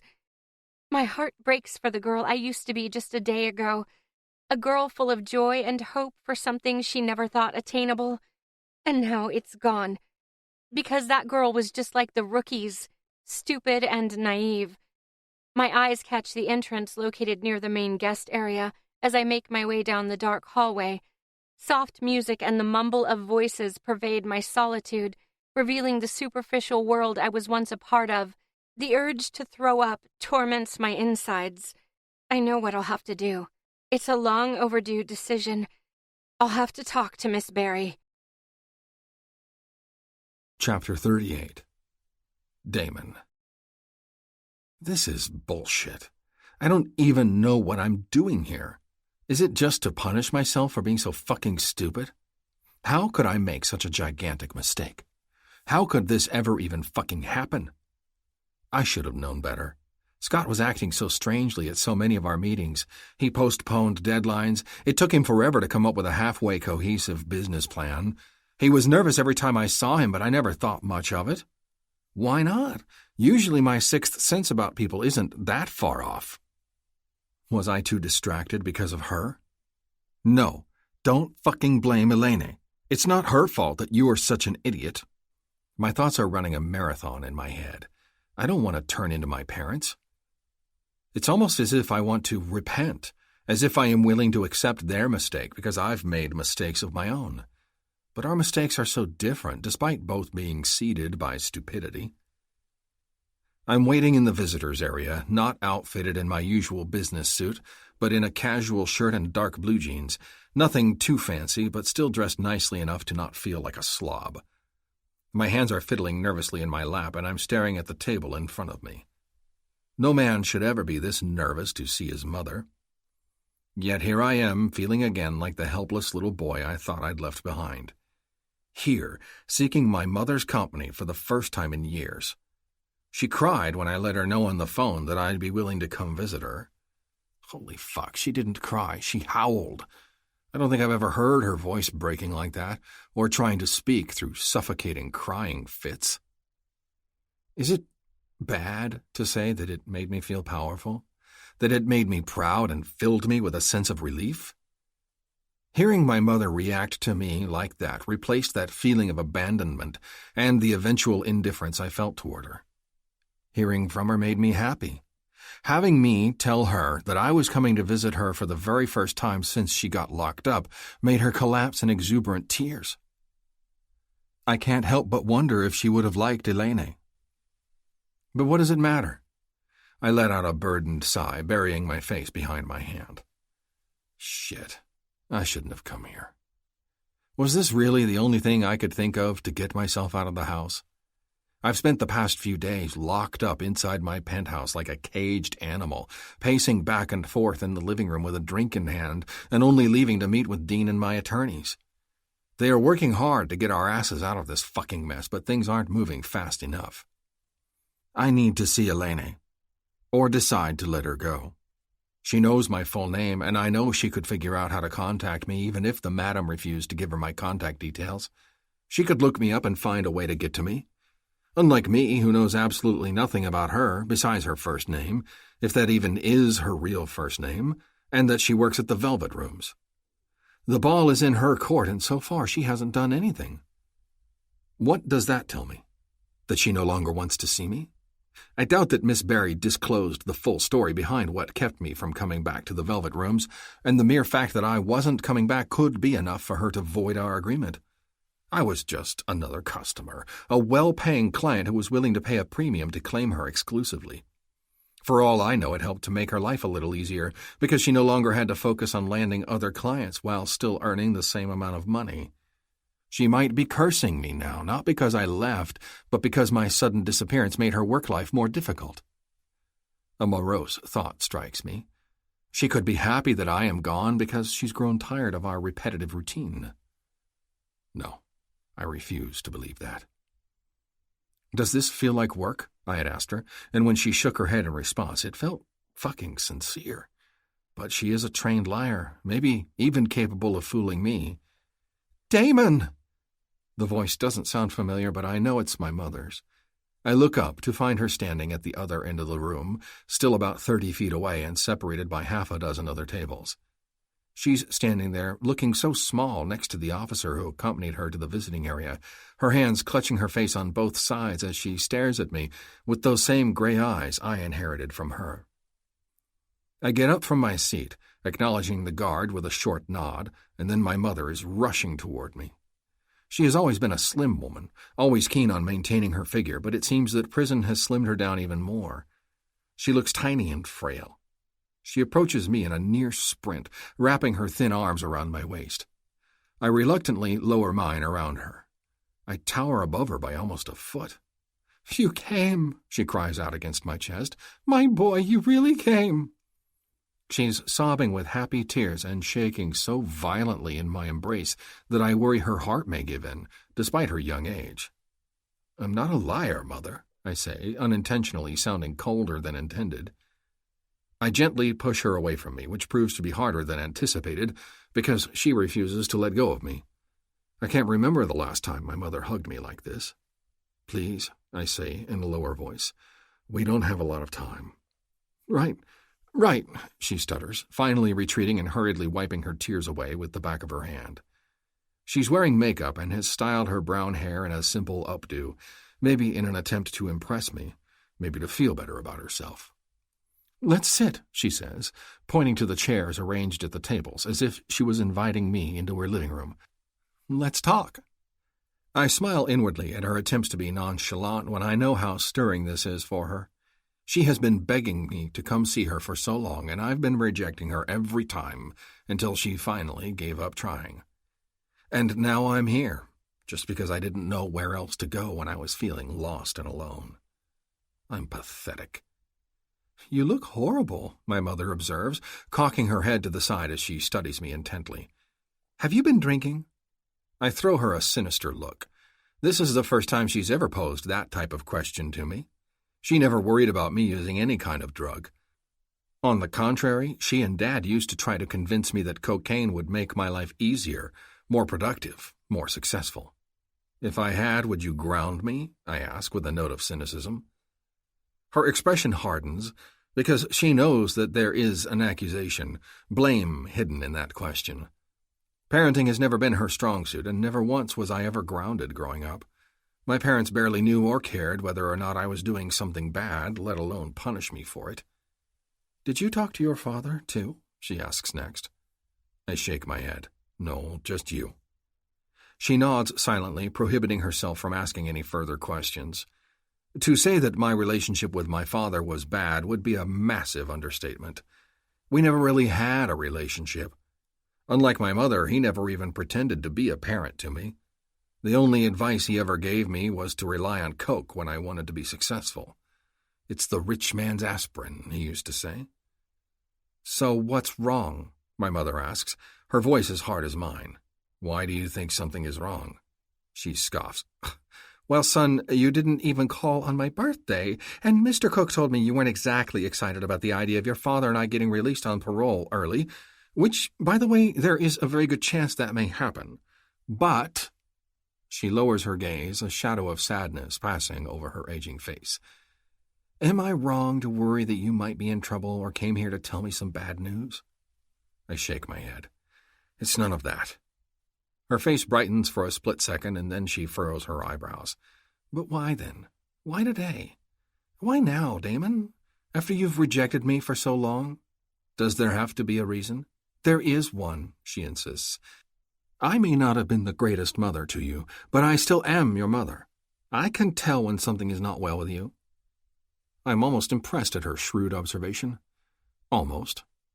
I guess after 2 days of not shaving and surviving mostly on liquor, any person would look a little rough, even to a stranger. Before I can say anything, she responds to her own question. Is it because of a woman? The subtle flinch of my body doesn't go unnoticed by her. A knowing smile spreads across her face as she leans forward. It is, isn't it? She pries. Only a woman can make a man look like this. I shake my head, smiling weakly. You know what? I say. I don't know why I'm here.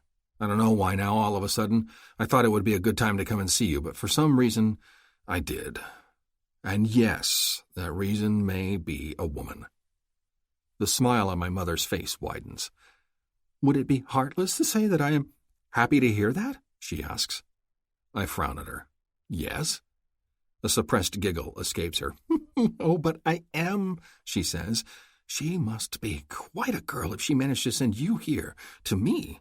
She didn't send me, I protest. She doesn't even know that I'm here. I cough slightly, averting my eyes. And she probably wouldn't care. I recoil when I feel my mother's hand on mine, a caress so familiar yet so foreign. My first impulse is to pull away from her, but I don't. Instead, I place my other hand on hers, squeezing, holding on to her, so fucking desperate for comfort. Why don't you tell me about her? My mother says, her voice soft and patient. I want to know about this girl who has the power to put a stop to my restless boy's stubbornness. I respond to her request with an exasperated sigh, but a moment later, the words start pouring out of me like a flowing river. It's the first time I have ever given voice to my contemplations about Elaine. And it feels fucking good. Chapter 39. Damon. Don't let her get away that easily. My mother's last piece of advice resembles a threat, but she has a point. I need to know. Even if it's true that Elaine no longer wants to see me, she should tell me so face to face. I need to fucking hear her say it. I need her to confirm all those conclusions I've been making in her absence, purely based on the fact that I haven't heard from her since I was banned from the Velvet Rooms. My heart is pounding in my chest, way too fast for me to act casual. I hate that. How am I supposed to face her when I'm trembling like a leaf? I don't want to appear weak in front of her. I already feel enough like an idiot for sitting here in my car outside the club, like an outcast or a common criminal. My eyes are glued to the entrance. The doorman has taken his position, and he's currently browsing languidly on his phone as he waits for the first guests to arrive. I might be too late already. The club doesn't open for another half hour, but I'm sure that most of the staff shows up earlier. If she's working tonight, she might be inside already, getting ready to be felt up by other clients, by men who weren't stupid enough to land on the blacklist by getting involved in a fraud lawsuit. My insides churn at the thought of it. Images of when I first saw her keep popping up in front of my eyes. The way that guy, that fucking Bartlett, fondled her leg, the way she reacted to it, disliking his grabby hands on her but letting him proceed nonetheless because it was part of her job. I shake my head violently, trying to erase the disturbing thoughts out of my head. She might have gone back to working as a devil since I last saw her. She might have flirted with other men, been touched by other men. She might have fucked other men. And I couldn't even blame her. I knew who she was when this started. You can never have a whore all to yourself. That's not part of their job description. She's not a whore, though. She's so much more. She's the epitome of beauty, of elegance. She's purity. She's brilliance. She's Elaine. My Elaine. And she's the most beautiful in her rawest form. Fuck. How am I supposed to take it if she really sends me away? What am I supposed to do if she just rolls her eyes at me? Oh, God, no, she would say. Another idiot who didn't get it. Another fool who fell for me when I was just doing my job. What if I'm not just putting those words in her mouth? What if they are true? Do I really need to hear her say that? Just as I'm about to turn the key to start the engine of my car, I catch a figure out of the corner of my eye. A woman walking toward the entrance of the Velvet Rooms. A woman with a familiar face. Chapter 40. Elaine. The evenings are the hardest part. The time I usually spent with him, until a few days ago they were the highlight of my day. I was always counting the hours down until I could finally get out of the house and make my way to the Velvet Rooms. I couldn't wait to see him. I can still feel the way my heart raced with joyous anticipation the closer I got to the club, and I can still feel my core throbbing at the thought of him, my body elevating at the memory of being with him. It's all still there, but buried under a massive heap of misery. I thought letting go would be a lot easier once I stopped working at the Velvet Rooms. I gave Miss Barry my resignation the very next day after she told me that Damon was no longer a member of the club, and thus no longer a part of my life. I didn't wait until the next day because I needed to sleep on my decision. Not at all. I waited because I hoped that it was all just a mistake, a bad dream. When I walked up to Miss Barry the next day, I was still hoping that nothing had changed, that she would reverse everything she'd said the day before and tell me to go upstairs to our room, our sanctuary, so I could do my job. But that didn't happen. Instead, she repeated that she hoped I would dress up as a sinful creature of the night, every night from then on out, walking out to the guest room in black lingerie, ready to continue my job as a call girl, as if the last few weeks never happened. But I knew I couldn't do that. I was ready to quit this world months ago, and I only stayed because I figured that being an angel in this establishment would be different, that it would be easy and safe, something that would keep me financially secure until I knew what else I was going to do with my life. Instead, it threw me into the worst emotional turmoil I've ever experienced. Those who say that having loved and lost is better than never having loved at all are just fucking idiots. That couldn't be further from the truth. Okay, I wasn't exactly happy before I met Damon, but at least I was content. I wasn't trapped in this painful hole, tormented by loss and crying myself to sleep every night. It's even worse now, though, because I have nothing else to do, nothing to hold my mind at bay. I'm spending my time just wandering around my small apartment, a glass of wine in hand. I hate wine, but I always have some at home because Sandy and my sister are regular visitors who love it. I grimace every time I take a sip of the putrid stuff, but I drink it anyway because it helps me sleep. Even my apartment feels emptier now that he's gone, even though he's never been here. We've never seen each other anywhere outside the velvet rooms. We never shared a kiss outside those walls. I never caressed his marvelous skin outside that black room. It was always there, at work.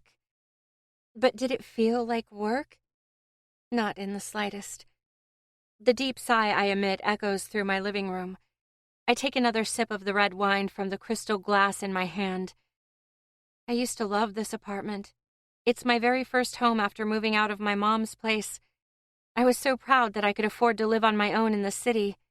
Most of the people I went to high school with had to live in shared accommodations wherever they went. Of course, most of them opted to attend college, something I never aspired to. My sister did, but I don't think she was happy with her choice either. It seems like the grass isn't always green no matter which side of the fence you're on, at least in that regard. Lila sent me a text today, and in a way, it was why I opened that bottle of wine. Her news hit me hard, not only because it was so unexpected, but because it has a way of rubbing salt into my wounds. She told me that she has something to celebrate. She's engaged. To Jim. To the same guy she wanted to break up with just a little more than a week ago. How does it even make any sense? What is the universe trying to tell me? Is Lila truly happy with this guy all of a sudden? Or is she falling into the same trap my mother kept falling into over and over, again and again? Either way, I bet she's happier than I am right now. And even if she ends up regretting her decision, the sorrow won't last long. It never did for my mother. She always recovered in a minimum amount of time, falling head over heels for the very next guy who showed an interest in her. And there was always a next guy. I don't think I can do that. I don't think I am like they are. I've never felt the way I do toward Damon. I've never had an experience, a connection like I do with Damon. There's still so much I wanted to learn and know about him. So much more I wanted to share with him. Shit, we could have been good together. No, we could have been fucking perfect. I resonated with him and he with me. We balanced one another. We completed and complemented one another. Nothing about us was normal from the beginning, and I loved that about him. About us. Maybe I even loved him. Love. A word I'm reluctant to use after such a short time, but it seems fitting. My phone pings for attention, causing me to jerk in surprise. I struggle to produce it from my jeans pocket, fearing it might be another message from my sister. I congratulated her, but in a reserved way that must have been a telltale sign of what I really think about her news. I wasn't ecstatic or exhilarated, but polite and brief. She knows me well enough to read the meaning behind that message. But the text that just arrived is not from her. It's from Sandy. I grimace, wondering what she could want from me right now. She's at work at the club, and that means she should be too busy to be messaging me. Whatever it is must be important, but it doesn't read that way at first. Can I come by for brunch tomorrow? Got something to talk about. I'm bewildered and curious. Why is she being so vague? Sure, come by whenever. Everything okay? I text back. I keep staring at the screen for a few more moments, but it doesn't seem that she has even read my response. She must be busy and planning to check for my reply later. I finish my glass of wine in one big swig, my face still masked by confusion from my best friend's text. I'm really curious about what she may have to tell me. What could she consider so urgent to make it necessary to tell me in person, but not urgent enough to spell it out in the text? I'm puzzled, to say the least. Chapter 41. Damon. I can't promise you anything. The words have been resounding in my head all day. Elaine's friend, the dark-haired devil who greeted me at the club one night, was rushing toward the entrance while I was waiting outside the Velvet Rooms. She was better than nothing, I thought. She was a link to Elaine, something, a way to connect with her. So I jumped out of my car, approaching the girl just before she could disappear inside the club. When she told me that Elaine was no longer working there, I didn't know whether to be worried or relieved. Knowing that she wasn't willing to give herself to other men for money anymore fueled me with comfort. It meant that those images I had burning inside my head were just that, images, and not true. However, it doesn't mean that she hasn't been with anyone else since our last night. It also doesn't mean that she wants to see me. It could just mean that she was waiting for me to leave so she could get out of our agreement and finally quit a job she wanted to quit a long time ago. Maybe she only stayed there because those were the terms of our contract. This fucking uncertainty is driving me insane. I want it to be over. I want her to finally be here and tell me what's what, even if the truth will hurt me. I asked her friend to let her know that I will be waiting at this restaurant tonight at 8. I told her to let Elaine know I want to talk to her over dinner. It's an Italian place, neither too high-scale to intimidate her, nor cheap enough to make her feel like I don't care. I don't want her to feel the need to doll up for me or the location I asked her to come to. I just want her, alone, for an opportunity to resolve whatever this is between us, or whatever this was. Her friend regarded me with a skeptical frown when I gave her my card, telling her that Elaine should call or text me if anything keeps her from showing up. There was reluctance in her nod when I asked if I could trust her to deliver this information to Elaine, but she promised she'd do it. All my hopes now lie in this friend's hands, and I fucking hate that. I hate relying on other people, especially strangers. My eyes have been glued to my phone all day long, but I haven't heard from Elaine. She didn't text or call me, which could mean one of two things. Either she really is done with me and threw the card away as soon as her friend gave it to her, or she plans to show up here and didn't think it necessary to confirm. Her friend didn't give me anything that would sway my speculations one way or the other. She said she'd give Elaine the card and let her know when and where I would be waiting for her, but she concluded her words with a disheartening phrase. I can't promise you anything. Of course she can't. But damn, how much easier would all of this be if I knew at least something? Anything other than the fact that Elaine stopped working at the Velvet Rooms right after I was banned. She waited for me every single night. Tonight, I'm the one waiting for her. My heart skips a beat every time the door to the restaurant opens. I'm sitting at a small table for two at the far end of the main room, in a semi-private alcove that still allows for a good view of the entrance. The waiter has come to my table twice to ask if I really didn't want anything besides water, and both times I send him away. My stomach is churning with nervousness. Water is all I can handle at the moment, and even a good scotch would only heighten the painful anticipation. I thought coming here early would be a good idea and the best way to keep my nerves in check. Boy, was I wrong. The longer I've been sitting here, the more I'm beginning to doubt.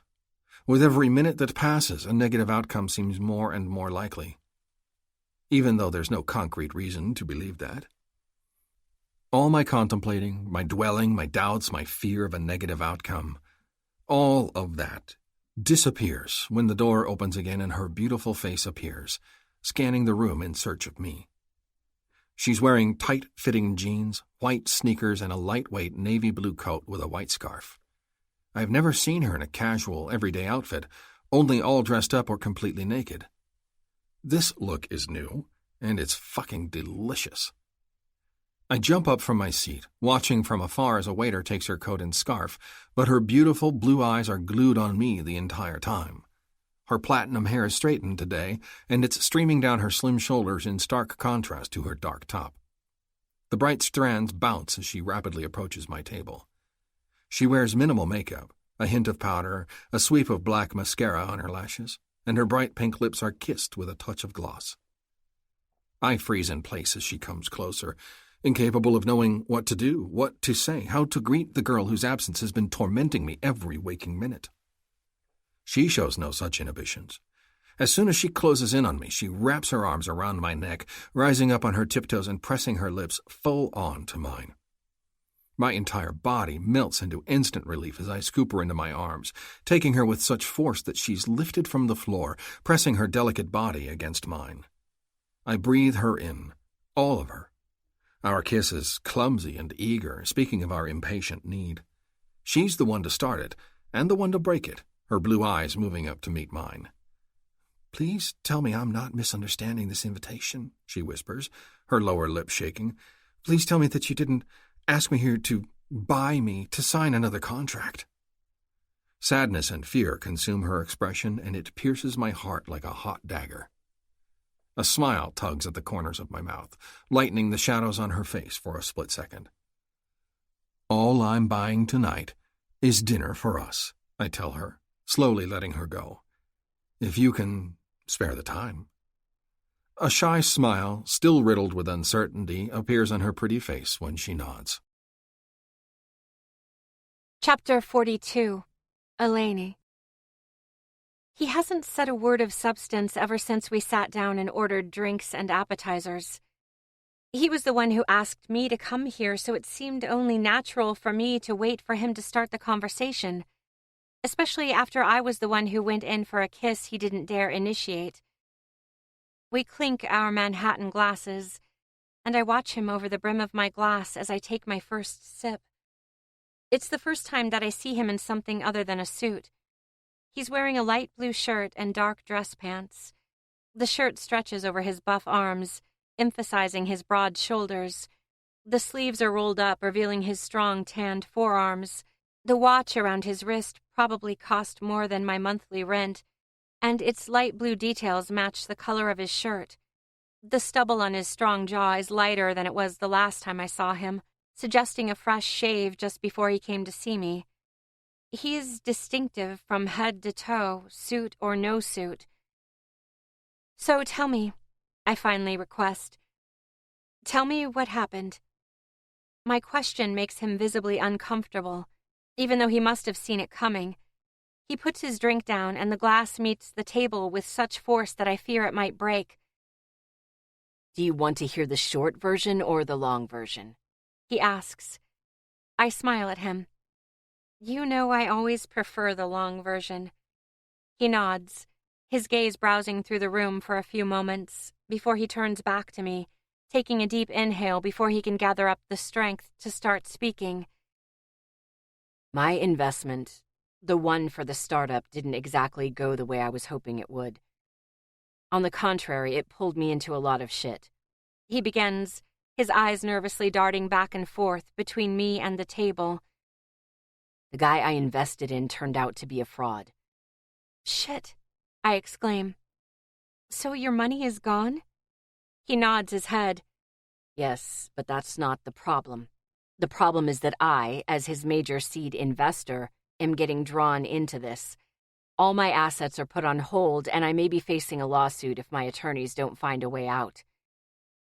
"They will, though, right?" I inquire. "I mean, you didn't know about this. It's not your fault." He huffs. No, I didn't know about this. He agrees. But I should have known. There were so many uncertainties with this guy, so many signs that should have warned me, but I didn't listen. I should have been more careful, more aware. He looks pained, his shoulders tensing up and his hands clenching together on the table. It's easy to see how hard it is for him to tell me all of this. But why didn't you just tell me what was going on? I want to know. Why did you just cancel your membership? Were you afraid to tell me the truth? He looks up at me. his eyebrows arching in surprise. I didn't cancel my membership, he says. I was banned from the Velvet Rooms. Miss Barry was very insistent that I stay away from the club as long as I was involved in a criminal investigation and impending lawsuit. My eyes widen in understanding. They just threw you out? Me and my investment, yes, he says. It's only temporary, I'm sure. This will get resolved, but it will take some time. I see. I reach for my glass, unsure what to make of this.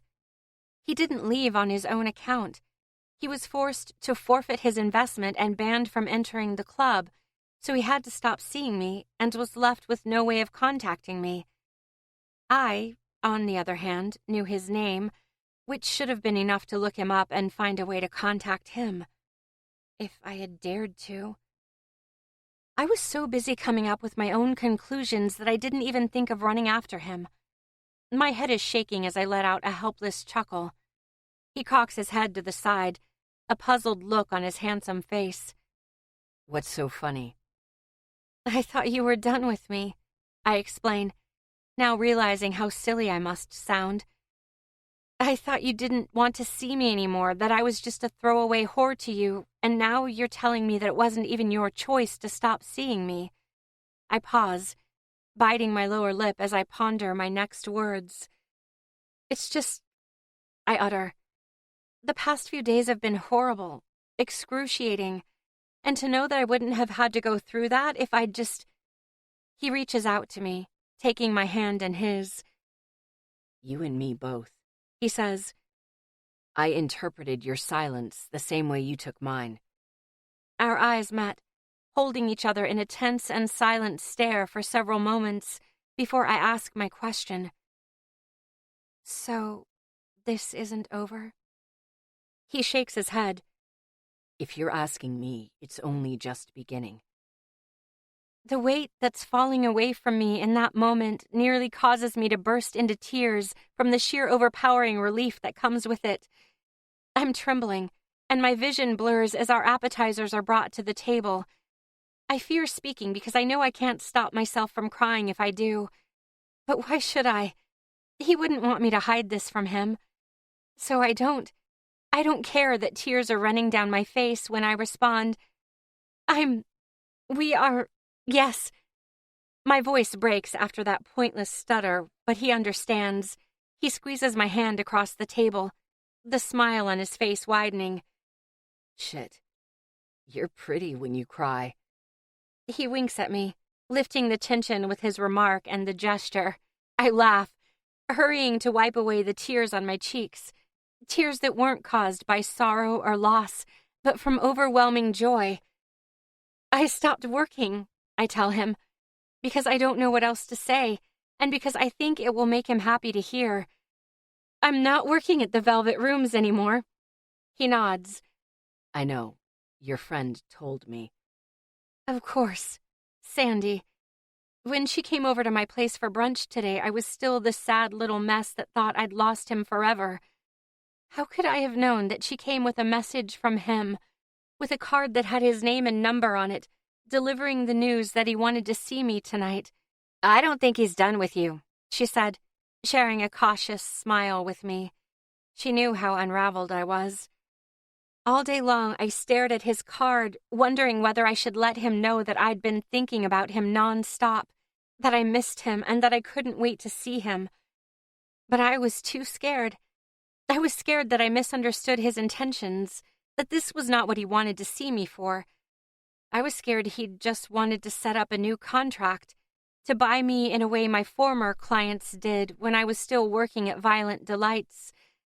I probably don't have to tell you how happy that makes me, he adds. You know how much I hate sharing. I shrug. You know I wanted to quit a long time ago. I knew I was done with this line of work. The way he lowers his eyes at me makes me think that my words are making him uncomfortable. After all, he was a paying customer just like any other man in that club, and he had been a client at Violent Delights before that. He has a tainted background just like I do. You don't plan on going back either, right? I ask, stammering, "Even if you were allowed to?" He lets out a single laugh, shaking his head at the idea. I only went to the Velvet Rooms for you, Elaine. He says, If you're not there, I have no reason to return. He pauses, fixating on me with a mischievous smile on his face. We'll have to find a new place for ourselves. He adds. I smirk at him. Got something in mind? He nods. Yes, but we'll eat first. A real date, I say dreamily. Dinner and everything.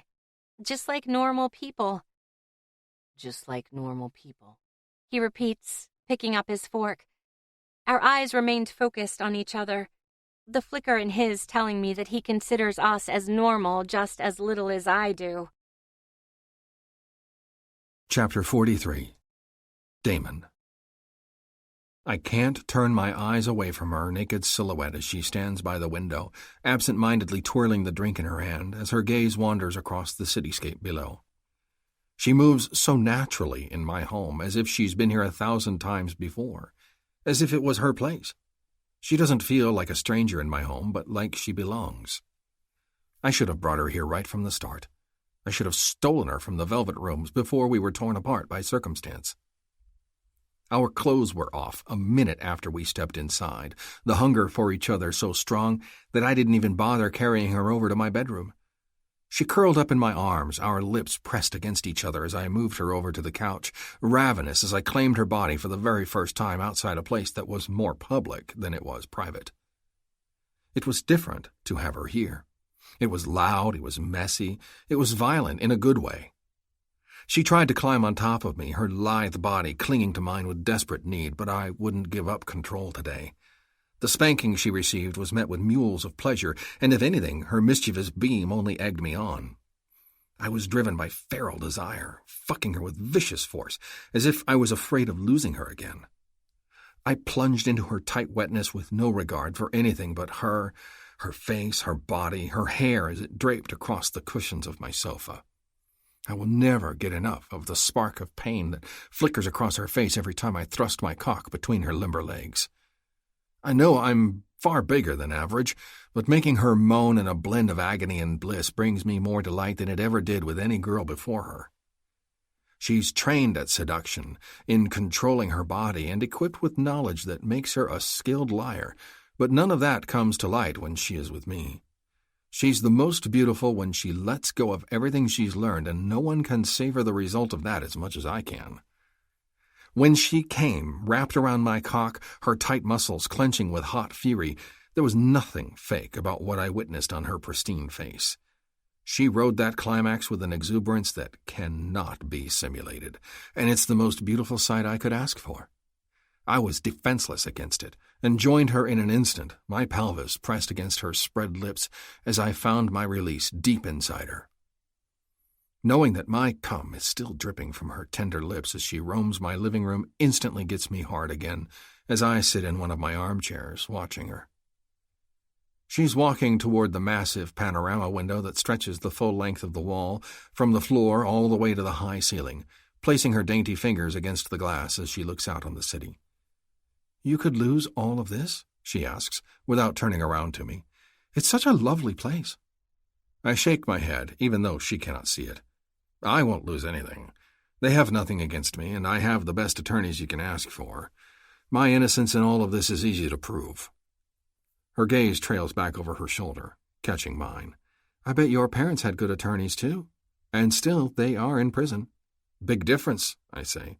"My parents were guilty. They actually did something wrong. I didn't." She nods. "Right." The ice in her drink clinks as she brings it up to her lips. She takes a tiny sip, barely more than dabbing her lips, before she twirls around to me. Her rumpled hair falls down her slim shoulders, giving her the look of a very brightly colored lion as she walks back to me. "Do you think you'll ever forgive them?" she wants to know. "My parents?" She nods, leaving her glass on the coffee table before she curls up on my lap. "Actually, I went to see my mother this week," I reveal, my pulse accelerating as I share another secret with her. Her eyes widen. "You did? You went to see her in prison?" I nod, unable to hide my smile at her excited reaction. "Wow," she exclaims, beaming at me. "She must have been so happy to see you." "She was ecstatic," I say, and Elaine giggles on my lap. "I told her about you." She tenses up. "You... what?" Our eyes meet, and I try to hide the buzz it gives me to share these things with her. I've never been this open with anyone, and I never felt the urge to share things like this. With her I do, but it still needs some getting used to. "I was having girl trouble," I say, trying to give my words a light-hearted spin. I thought she could help. The smirk on Elaine's face widens. "And? Could she?" I shrug. "I think so. She can be a rigid and stubborn woman, traits that make a good fighter. She told me not to give up on you that easily." Elaine leans in closer, placing her hand on my cheek as she moves her face closer to mine, close enough for our noses to touch. Warm intimacy is radiating between us, heating our skin and wrapping my chest in unfamiliar comfort. This girl, she's stronger than any drug, any high I ever experienced. The effect she has on me is not going anywhere, not receding, but growing stronger with every moment I spend with her. "Well, mothers always know best, so I'm glad you listened to her," she whispers, her lips brushing mine with a promise for a kiss. "I'm glad you didn't let me go, because I never wanted to leave." Epilogue. Elaine. 6 months later. Were you nervous? His question catches me off guard. I turn around, meeting his inquiring gray gaze while the driver starts the car. Damon is sitting in the back seat next to me, dressed in a navy blue suit and matching tie, his brown hair gelled back and 2-day stubble adorning his strong jaw. I wonder if I will ever get used to how stunningly handsome my boyfriend is. "Of course I was," I reply. "Meeting the parents is a big deal." He chuckles. It didn't show, I can tell you that. "Good," I sigh, letting out an exaggerated sigh. "They were so nice, though. It was easy, especially your mom." He bobs his head to the side. Nice, He mumbles. Maybe. She's been trying very hard, especially since they were released. I give her that. She's getting there, more so than my father. I nod. His father was a different story for sure. I felt weird when we drove up to their small apartment, chauffeured in a black limousine, both dressed in upscale designer clothing, while they can barely make ends meet. I could see the way his father was eyeing him and then me, literally scanning us from head to toe. Well, I wished I wasn't sporting my new Valentino dress and Louis Vuitton heels. Both were a gift from Damon, and he insisted that I dress up tonight.